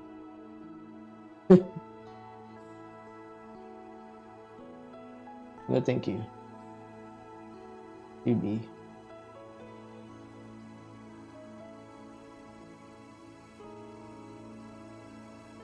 You know what? I might do like something else.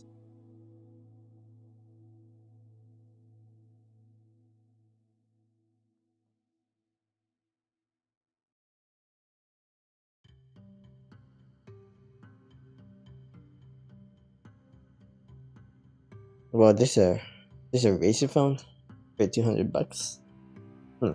Weird.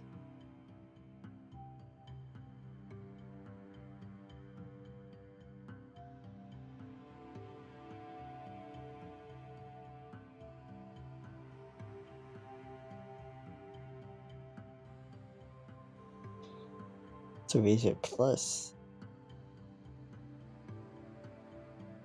That's very interesting though.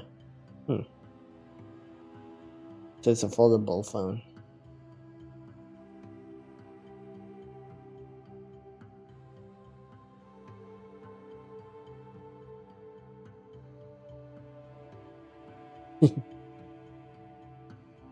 Alright, I'm gonna go back to just chatting, cause why not?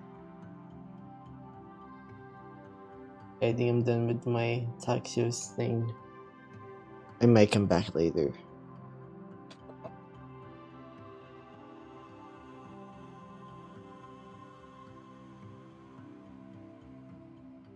Alright.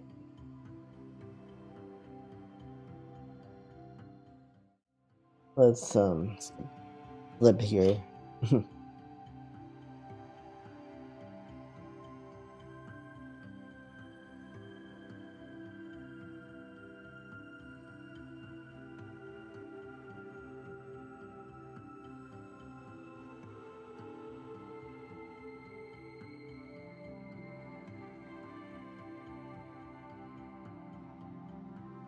You know what, I'm not gonna get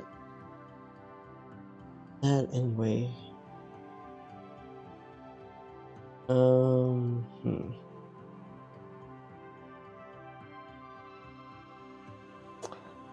I do have all these cameras, and they all work. So I think, yeah. Maybe I'm gonna start the reflections part, like now. I don't know.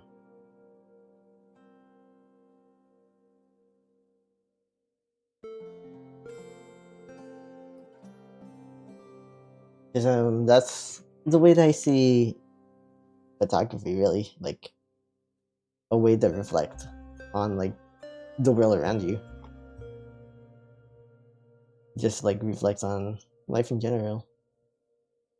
So let me do something. It's a golden hour after all, so why not? Why not?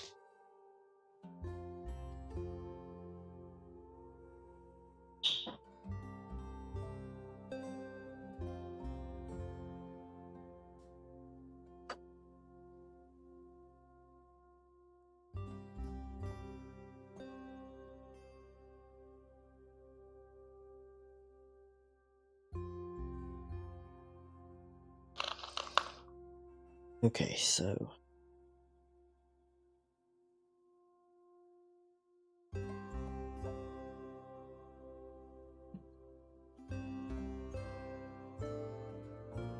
I do have this whole getup again, once again.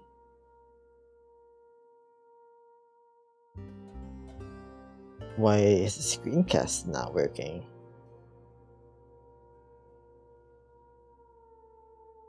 Stupid. Are you serious?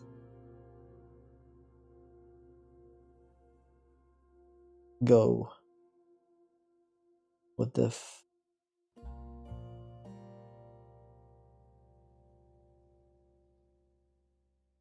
No, I'm disconnecting.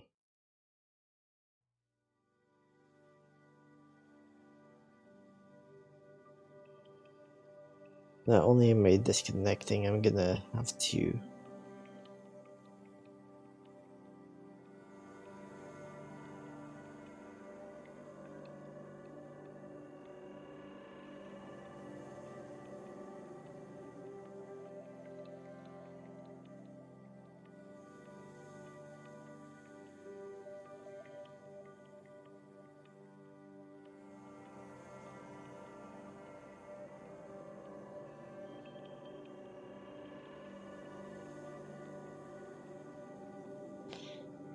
Okay, let me see.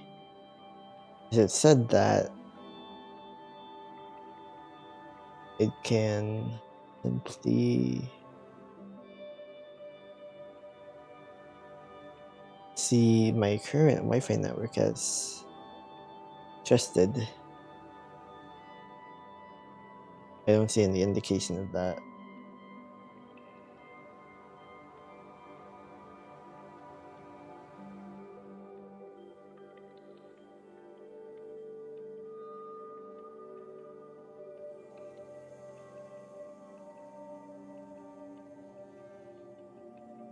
Okay, never mind. I'm gonna.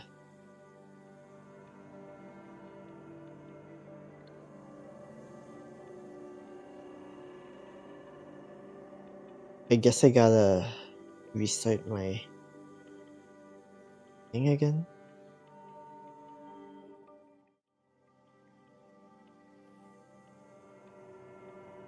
My phone? Yeah.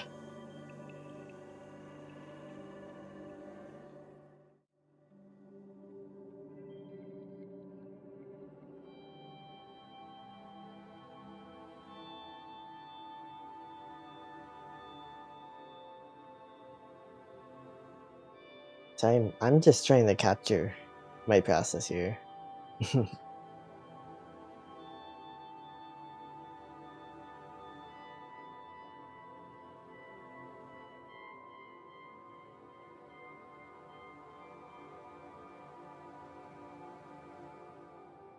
They really shouldn't be giving me like such a hard time.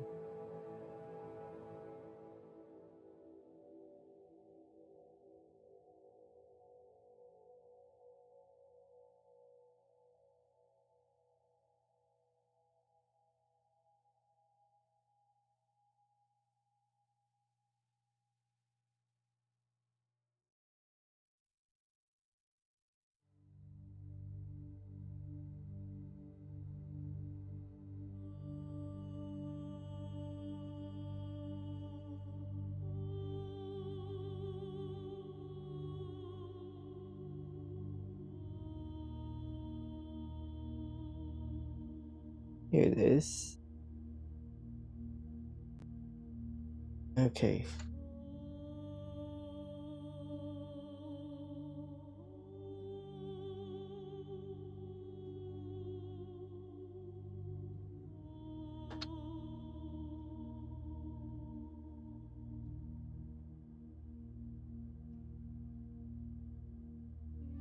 Yeah, so it's sort of related to being in tune. I also posit that it's important to almost appreciate your surroundings, to at least see the world around you maybe in a different way than what you're accustomed to, because pretty often we take things for granted.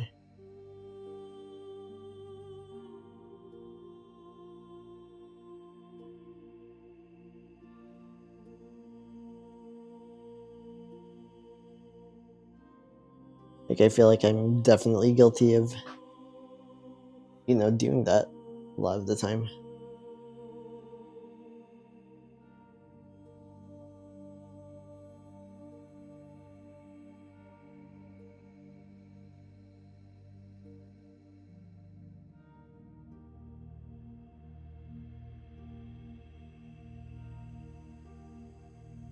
So I mean, here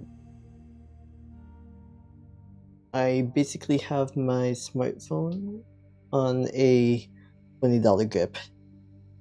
The grip is from a company called Ulanzi. It is basically an Amazon brand company. Well, it's not Amazon brand. I mean, it's not actually affiliated with them, except that Amazon sells their stuff. That's really the main thing. But yeah, I mean, this is my Pixel 6 on Ulanzi, like you can see here. Brand grip cost me about like 20 something dollars. I think 25. So not like too shabby. And really where it shines is just that, like, you see how like this camera, for instance, has like a grip kind of like that. It makes it a lot easier to take photos. If you're like a content creator, or even just like somebody who wants to take your like photography a bit more seriously, I mean, that's definitely not a bad price for the value that it gives you. But then again, I'm not trying to sell their grip. I'm just like making suggestions, like, because hey, you kind of have most of what you need already. You just need to maybe upgrade it a little bit. And if you already have that, of course, like, go for it. But I mean, ultimately, even if you don't have like a grip, like, you don't necessarily need a grip to take photos with your phone. Like, you already have your phone.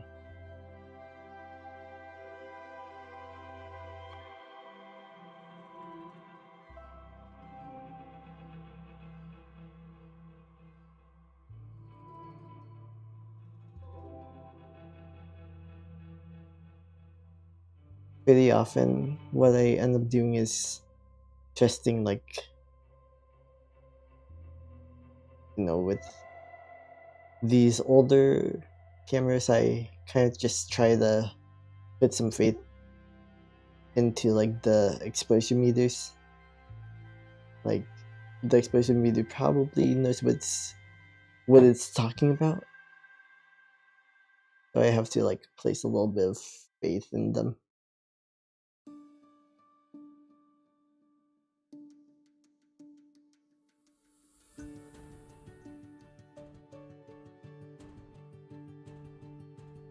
Like, at least if the angle doesn't really permit you to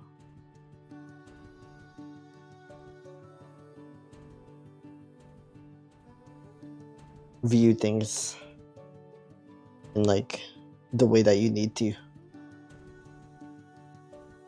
And then afterwards, I mean, I've found that it's definitely way more accurate to look through the viewfinder than at like the LCD screen.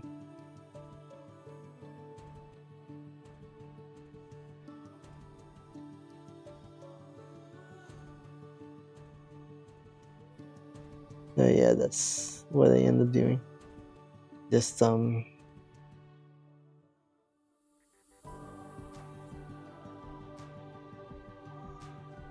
that's what I do, at least with like these older cameras.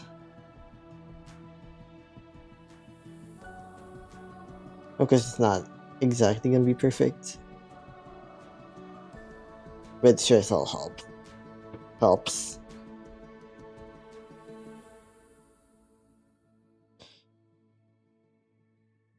And then sometimes I forgot I need to shift the focus.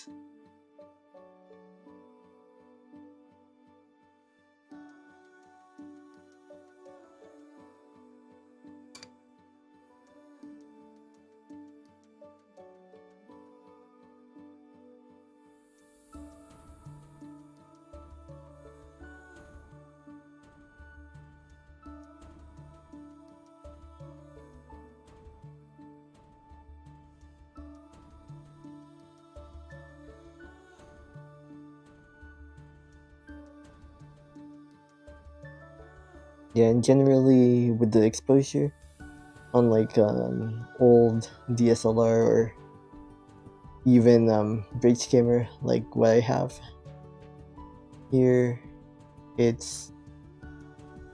generally find that like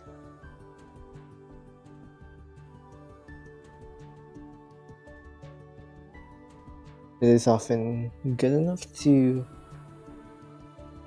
have it like 1 or 2 levels. If it's like really bright, maybe 1 or 2 levels down. I don't know what the stop is, so that kind of sucks. Yeah, that's that. Photo.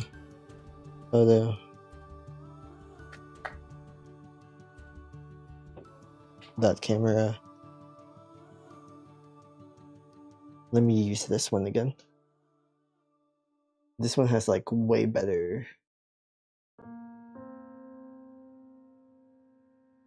I will say this, modern phone cameras definitely outshine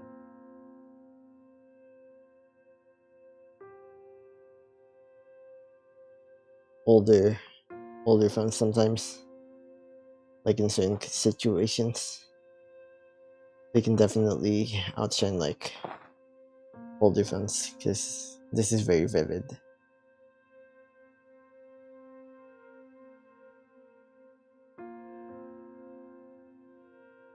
And I think that's mostly because of the software, because I mean, a DSLR or even even a DSLR can kind of be like not so smart in terms of the software.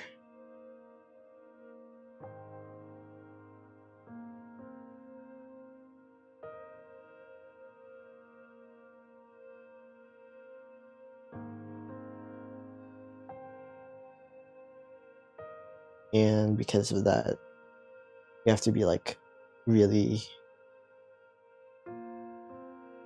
you have to like really know what you're doing. Like here, this camera, for instance, it has pretty great colors. It's actually one of Kodak's last digital cameras, I think, where it was like part of their very limited series.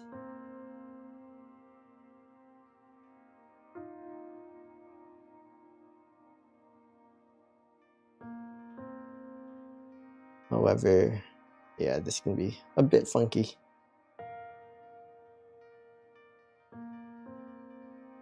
Ah, shit. Yeah, it can be kind of funky.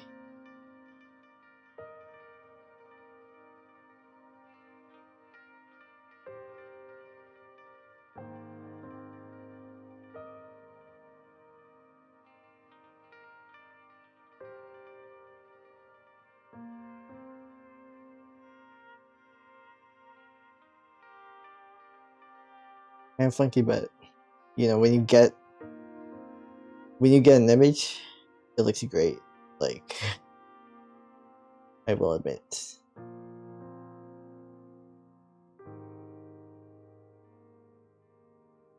Yeah, I'm still like trying to train myself to like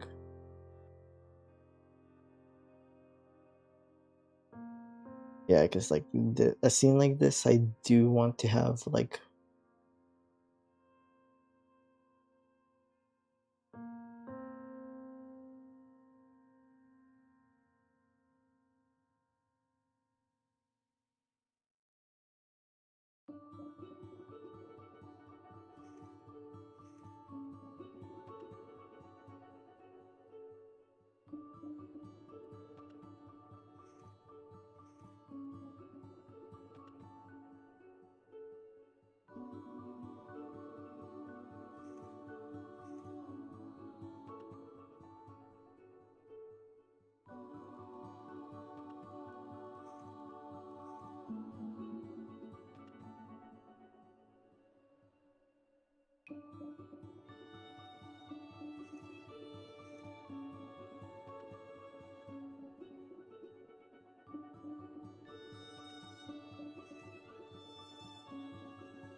yep. And here I am, just like you know, just before sunset, taking some outdoor photos from indoors. Oops.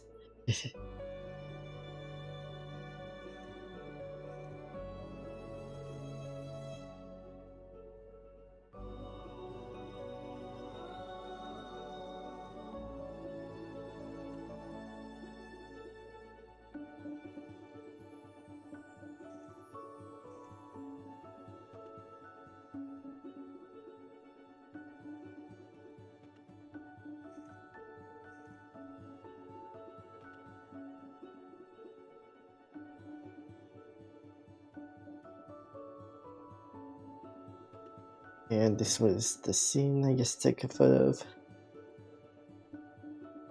Yeah, I mean, like, I guess like the combination of this being an 8 megapixel camera plus just the age gives it like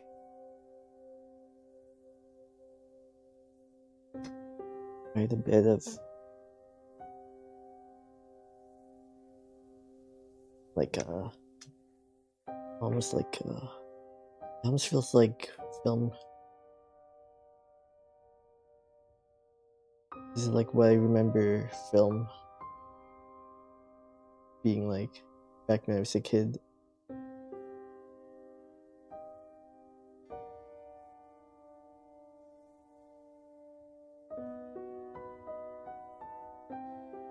Also, I'm at 50.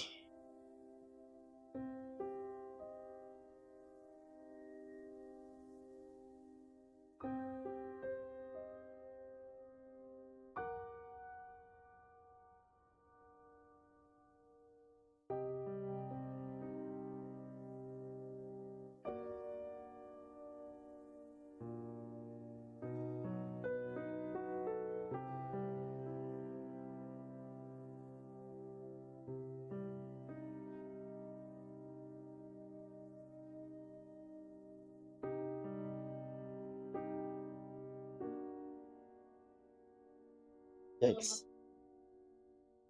It happens sometimes.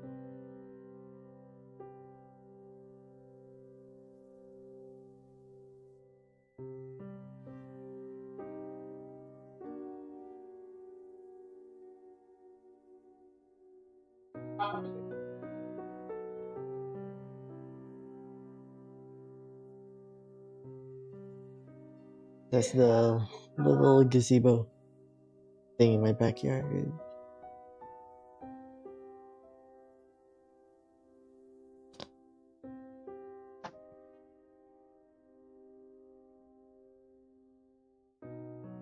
Ooh, really nice like sky out there.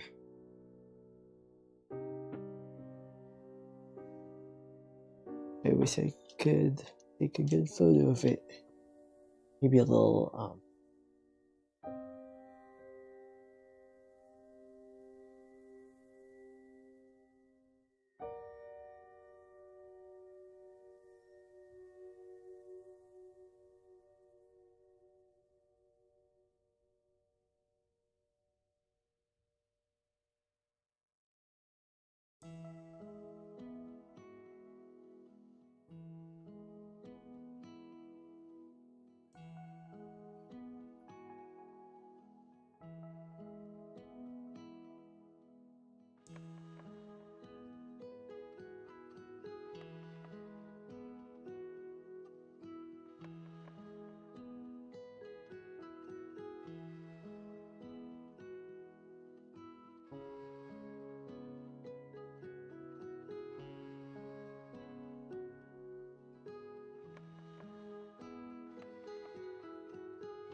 I generally like this. Just like the way that it looks. However, I feel like it shines like when there's a bunch of lights on it. Not necessarily when in a different situation.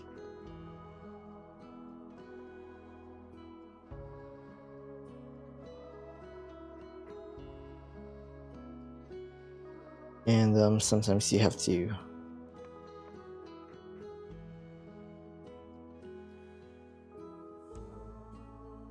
dig around.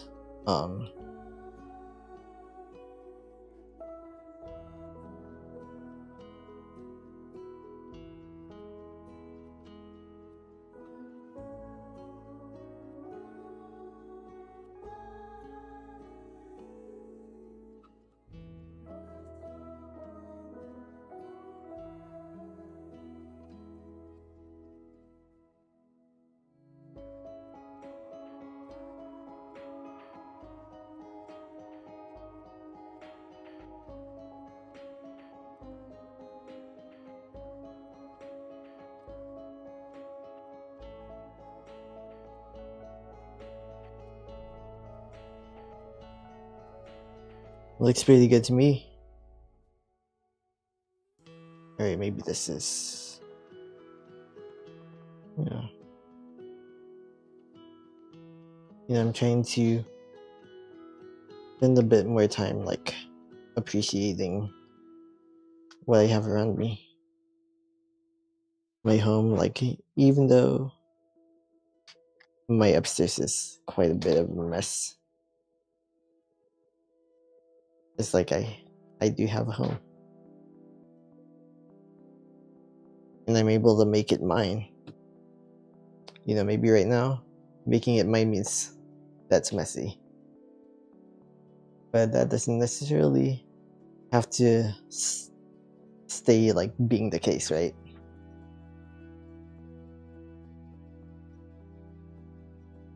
And it's like, hey, I have these cameras now. They might be from 2004, but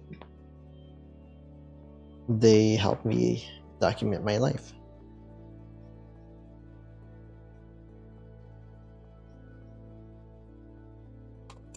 Sorry about that.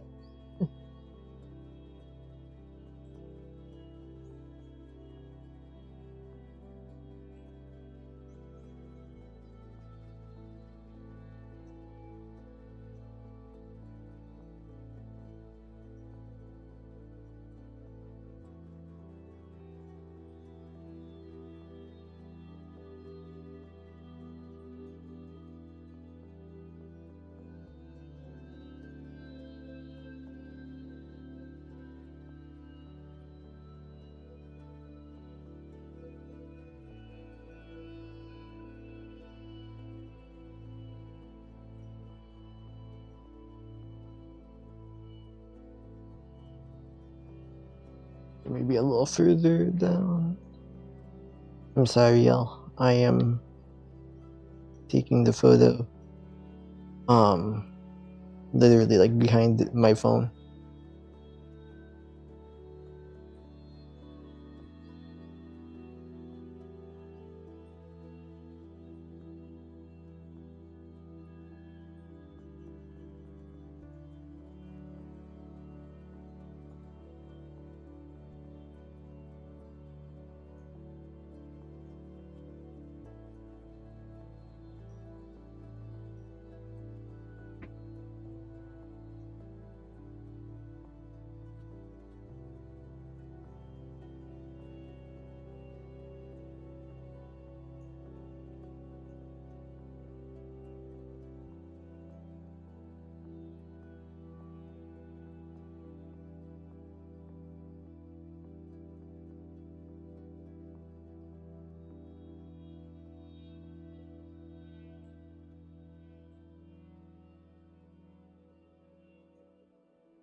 Very. Okay, that photo was very much not what I wanted it to be.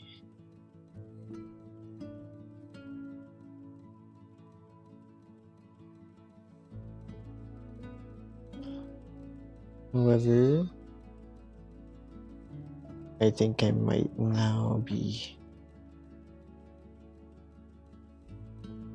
able to take like the type of photos that let me more or less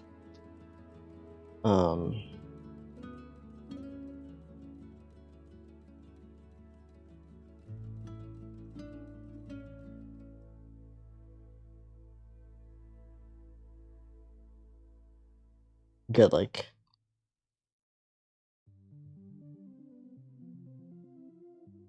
yeah, really like light painterly type of photos. And that one was like really white.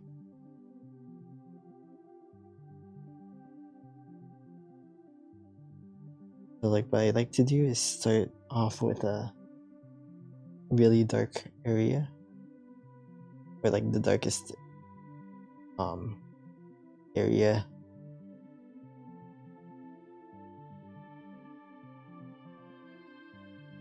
and then like bring it up to the light. So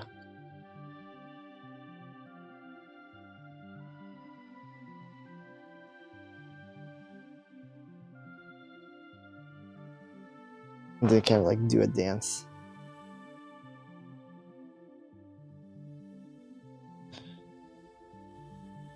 Sometimes it works, sometimes it doesn't. You just have to like try.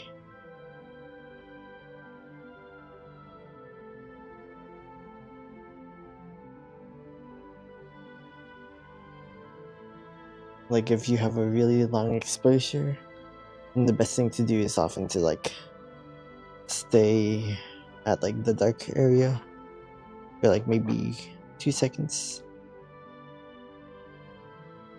1, 2.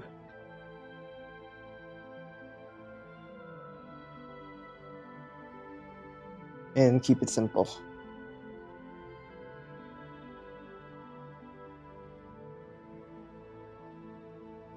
Of course, it depends on like how well you know your body as well. Like, if you're not somebody who can like spin around that often, which is like me,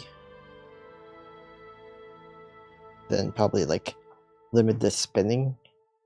Do more like hand movements. 1, 2. Kind of like this. The key is to have fun. And of course, like, look at your exposure. Because like right now, these have been like way too bright.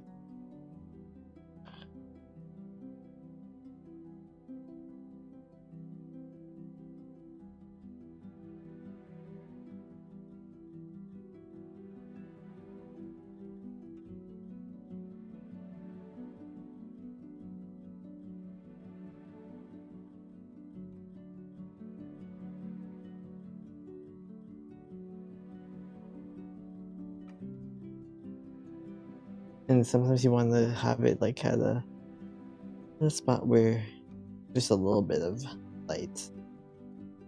This one, it says like few seconds.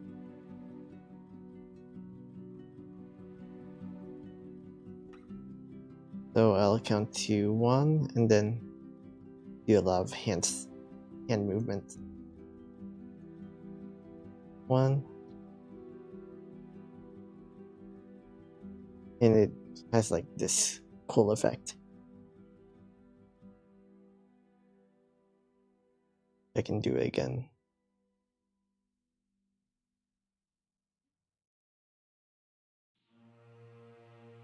1.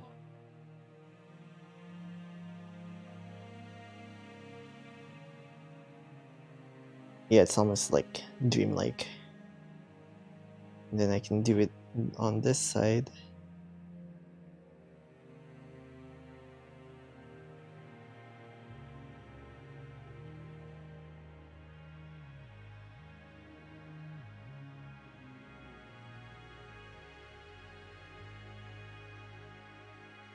Now it's 4 seconds. So 1, 2.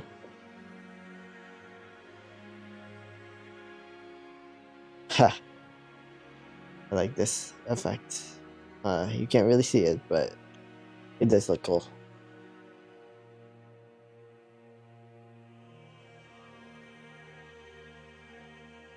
Yeah, that's why I like having this little bridge camera.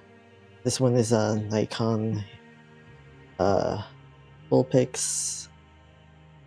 What do you call it? 8700. So yeah, let's actually. It looks like in a brighter environment you can actually see the photo. So here, that was that last photo. The one before is this one. So yeah, it took like quite a few. It almost looks like magic, actually. I would probably argue. But that's what creative people do, right?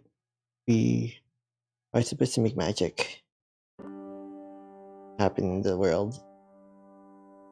That one was way too bright. See, this works. This one works, and this one works. So yeah, kind of successful. And you know what? I'm gonna turn it off. Yeah, time to turn it off.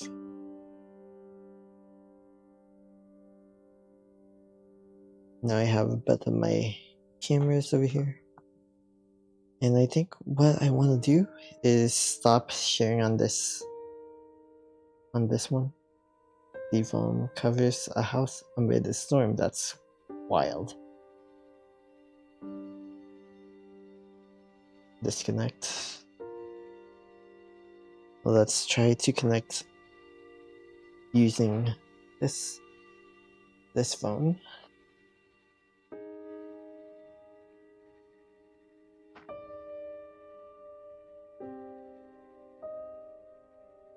I think that's the right one. Okay, yeah. See.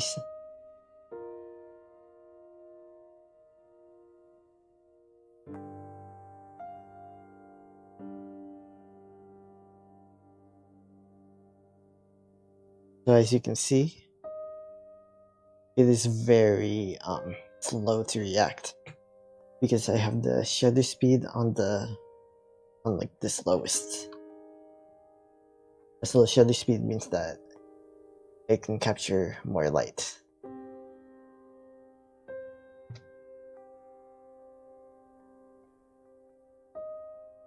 So like for these types of shots, like on your phone, if you have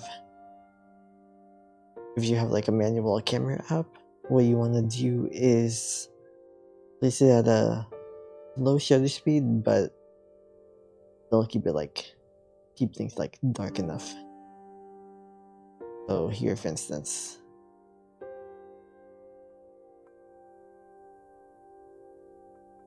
yeah, see, even though I made a mistake, you're still able to see that. So again, you can't exactly do that same technique where you're like still and then take the camera, because it just doesn't work on a smartphone. So I'll try it here.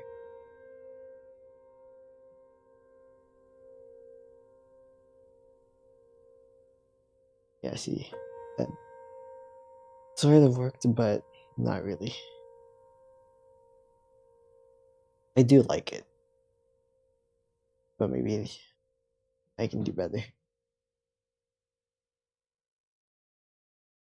This is still 1/3, so it's not that slow. So all you can do is like count like 1 millisecond.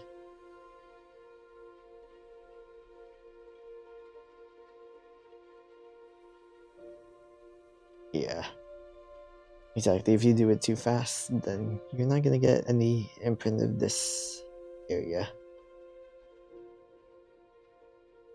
So 1 again. Yeah, you barely got an imprint. You have to like, I guess, give it like 1 second, but then you only have like a little bit of time afterwards. So I guess we can try that one. Yeah, this just looks weird. I mean, that's the fun thing about using a mobile camera for this, for photographic purpose. Like, you get to just have something that you always have on your person and use it to create something creative, really artistic. 1.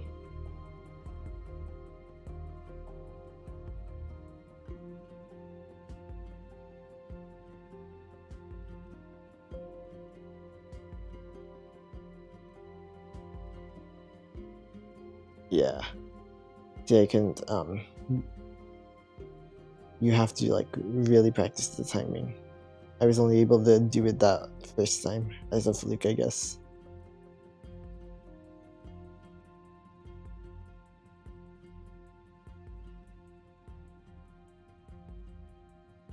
Yeah.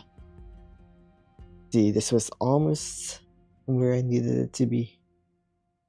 But like, the truth is that maybe the best thing to do is like just, you know.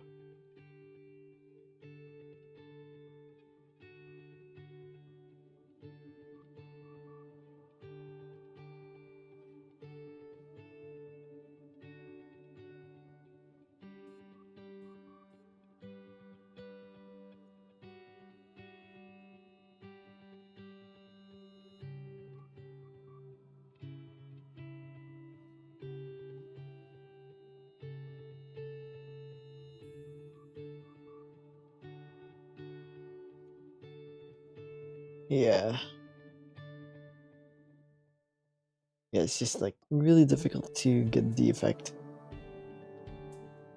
on the phone, especially since you know, with a phone, everything that you do with like a manual camera app is it's software.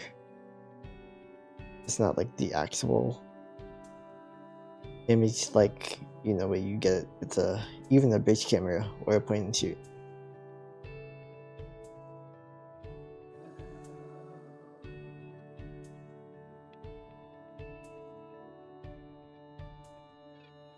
Yeah, I see.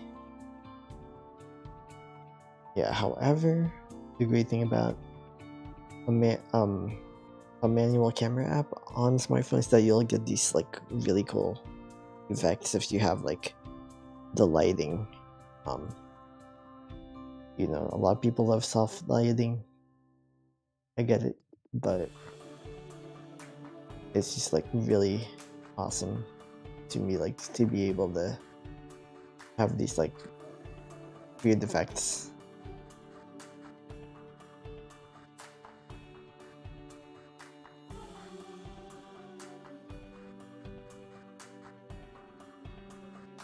Yeah. That literally looks like a ball of fire.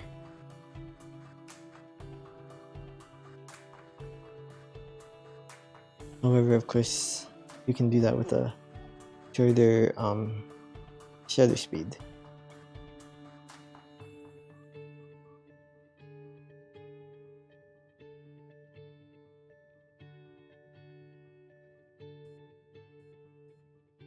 But of course, if it's too short, you're not gonna get that effect.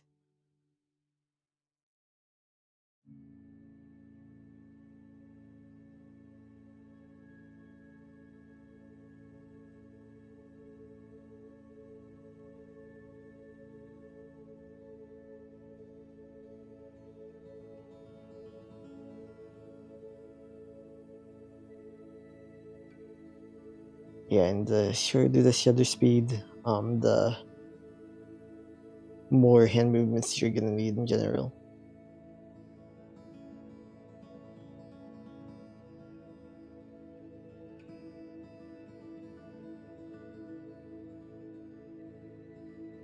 So I mean, a short shutter speed is pretty good for like one-handing. Right now I'm holding my camera with one hand. Or, I mean my phone. Well, my phone camera.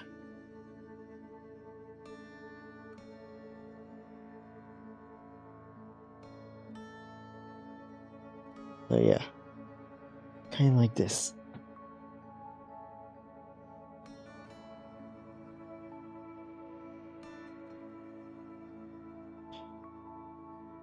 So yeah, this is how they look now.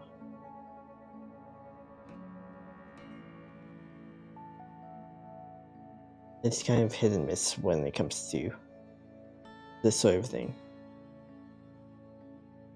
Simply because, you know, you can no you cannot get like the same exact effect using this technique, even if you try to replicate the movement.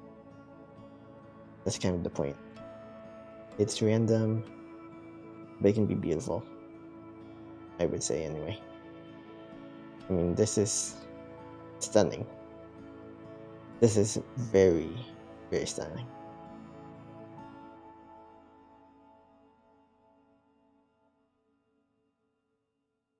And so it's this. And even this.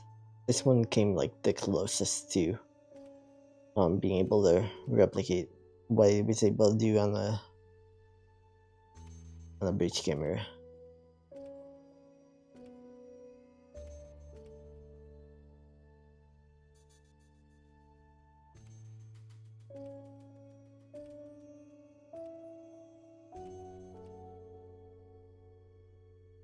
Yeah, this is the one that started that whole thing, but it is also not.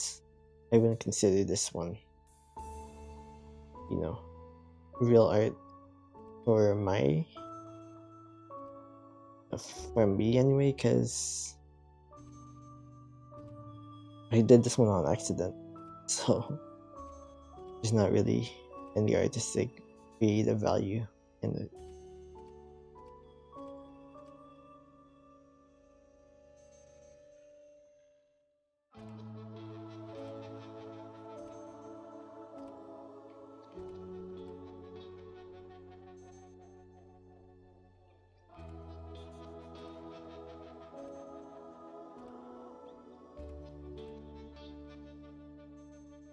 Okay, try again.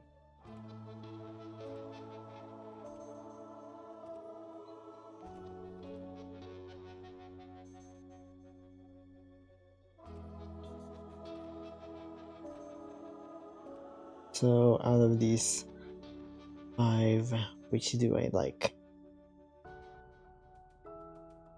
This one, definitely that one, the last one.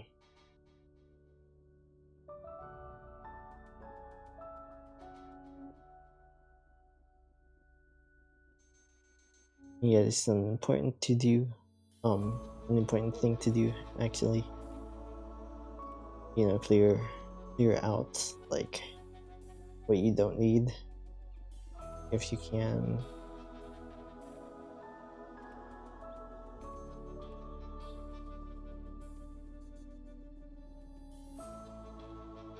Okay. Yeah, what was this? Yeah. And of course I can do the same thing.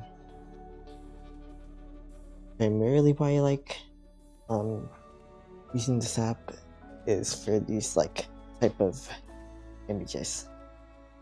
Because it's very easy to do here.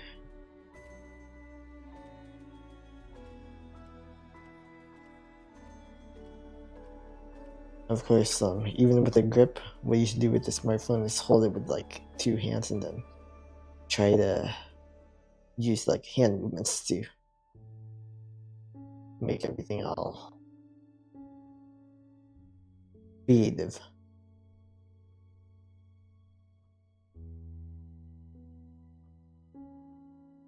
Yeah, kind of like this.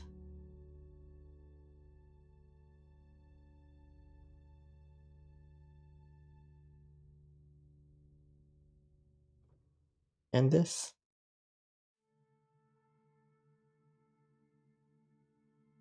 Or you can just like have it moving already.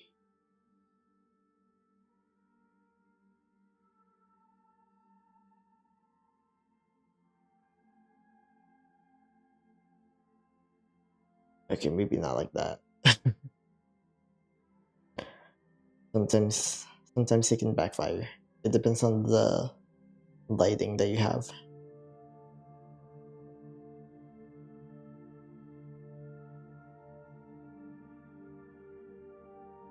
Yeah, like when you start from dull, like here, and then move it to the right.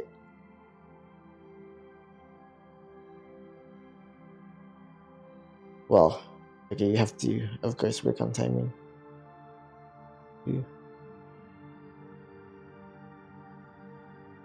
Yeah, you can't be too slow. Because if you're too slow, then you miss the mark.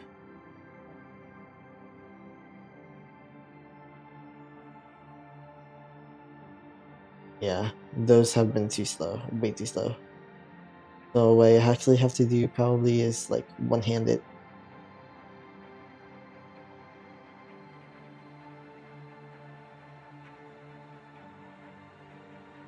And here, perfect. I got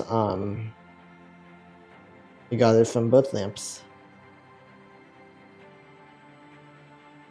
From that lamp as well as that lamp.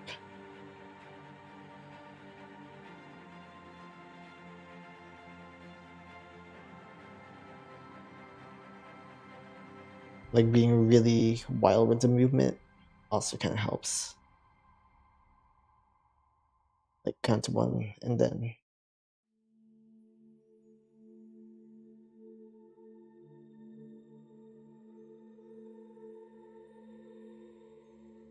I count to 1, then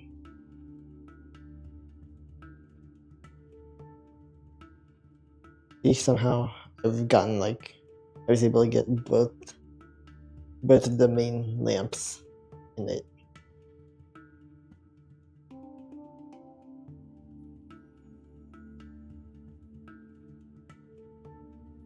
Like so as well.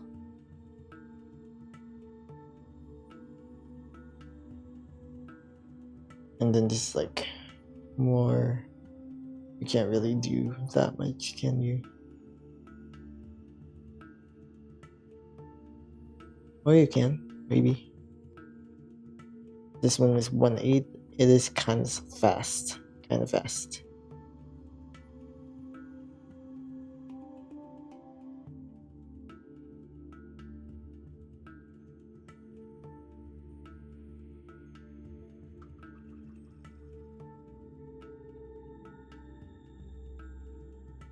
So like here, and then as soon as the shutter clicks,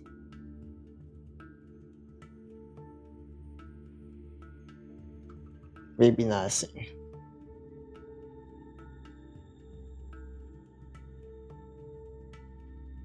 Yeah, here we go.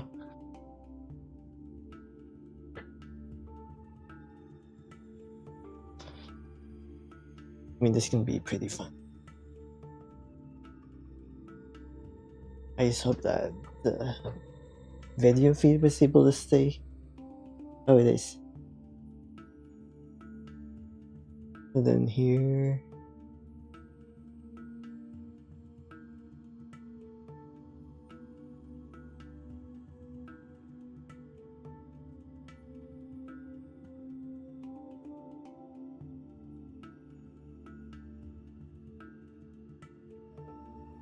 That's something.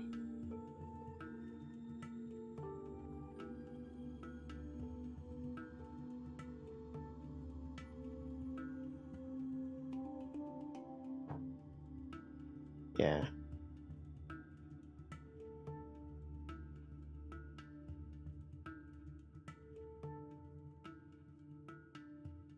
See, I like this. A little bit, anyway.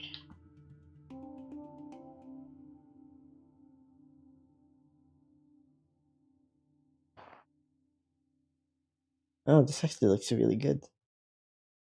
This is literally my office. See?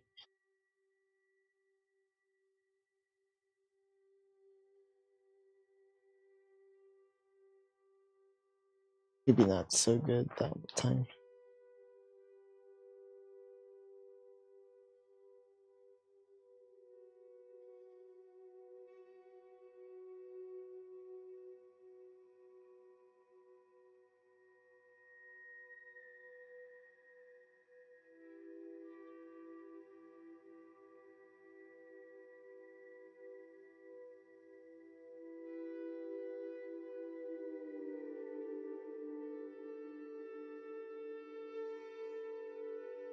Oh yeah, this is nice. And then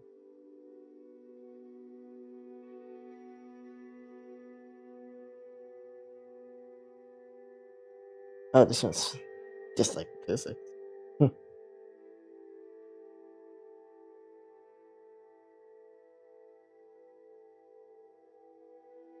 Right, I guess now it's time to look back at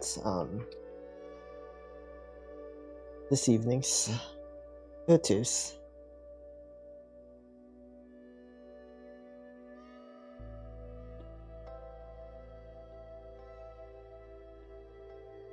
Like that one. Hmm. Hmm.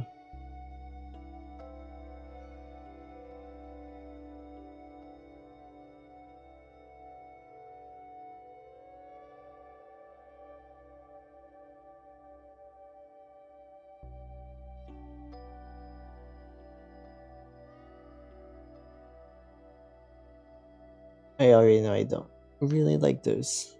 Yeah, not that one either.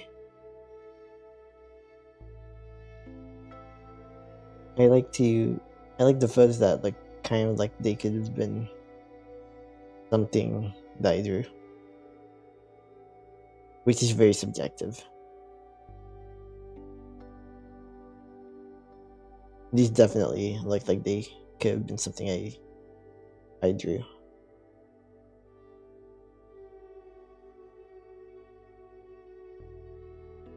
And now this is the hard part because I took so many photos like this.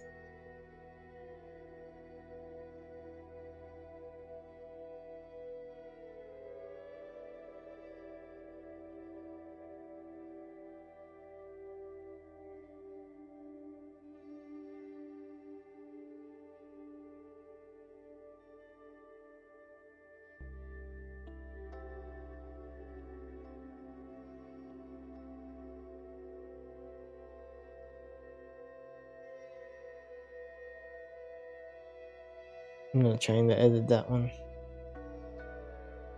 This looks good.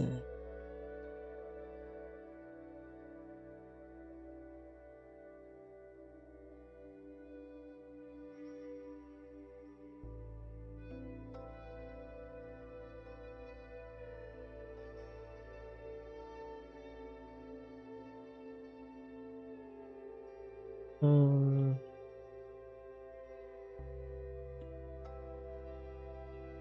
Maybe that doesn't look right.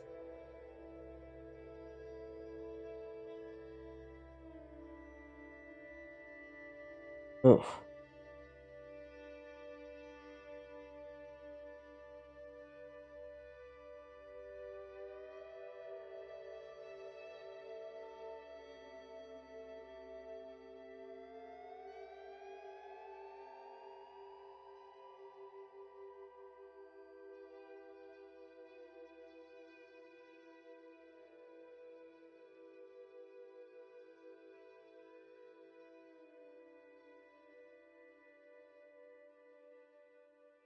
Okay, that looks good. Not that one though. Not as much.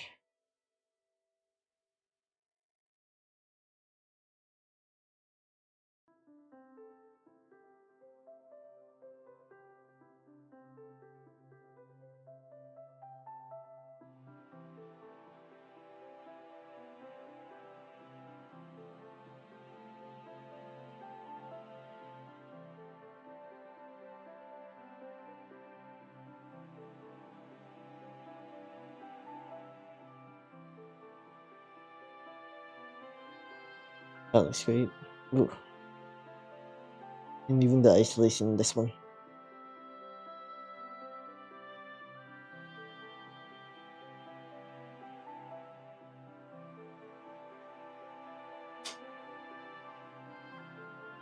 Okay, so I think I have gone through a lot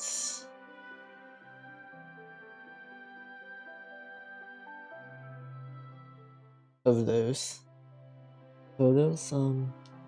Yeah.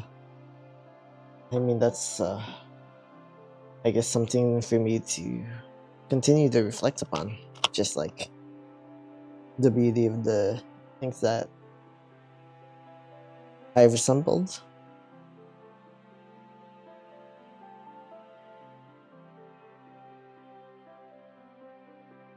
There's the beauty in just like what, like the effect that they have on me. Like I can literally see a whole world and those arrangements of lights, especially as I move and kind of just like almost use my camera to perform the dance and just overall try to do my best when it comes to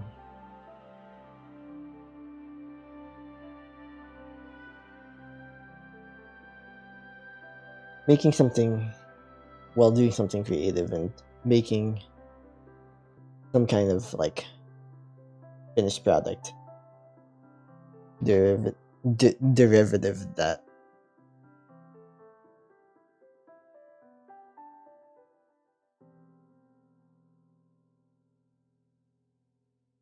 Yeah, I'm really happy about doing that. Doing that exercise. Just giving myself like, how long has it been? Almost an hour? Yeah.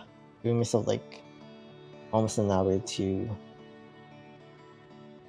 take some photos and just like, yeah. I don't really know how else to describe it.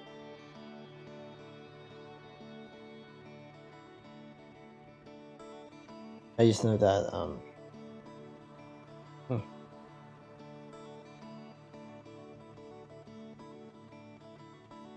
I am kind of sleepy. I will say that.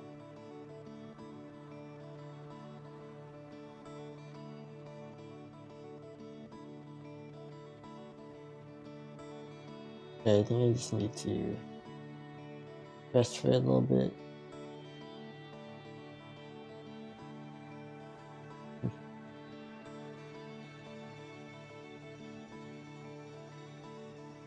Yeah, sometimes like having these bright lights on my face can kind of make me sleepy.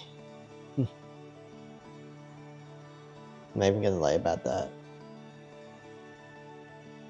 I will say that I don't know.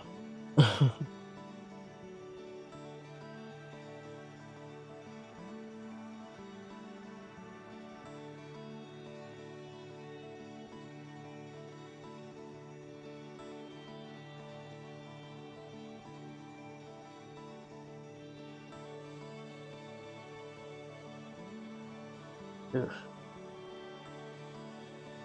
Yeah, do you wanna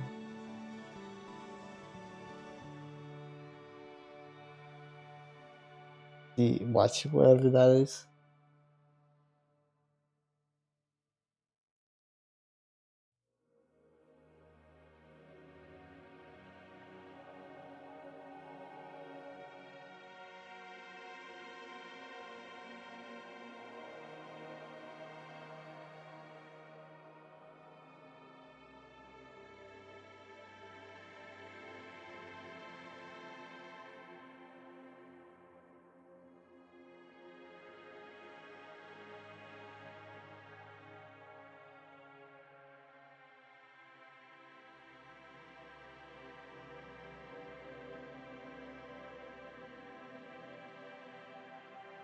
Ooh.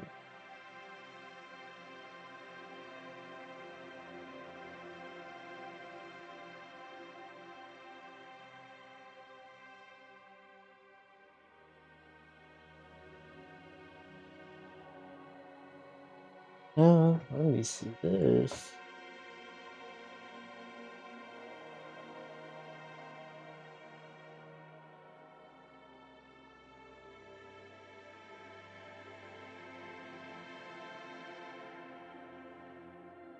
Whoa.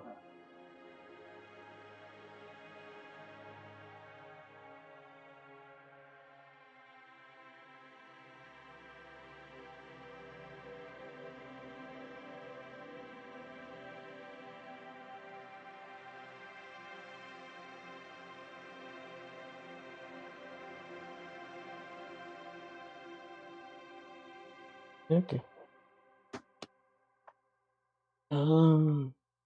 Yeah.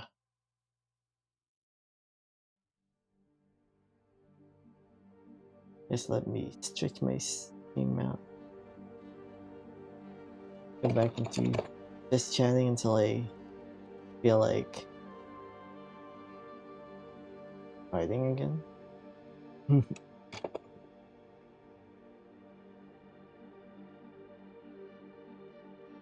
Oh no. Check with you.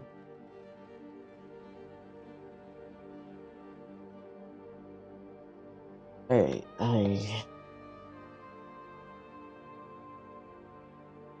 I've been streaming for 6.5 hours now. Okay. Not bad. I know I can do more, but I don't know if I want to.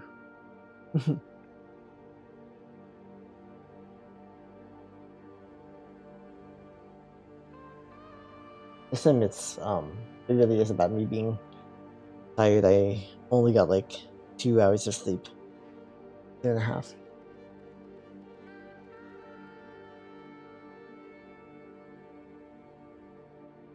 Hey, you know what? Yeah, let's Spooktober. There is Spooktober. That's true.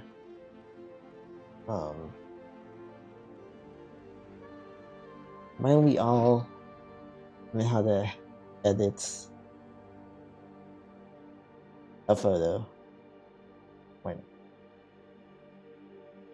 Oh,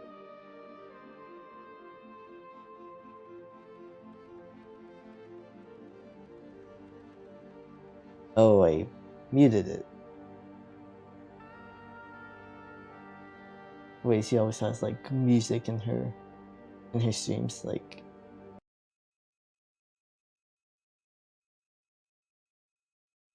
But I can't start my work without music, so let's play some music, Yeah. shall we?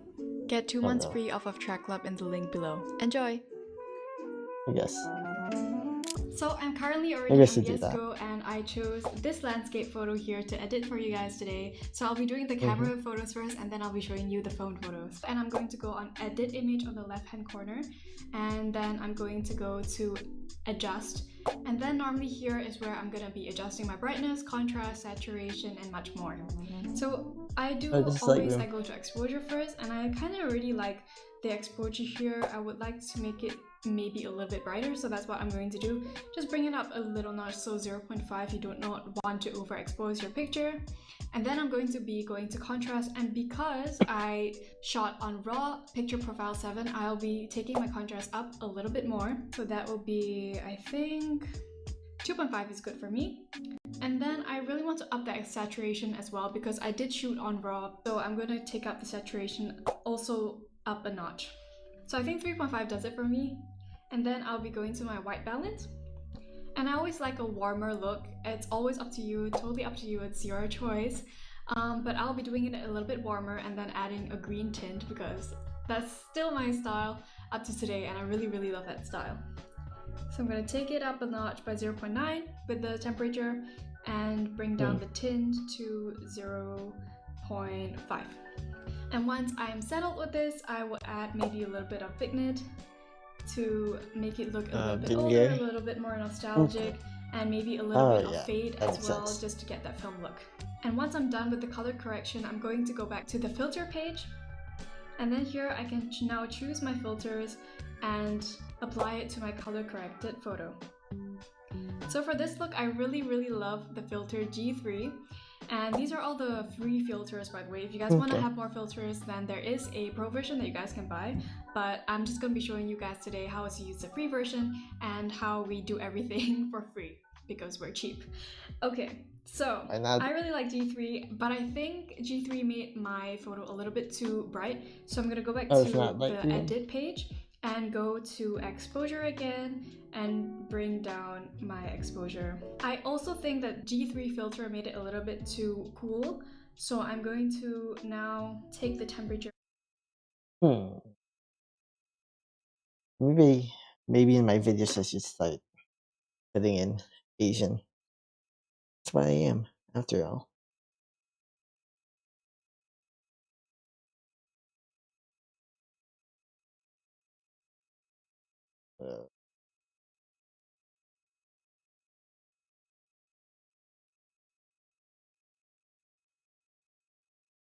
But I'm like literally going to look at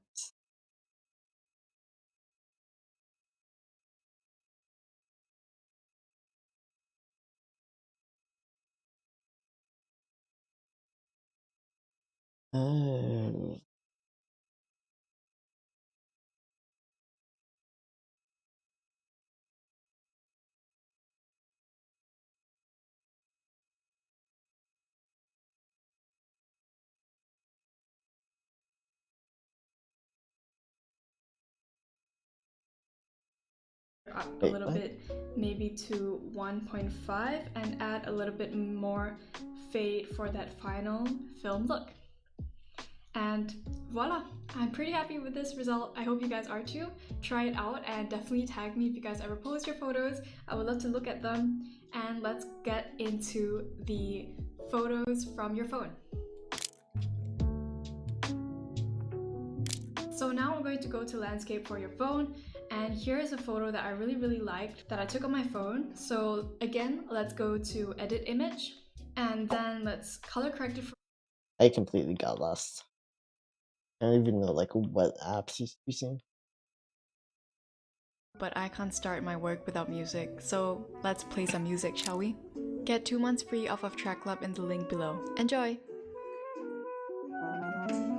So I'm currently already on VS Go, and I chose this landscape photo here to edit for you guys today. So I'll be doing the camera photos first, and then I'll be showing you the phone photos. And I'm going to go on edit image on the... My ADHD just like makes it really difficult to like follow through. I do not have one of those accounts because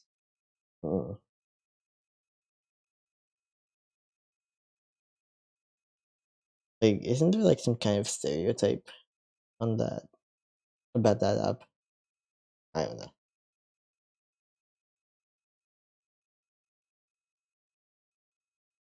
I think I did try to download it one time and then I uninstalled. Yeah, I think that's what I did.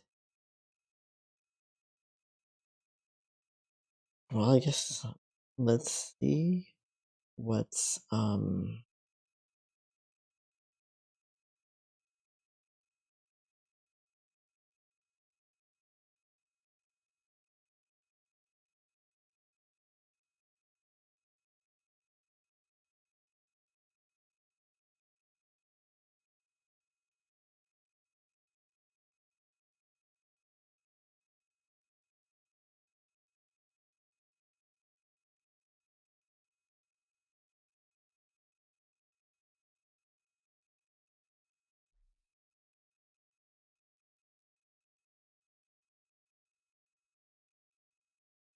okay.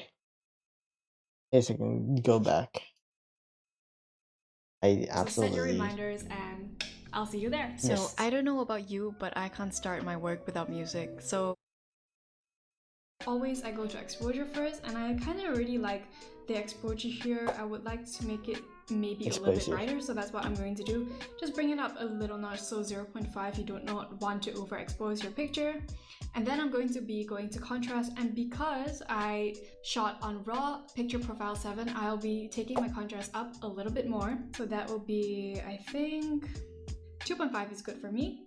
And then I really want to up that saturation as well because I did shoot on raw, so I'm going to take up the saturation also up a notch.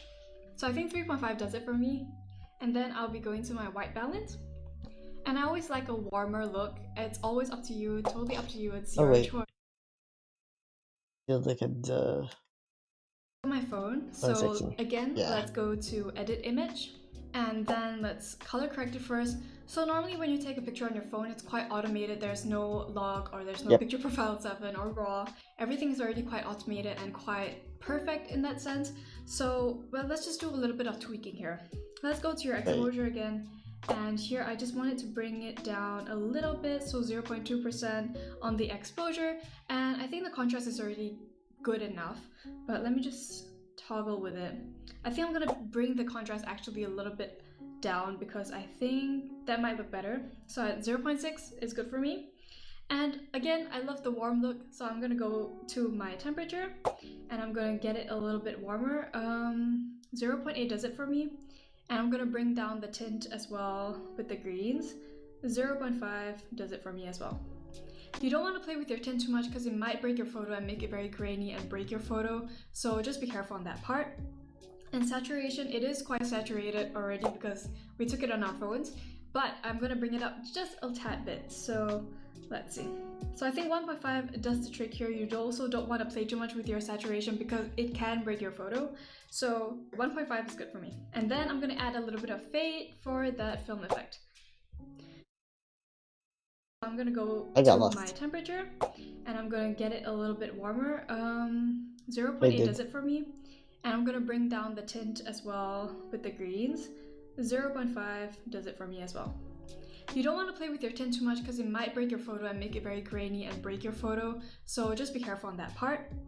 And saturation, it is quite saturated already because we took it on our phones, but I'm gonna bring it up just a tad bit, so let's see. So I think 1.5 does the trick here. You also don't want to play too much with your saturation because it can break your photo, so 1.5 is good for me. And then I'm gonna add a little bit of fade for that film effect. So then once everything's color corrected, we're gonna go back to the filters page, and we are going to explore all the filters that we have here. Ooh, I really like KK1 or KK2, so I think I'm going to go with KK1, and there's not much that I would want to change here. Maybe the contrast, I would up the contrast again because I think it did take my contrast down a little bit, so I'm gonna up the contrast a little bit. But it's all up to you, and this is just, you know, my taste. It's definitely your choice and how you want to edit your photos. It's also your travel journal and travel photos. So yeah, but I'm pretty happy with this. Up next, let's get into people.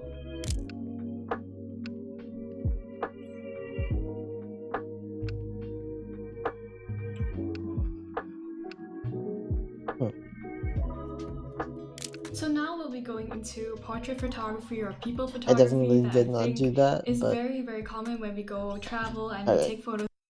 I do not like to take photos of people, so here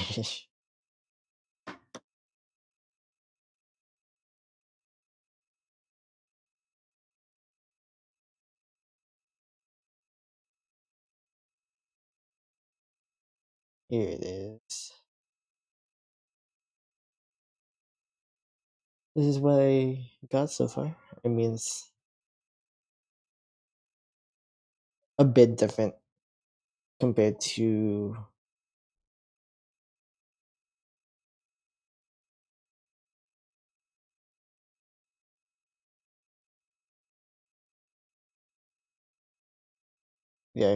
compared to the original. It's quite different, but I do think it worked pretty well.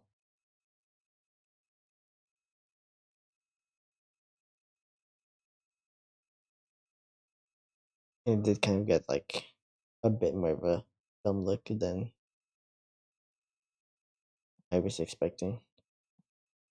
A vignette of white though? Why? Why is it white?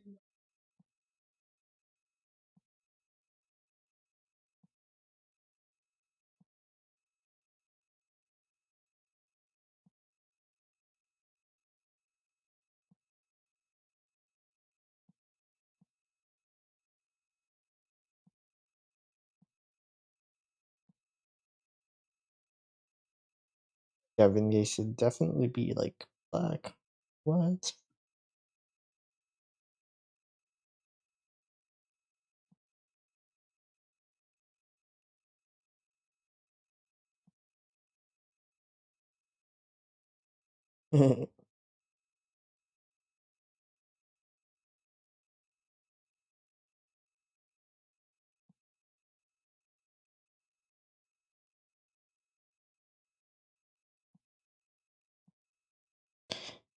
Yeah, I didn't need to blur.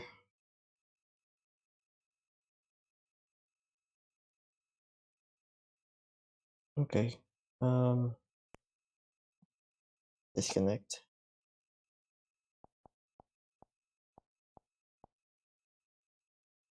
Go back.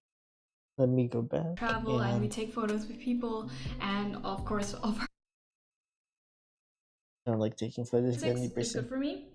And again, I love the warm look, so I'm gonna go to my temperature and I'm gonna get it a little bit warmer. 0.8 does it for me. And I'm gonna bring down the tint as well with the greens. 0.5 does it for me as well. You don't want to play with your tint too much because it might break your photo and make it very grainy and break your photo, so just be careful on that part. And saturation, it is quite saturated already because we took it on our phones, but I'm gonna bring it up just a tad bit. So yeah, I had to so I just think saturate. 1.5 does the trick here. You also don't want to play too much with your saturation because it can break your photo. So 1.5 is good for me. And then I'm gonna add a little bit of fade for that film effect. So then once everything's color corrected, we're gonna go back to the And a little bit of what? we took it on our phones, but I'm gonna bring it up just a tad bit. So let's see. I'm sorry. So I think 1.5 does the trick here. You also don't want to play too much with your saturation because it can break your photo. So 1.5 is good for me. And then I'm gonna add a little bit of fade for that film effect. Oh, fade. So then once everything's color correct.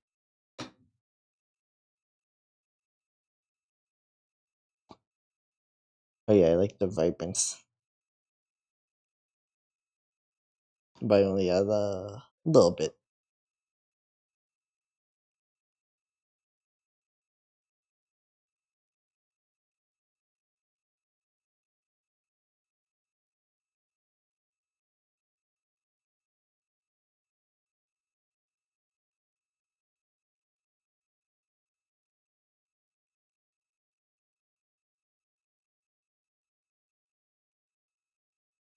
We're gonna go back to the filters page and we are going to explore all the filters that we have here. Ooh, I really like KK1 or KK2. So I think I'm going to go with KK1. And there's not much that I would want to change here. Maybe the contrast, I would up the contrast again because I think it did take my contrast down a little bit. So I'm gonna up the contrast a little bit. But it's all up to you, and this is just, you know, my taste. It's definitely your choice and how you want to edit your photos. It's also your travel journal and travel photos. So yeah, but I'm pretty happy with this. Up next, let's get into people.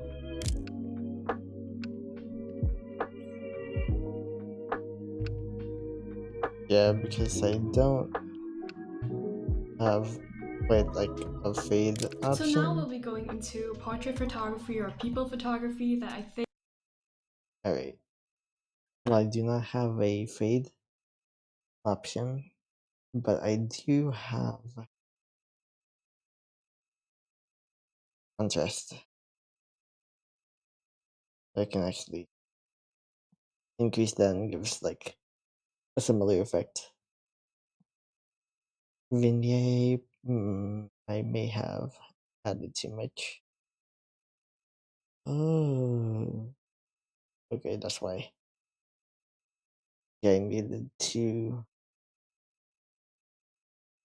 do it the other way. That makes sense. So like way more sense. Yeah, I like this. I think this is pretty good. Maybe it needs a bit more saturation now. Here we go. Is it just look kind of like the swim photos I made? Not film, obviously. Just like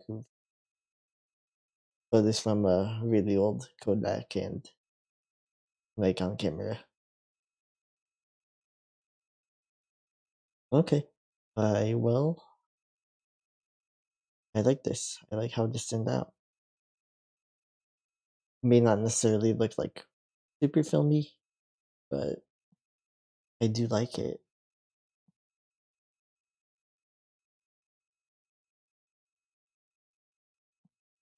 Yeah, I do think it worked relatively well.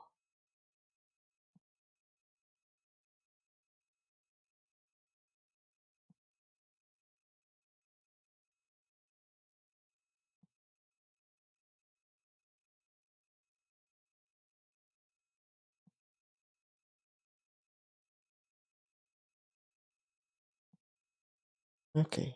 Gonna stop sharing.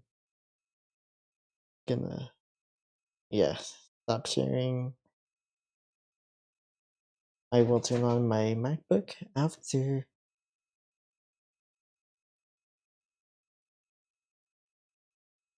I'll turn on my MacBook after charging this phone all over again. I'll be right back.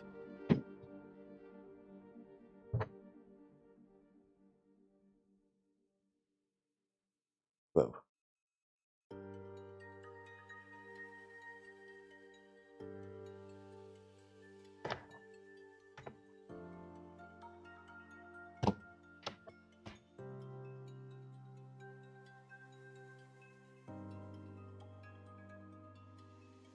Help, can't find port. Why?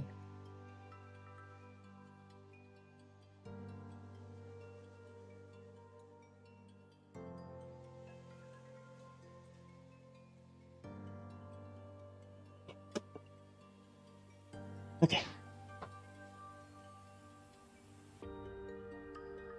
Do I need to get my stand?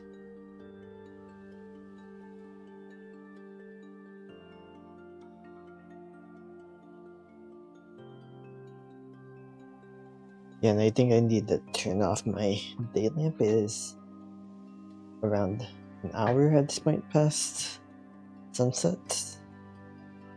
I definitely shouldn't have my day lamp on. Aw.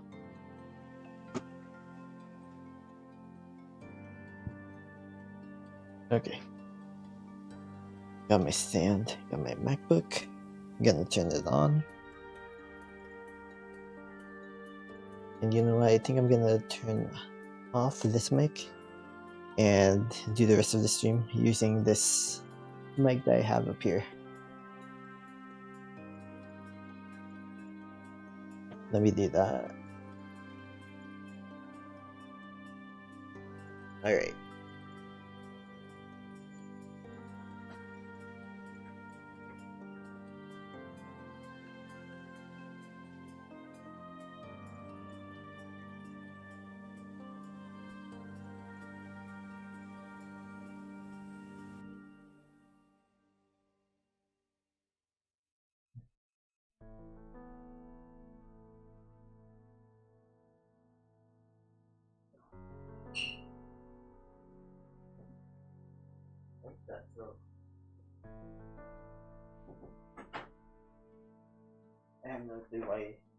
I have no clue why that was so audible, the squeak from my shoes.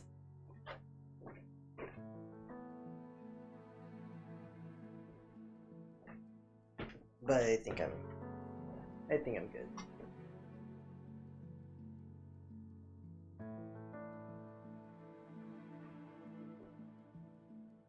I will admit, like, my ears are getting, like, really itchy from having, like, headphones on the whole time. I love headphones and I love wearing them, but my ears are very sensitive.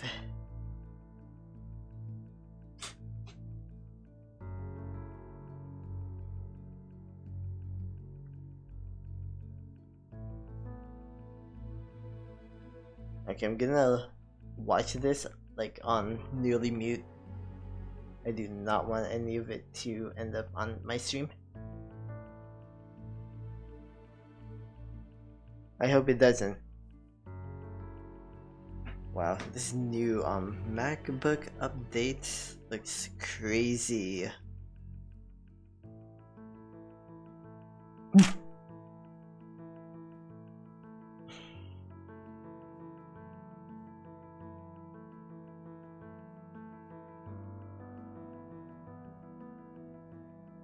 Oh yeah. Oh no. Really? A new agreement to agree on? Okay.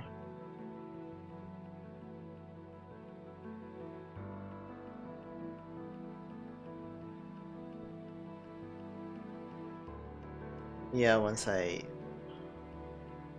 get this done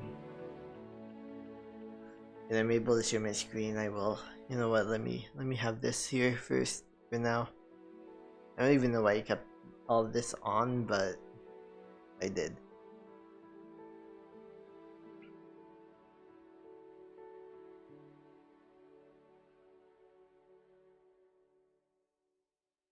I hope I'm able to feed my dog, because if I'm not, I will be upset.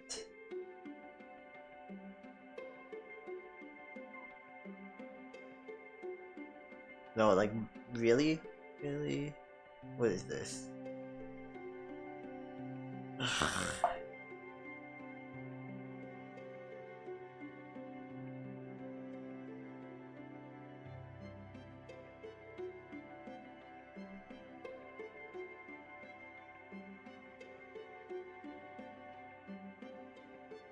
So maybe downloading the update was a mistake.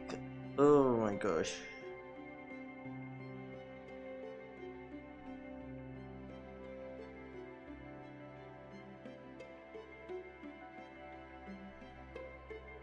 No, you are not doing that to me. Okay, I'm restarting. Try again. Try again.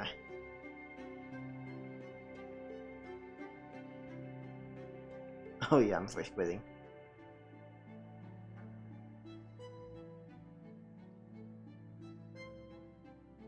Why would you tell me I have things to agree to, and then you won't even let me agree?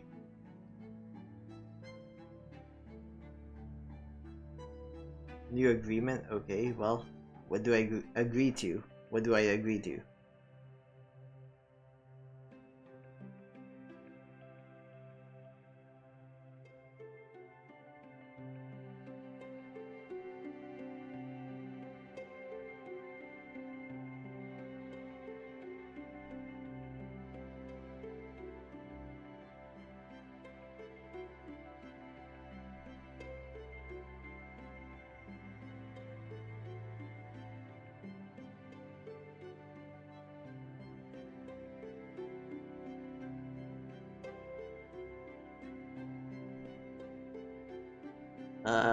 Excuse this? Wait, what?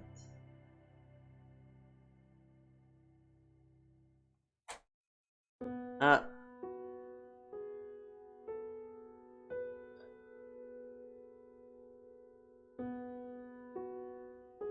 So this computer is now telling me that I have to upgrade to I have to upgrade my iCloud when I already upgraded my iCloud.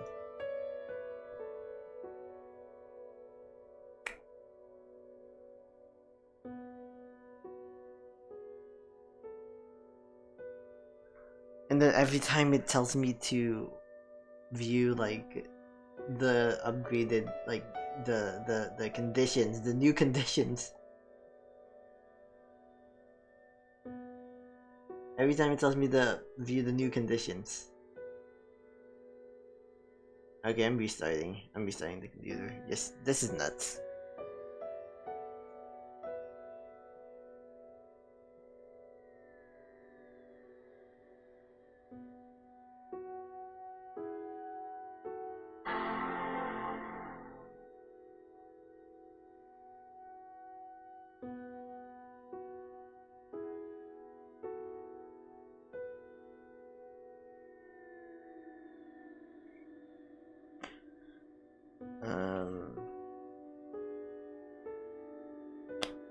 Okay.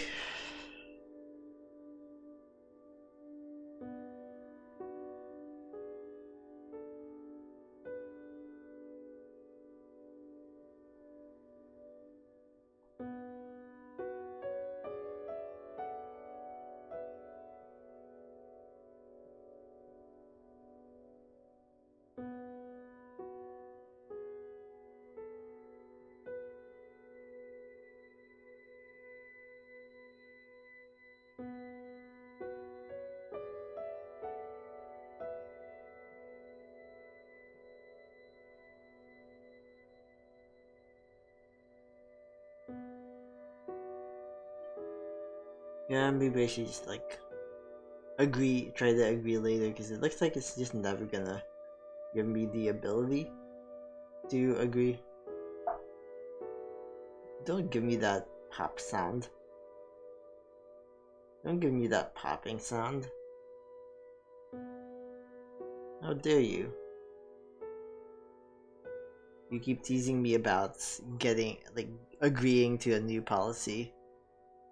Something that I love doing, by the way, is every new policy means like some kind of upgrade in security and stuff, and then now you're telling me that I'm actually not. I have. Oh my god. So basically, all the software that I have is gonna Oh my gosh. I think all the software that I have is like completely messed up now. What?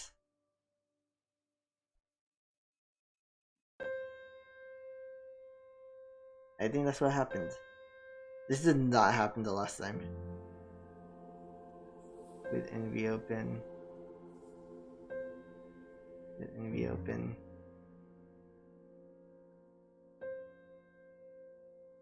I did! Oh my god, I did.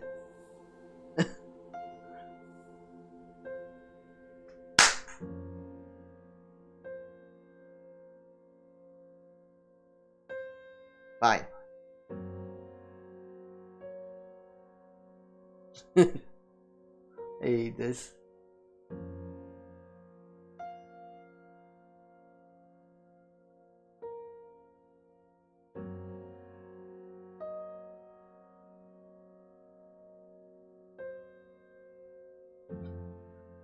Like the look completely changed.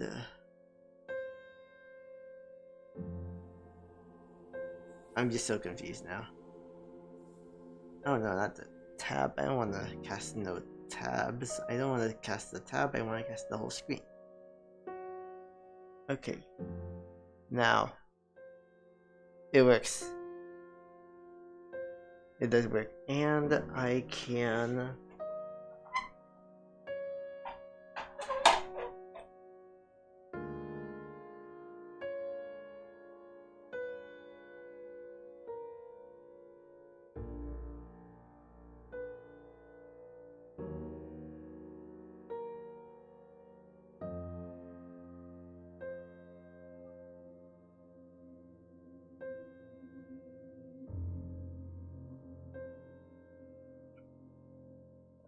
Let me recycle through all of my views. A minute here. And go back. Okay. Just wanted to make sure they all worked. And actually, because they appear to be working, I think I can now just why?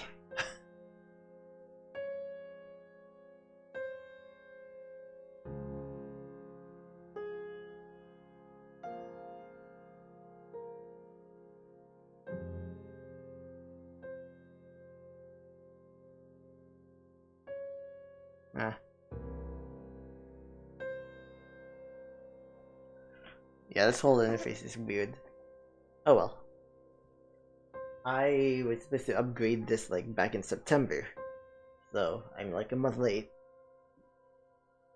Like everyone else has gotten the chance already to work with like the upgraded version with Sonoma. I'm late to the game, so I have a lot of catching up to do.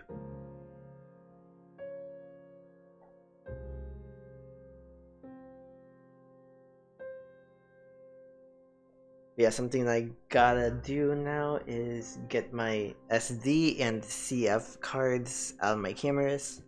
So let me do that before plugging it into my MacBook.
Okay.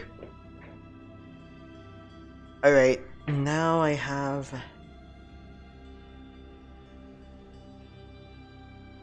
my SD and CF cards. So SD is clearly from my Kodak camera.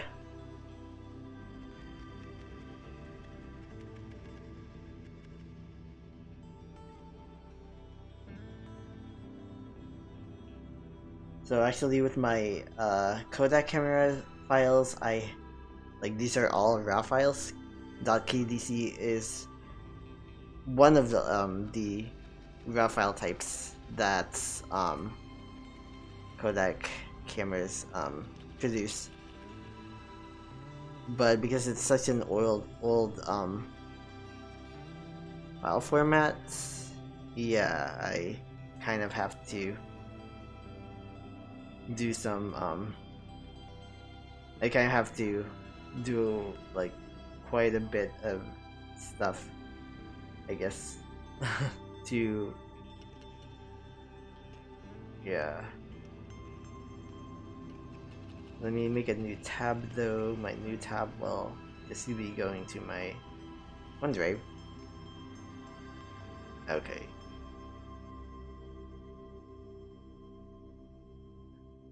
Yeah, I got really like creative and artsy last night.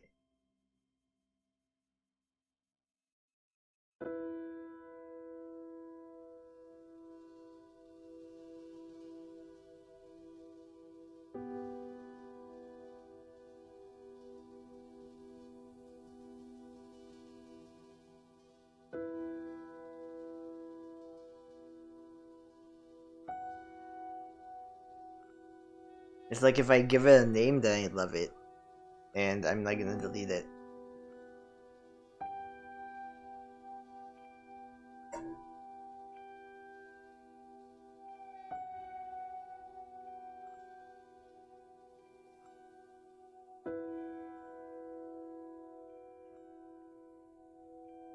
Alright, so I'm done with the Kodak.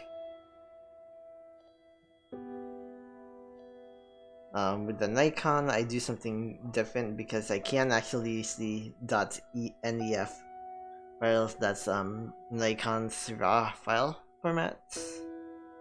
And you know what I'm gonna do? I'm gonna change my stream settings one more time. Maybe not one more time. This is probably like the second to last time I'll change it. I want to change it because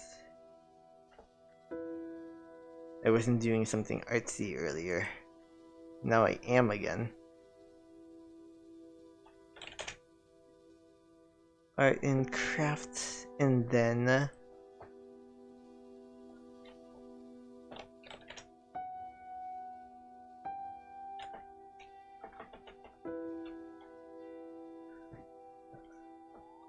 now this is my what is healing stream. Simply put, creating. Let me press my fingers. Okay. Name fit within YouTube's guidelines. I'm fine now.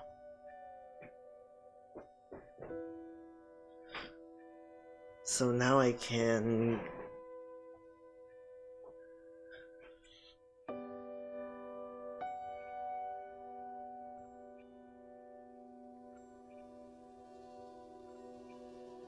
yeah, basically everything from today I will review.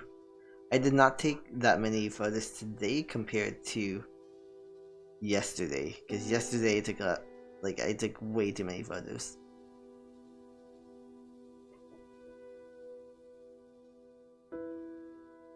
And then for this morning, actually, oh, this was my last photo that I took before I ran out of battery. That's kind of funny. Okay, I actually do like these. Do I like them enough to like excuse them? I don't know.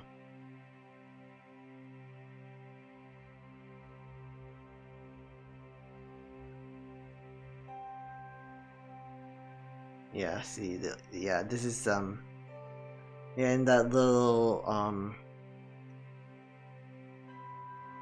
full photography field trip that I did indoors in my house approximately 40 minutes ago. I think that's when it ended, like 7:25 p.m. here. So that's like 12:25, like that's like 0:25 GMT. This was what I was doing. I did this. I sort of tried to emulate it, yeah, in my, I guess, not a part. I tried to emulate kind of.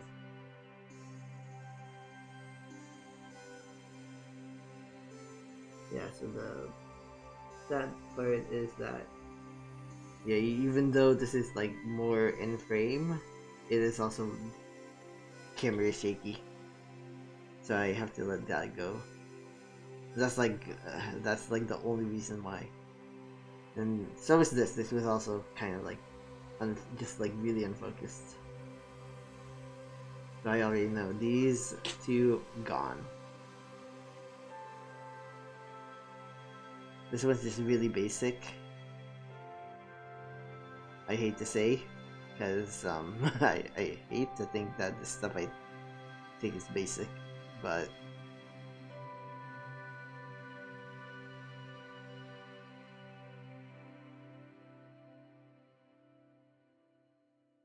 it is. Well, it was in that case. But yeah, these three, you just know.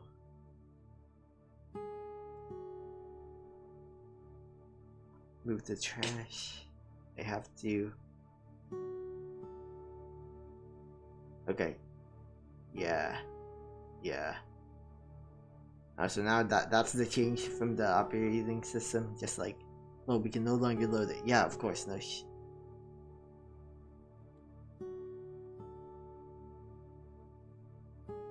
Like I deleted it. Of course, you can't load it anymore. Alright, I like this one. I like this one. This one's gotta go.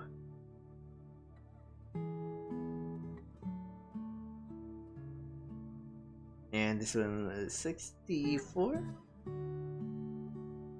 64, yeah. So gone. Okay, yeah, I know. No shh. Are you serious? Okay. Wow.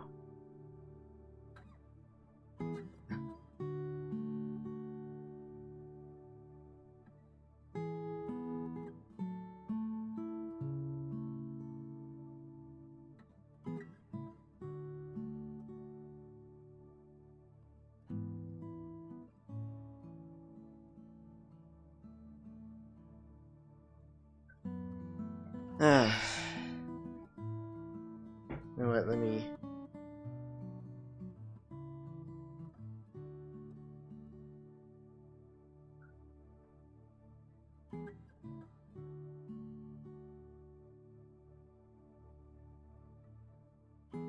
Huh? Oh no.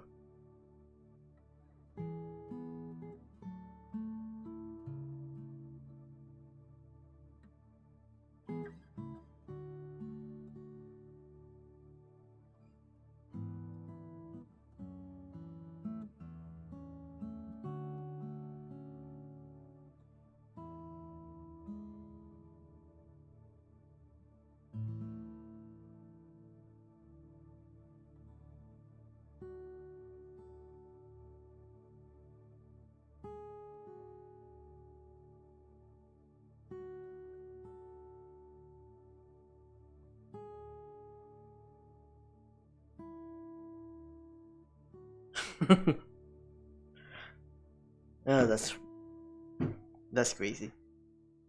So people are literally faking TikToks. Well, I should have known that actually. That's not so crazy after all. I like these photos though, even though they were a little like overexposed. Of course, these are my favorite. They're a lot darker. There's a lot more contrast in general.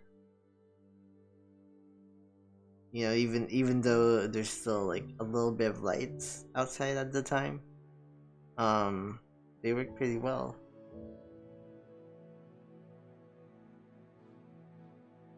And these are just like, where did that come from? What kind of world is that from?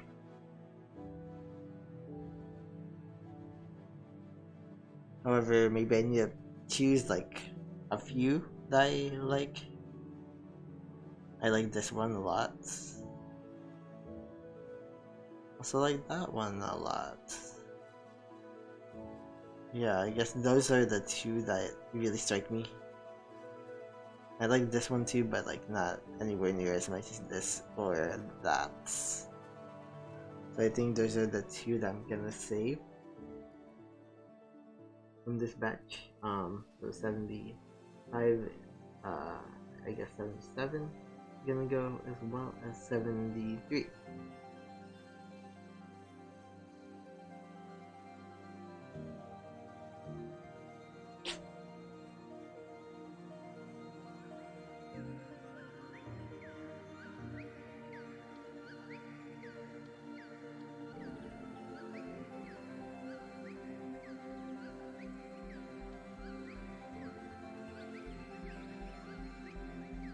Here.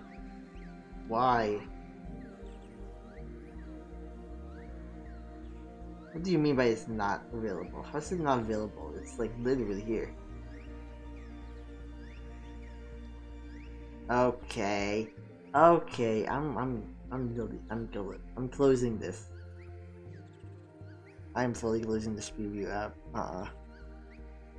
Absolutely not. There's no excuse for this whatsoever.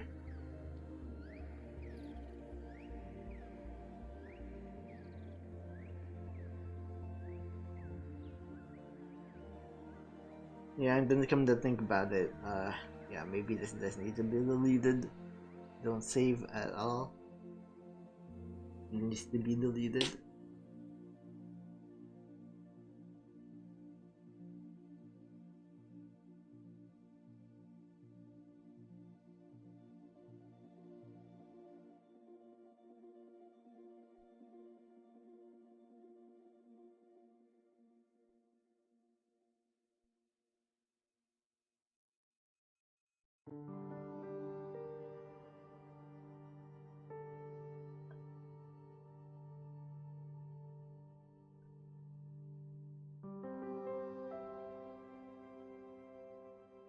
This one is definitely a bit blurry, but nowhere near as blurry as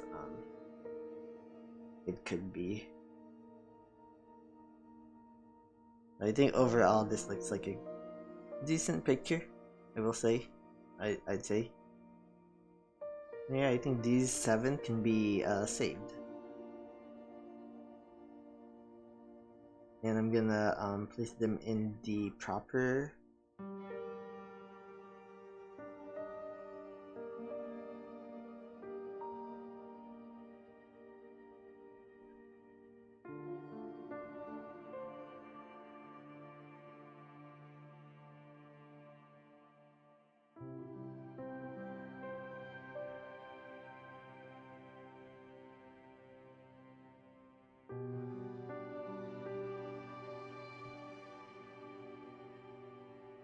preparing to copy 8 items. Are you just not copying at all?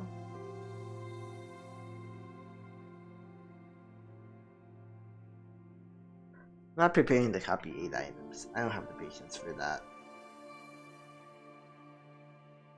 You either copy the 8 items or you just like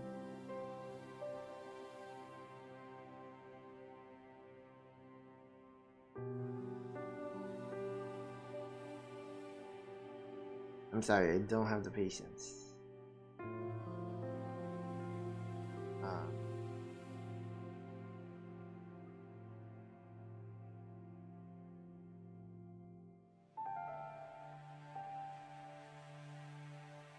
If it doesn't work, then it doesn't work. Yeah, it doesn't work.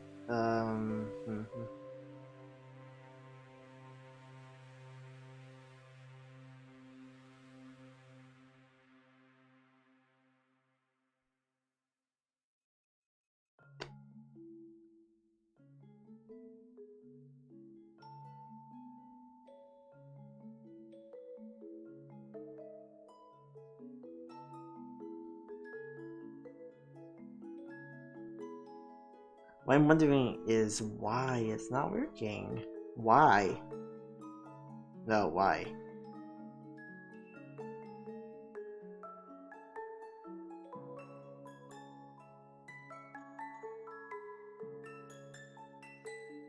Is it like not connected anymore?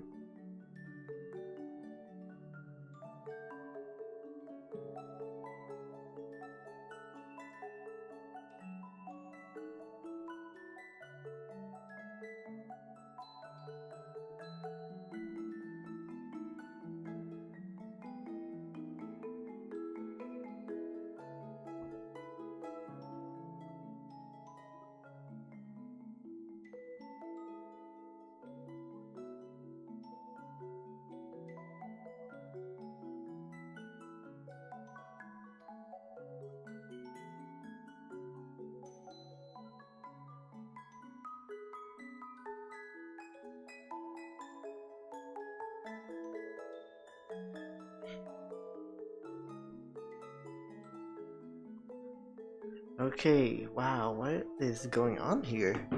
This makes zero sense. Yeah, that makes no sense whatsoever. Maybe let me cut that out.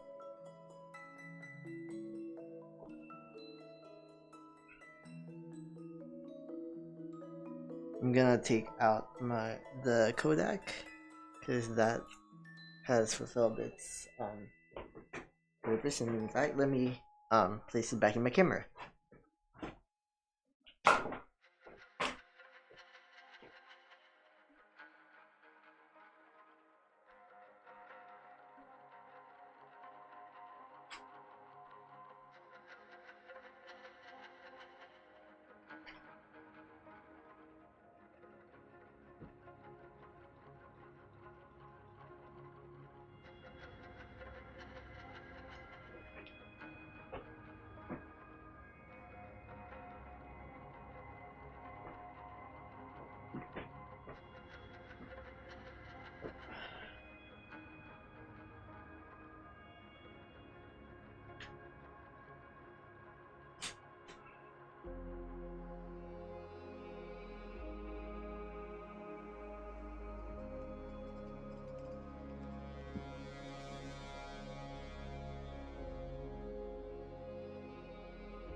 New tab.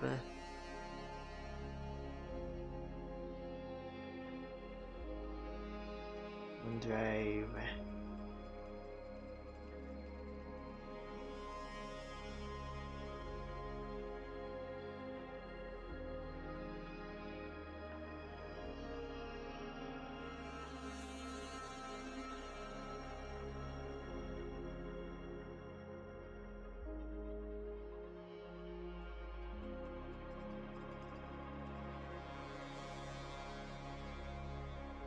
If you don't do it, I swear.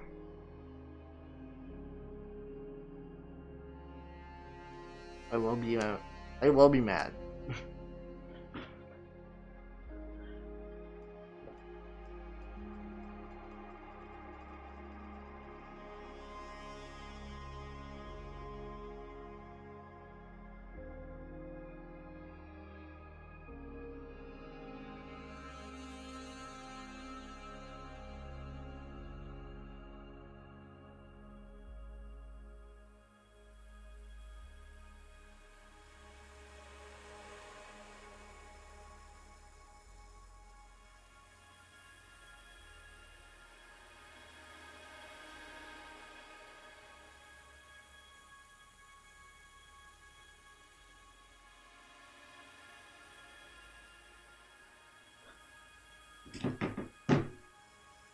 Oh, I'm so angry.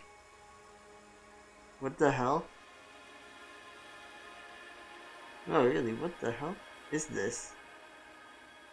Is this not supposed to exist anymore? Is that like not?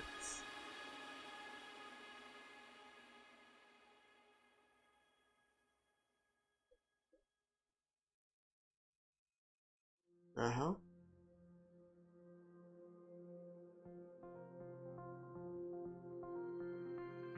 Yeah, that's uploading, that's downloading.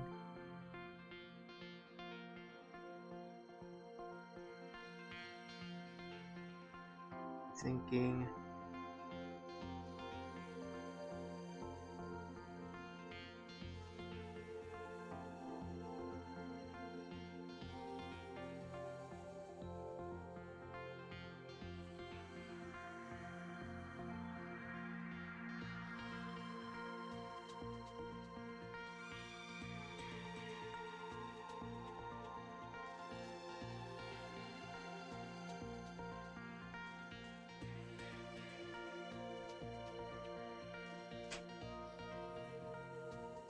Alright.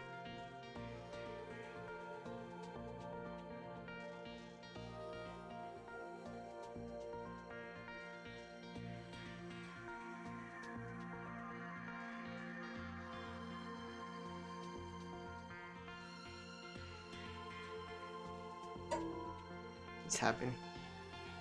It's happening. Like now it happened. Now it happened. Thank goodness, 'cause that's all I needed. All I needed was that.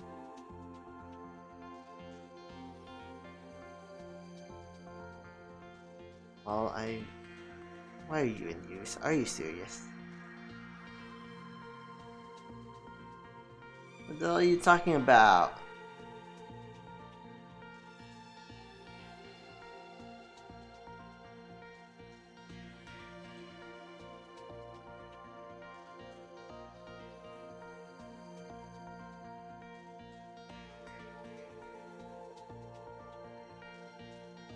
Deleting the preview.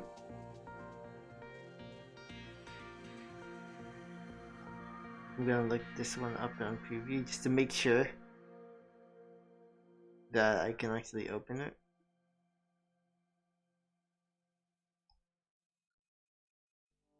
Oh my god. Wait. Is it not able to be opened?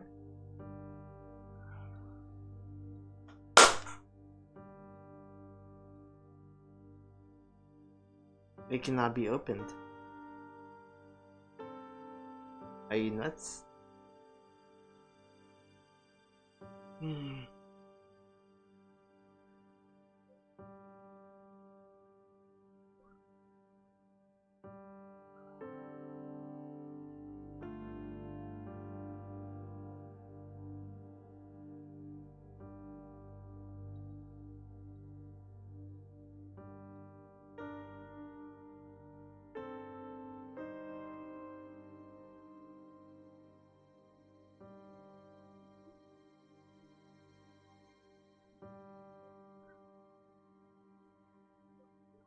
Oh my god.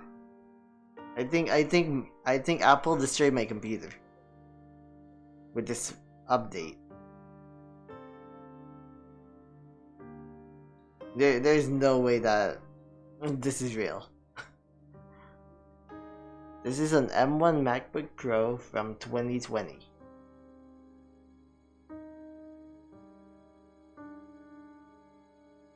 From 2020. I got it in 2021.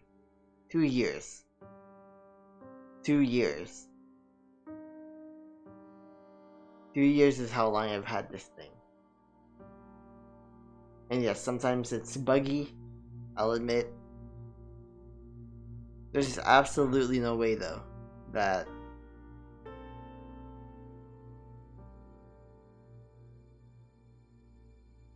there is absolutely zero way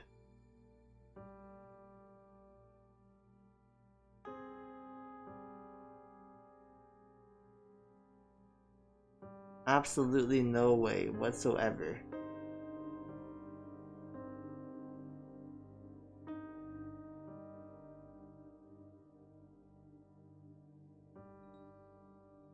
None. This thing isn't even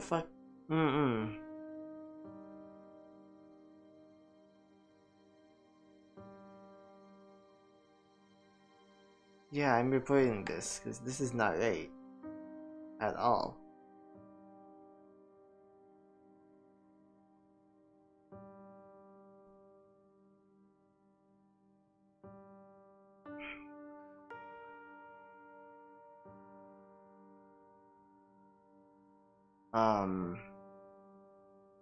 Yeah, we're gonna stop casting for now. I'm gonna restart this mess of a computer. At least my CF card has gone in whatever.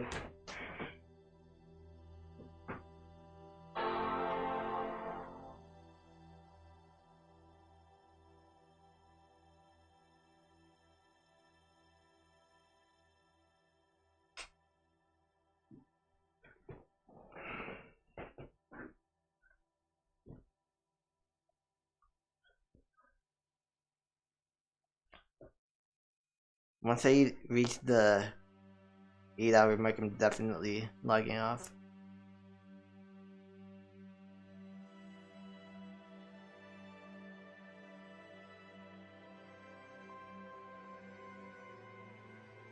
View the conditions. Let's see what is going on. You know what? I'm gonna connect this via Ethernet. Let's see what happens. Alexa, turn on the desk station. Okay.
God.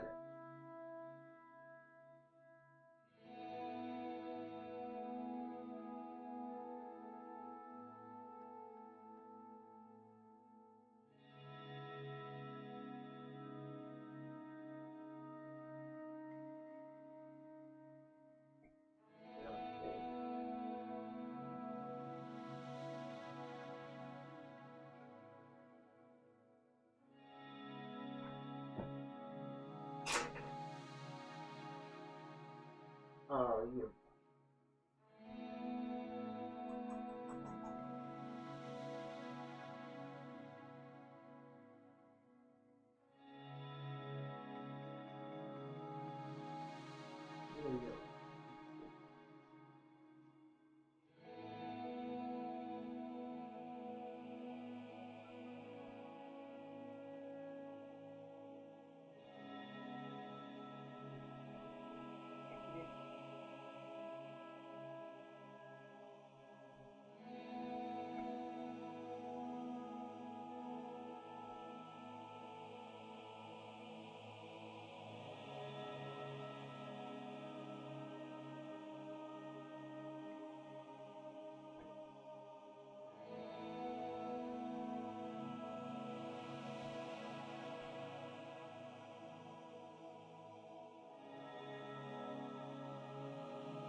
Well, I can see my photos.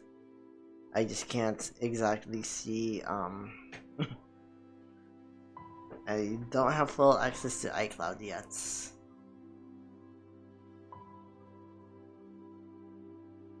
Feel like maybe Apple lost its way.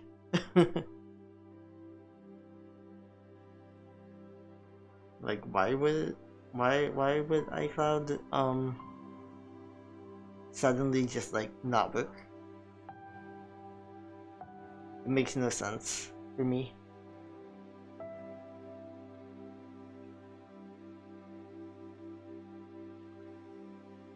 Oh my god.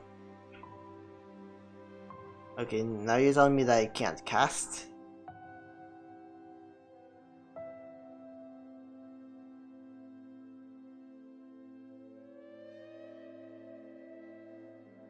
Wait, I think that's because I take it out of Ethernet.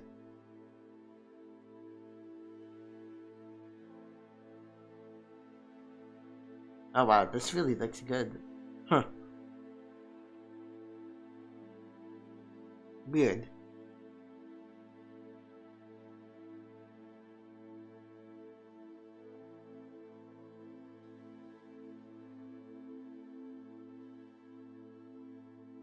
This one's a little basic.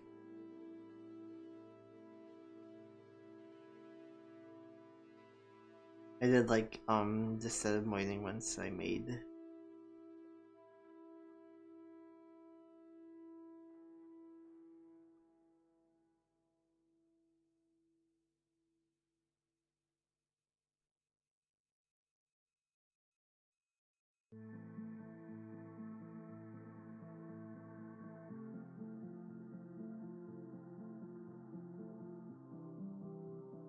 I have no idea why it told me to.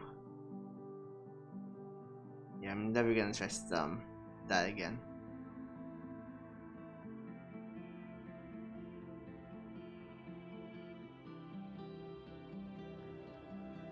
That was way too bright. It's like the brightest, like unnecessarily bright. 79. Absolutely not beating that one.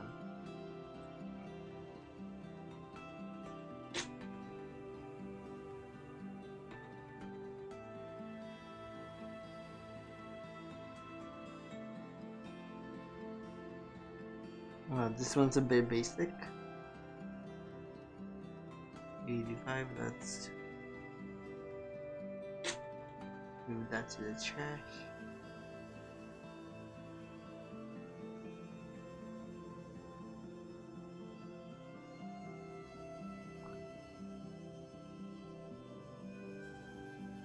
I like this for like an aesthetic purpose, I don't know why.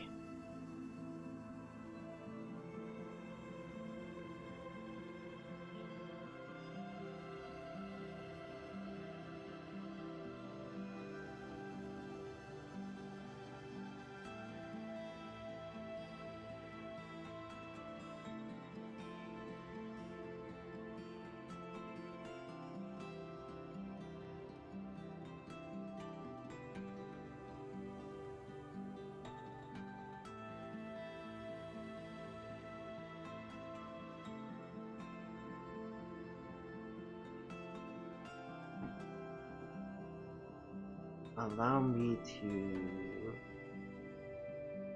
I should play solitaire. Later. I'll at least try to finish this. I do like this.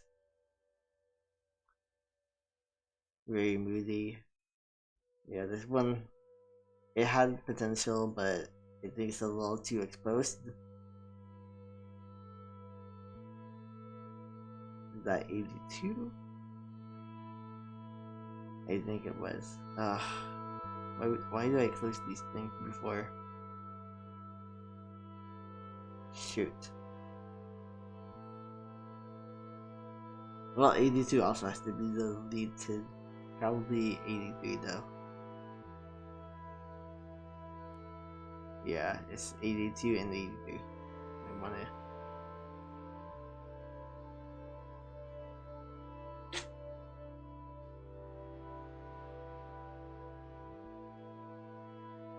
It's very hard for me to delete these sunrise photos. It's so rare for me to be up at sunrise.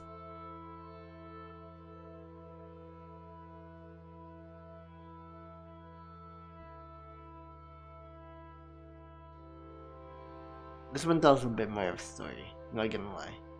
But 88, yeah, no.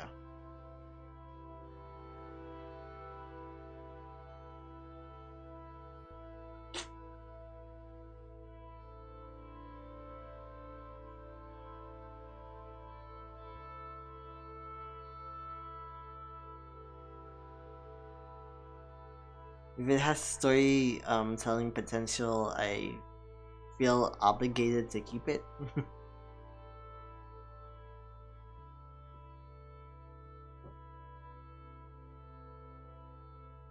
I mean, this is a complex composition, not even a lie. Like, it is within, you know, rule of thirds. Literally, the main area is like rule of thirds. It breaks a little bit, but not that much.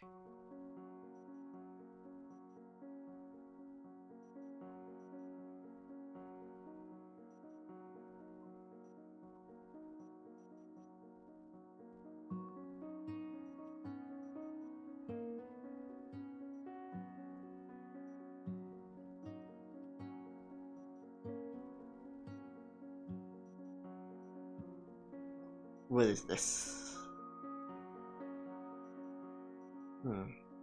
I actually like this one a lot. It's actually interesting, very very interesting. On top of like the exquisite color.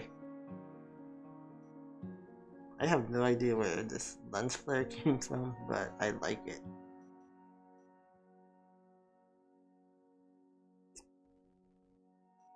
I really have no clue, but I do like it a lot.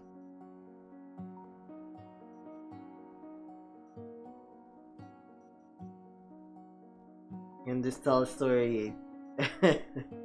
Maybe if my hand was that instead of that, it's also not that colorful. So that's 81. Why do I close before I delete?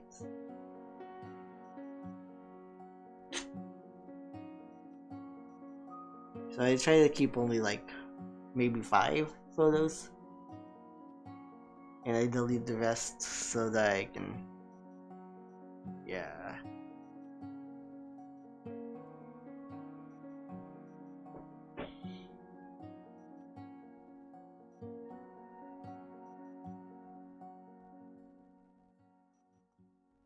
So I know I will keep this one, I will keep that, I will keep that.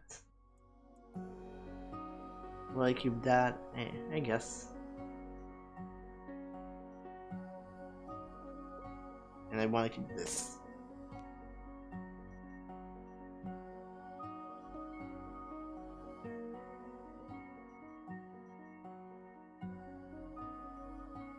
So that one, maybe not. 75.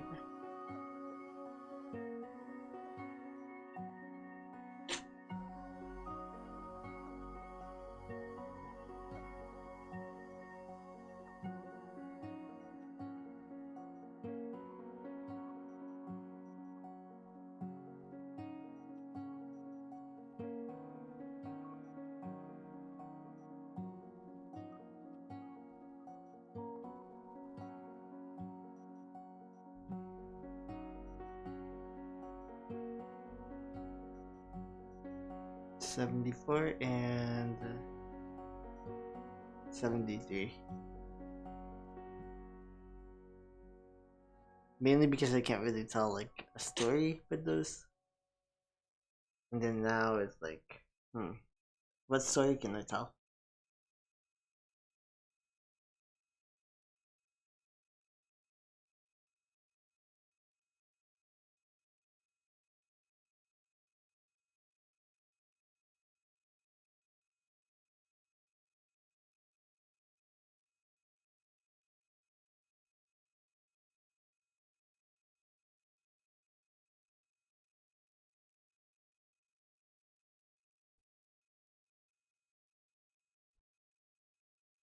bright stories, so and when I come to life, please give me some space. That's all it takes on me. There's always more work to do. But it's still in the beyond.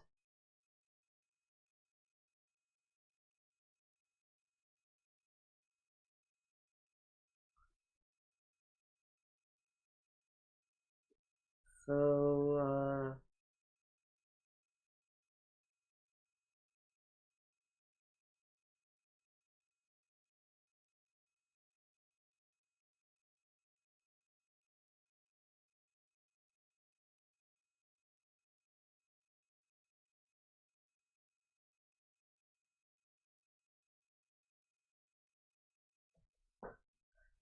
alright,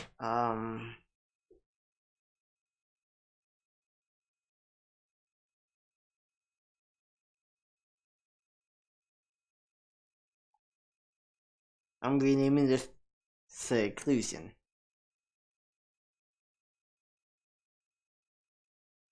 Or reclusion.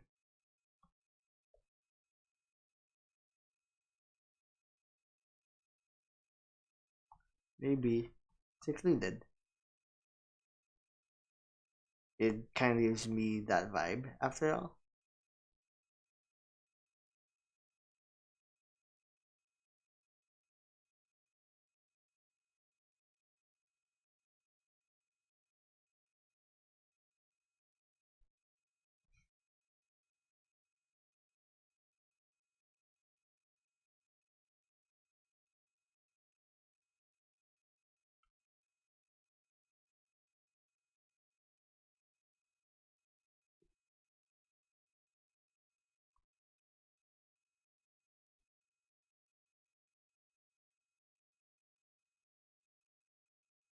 Hmm.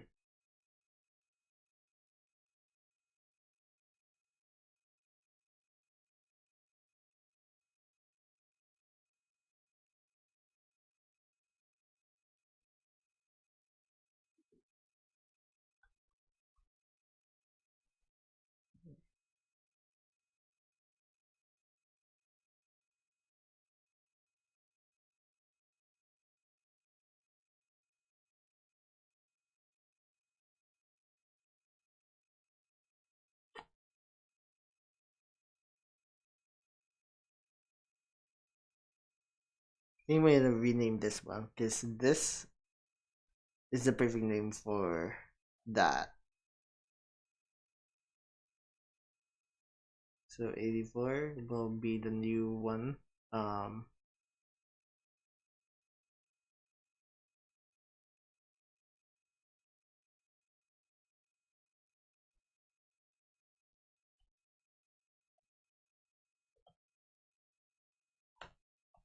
you aspire.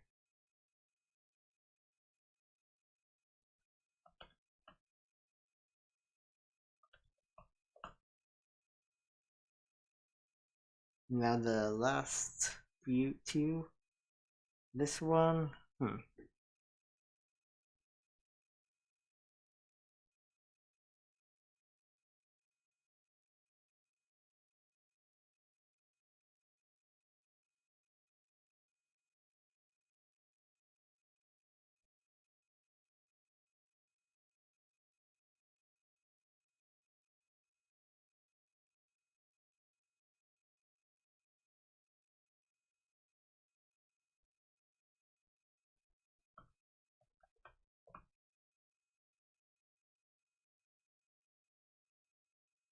And finally,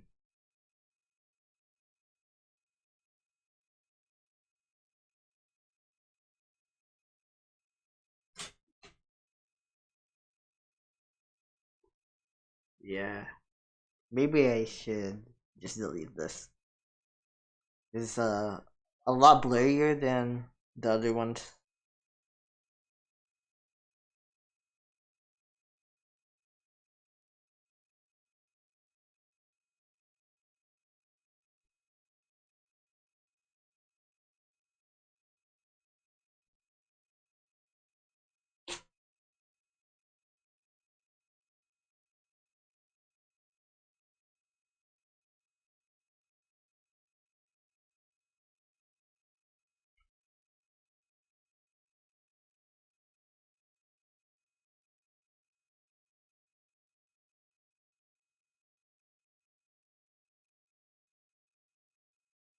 Says my files are synced. Oh, crazy. Nice.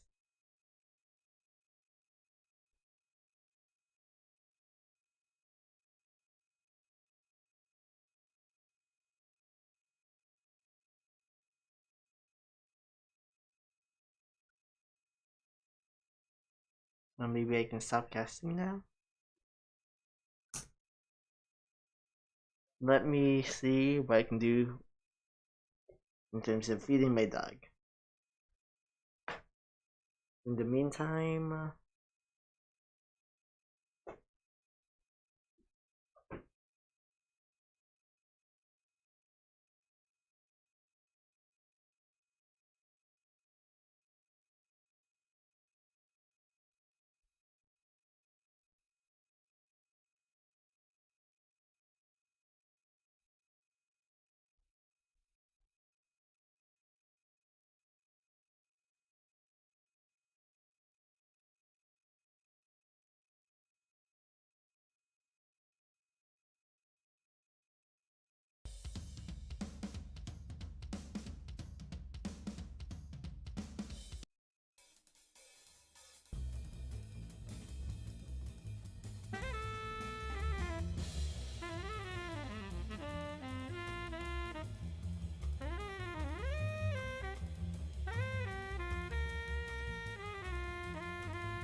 This is here. Kiba.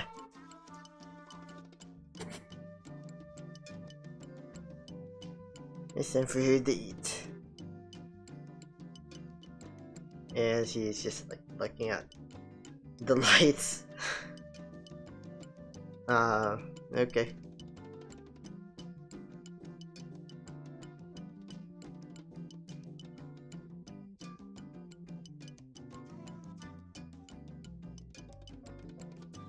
No, she's literally just looking at the lights. I don't know why. Yeah, it looks like I've been streaming for 8 hours now. Oh, stinky. That stinks. Okay. Yeah, it looks like I've been streaming for 8 hours.